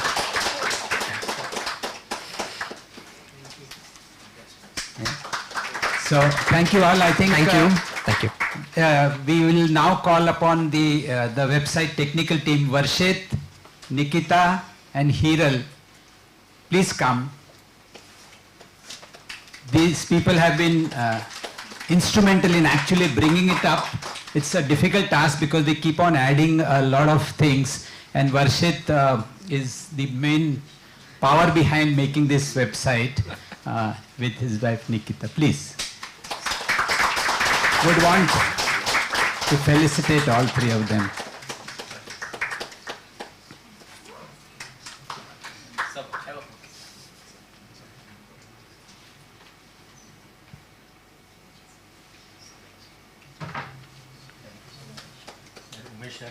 Yeah. Thank you.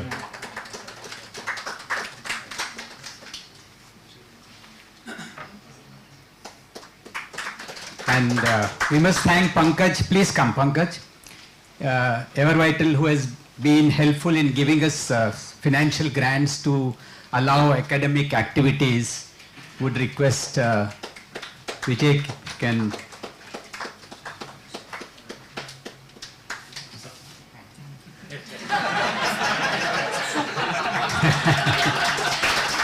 Thank you.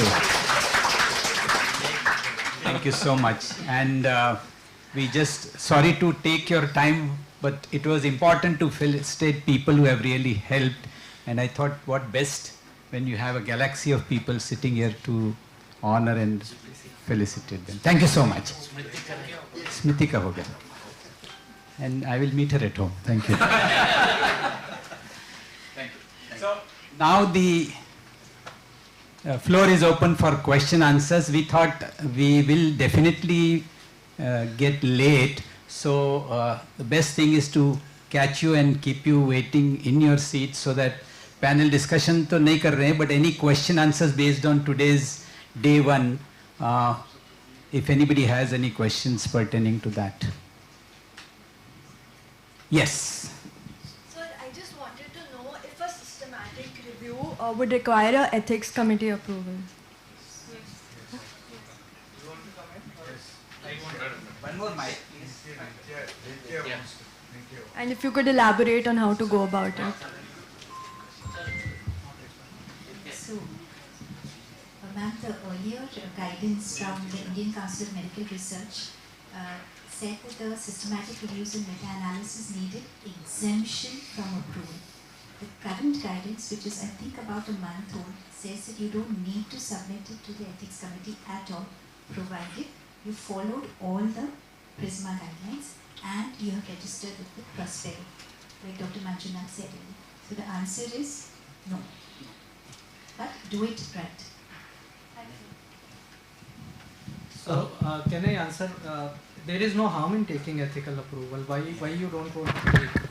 It may not be required as per your guidelines, but if you are taking it, it is helping you. It is no way harming you. So unless you have something to hide, it's always good to take ethical approval, because the bottom line is, I don't know, madam can specify, there may be some journals which may ask for. You can't say that our ICMR has not said that ethical approval is not. Am I correct or not? That some journal may specify you to take, or they may ask that where is the ethical approval for this?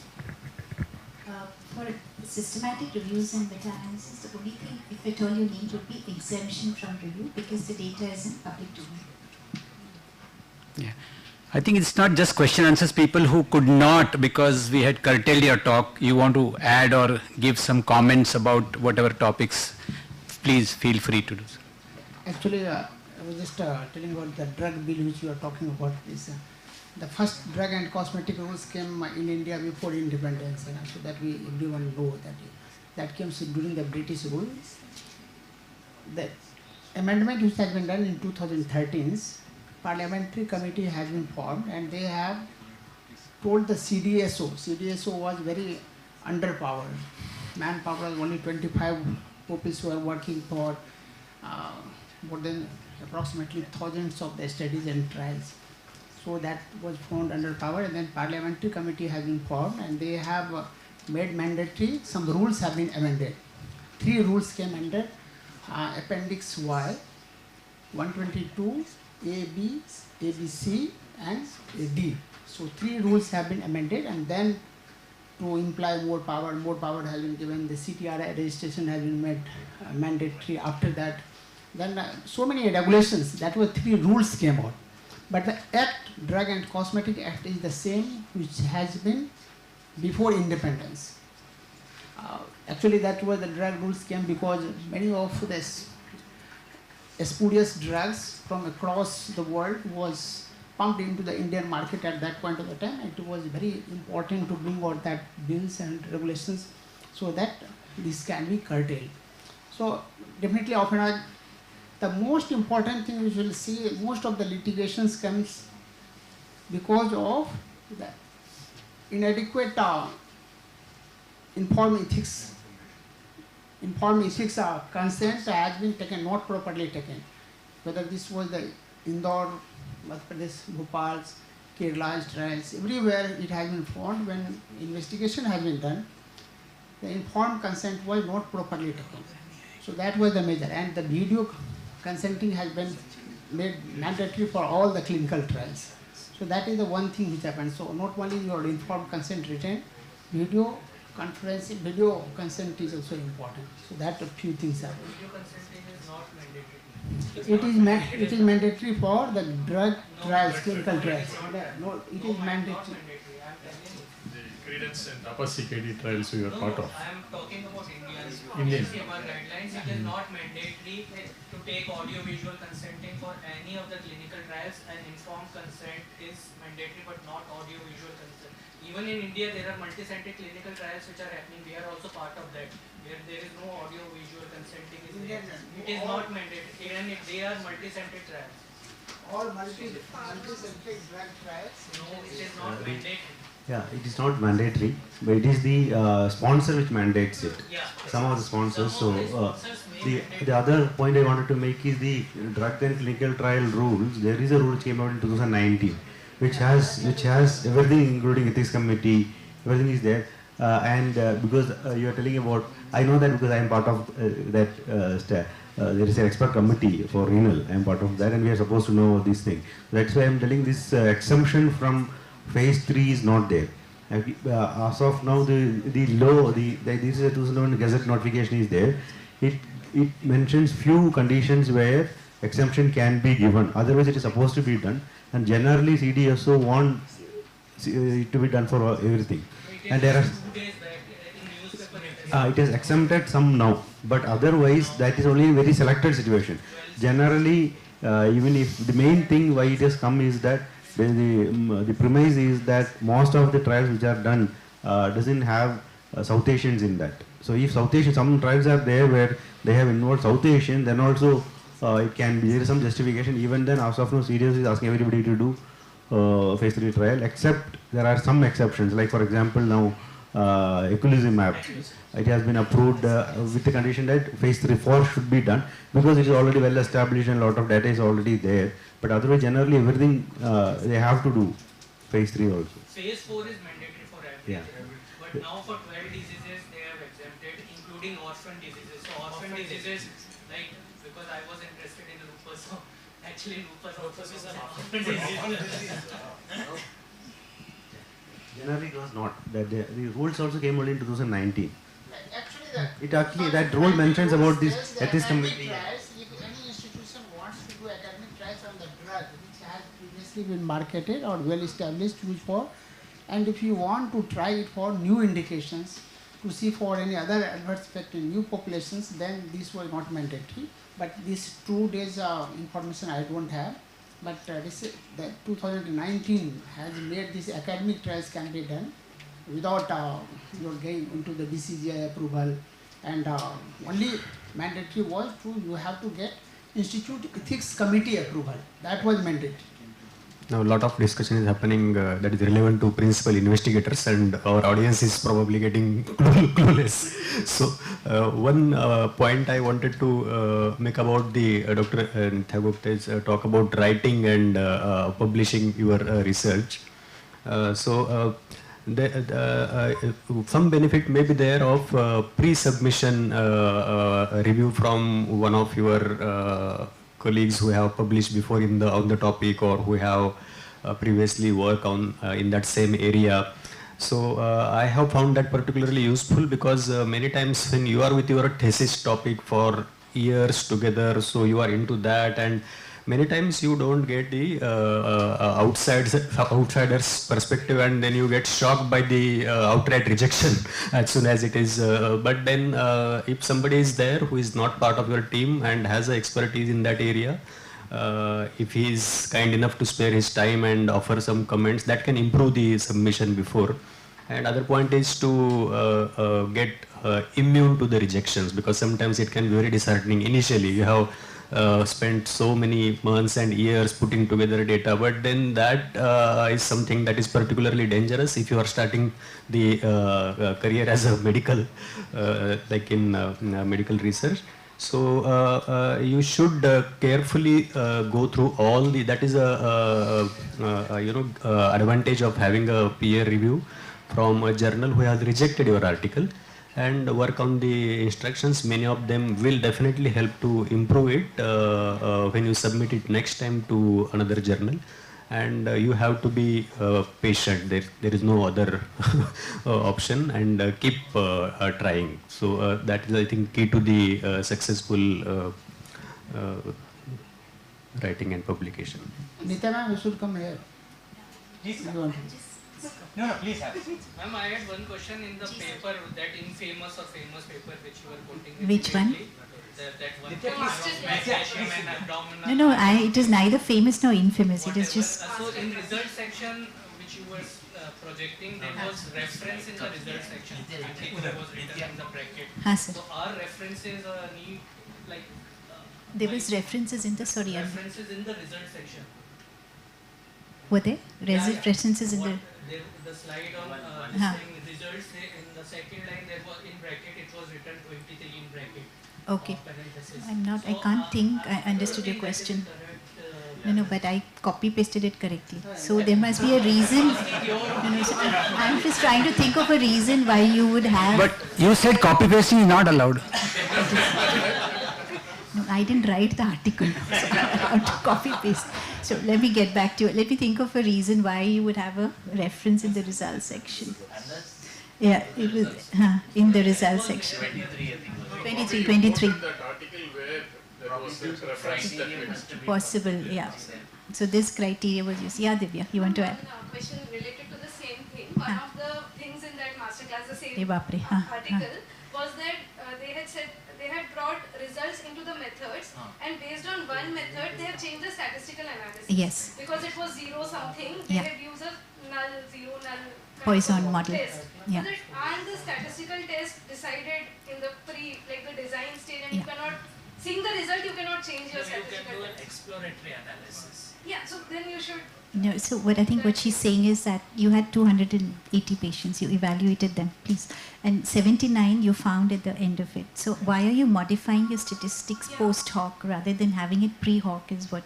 So the answer is right. So actually I had some extra slides. So there are what we call now mixed results discussion. That's the only answer that I can think of. You have results and discussion combined depending on the paper that you're submitting or the paper you're publishing.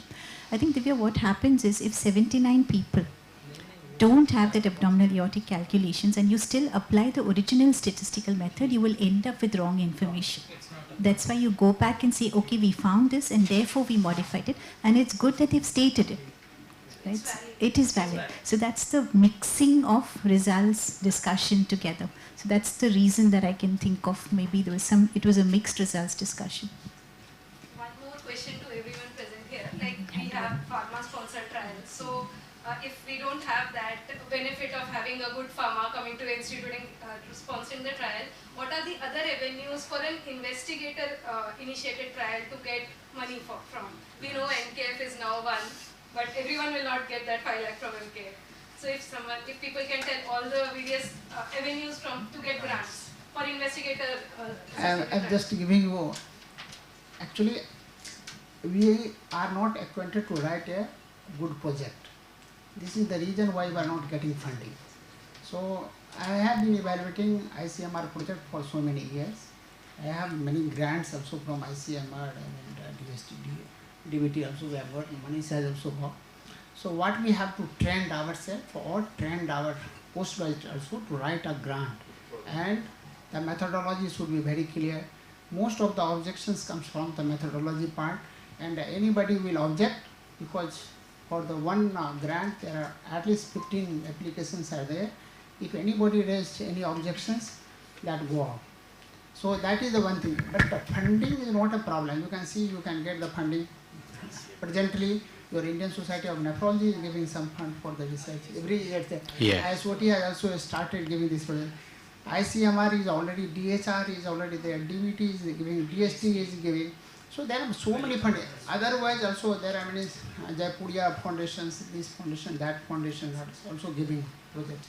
But the only thing they need to have the good project writing skill, that also needs to be. I think predominantly government institutions have been getting these grants, and ICMR and DST and DBT they also write good grants because they have the infrastructure as also the previous record that they have successfully completed previous projects and all that. And even writing new grants is going to get it tougher. But I think they are opened up now, and many private institutions who are able to write good grants would get now. So they are not now only restricted to, for some period of time, for most of the parents, previously they were giving it only to the government institutions, but I know now that there are many private institutions which have been also able to get grants. There are much more avenues to get a grant now than in earlier. Yeah, that's true.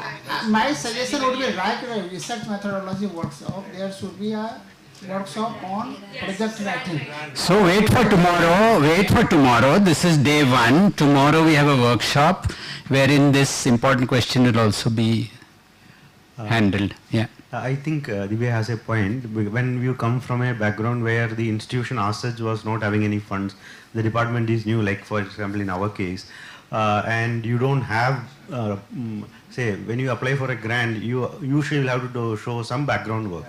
So there is a challenge there. So that is the situation I think she is trying to address. So that there.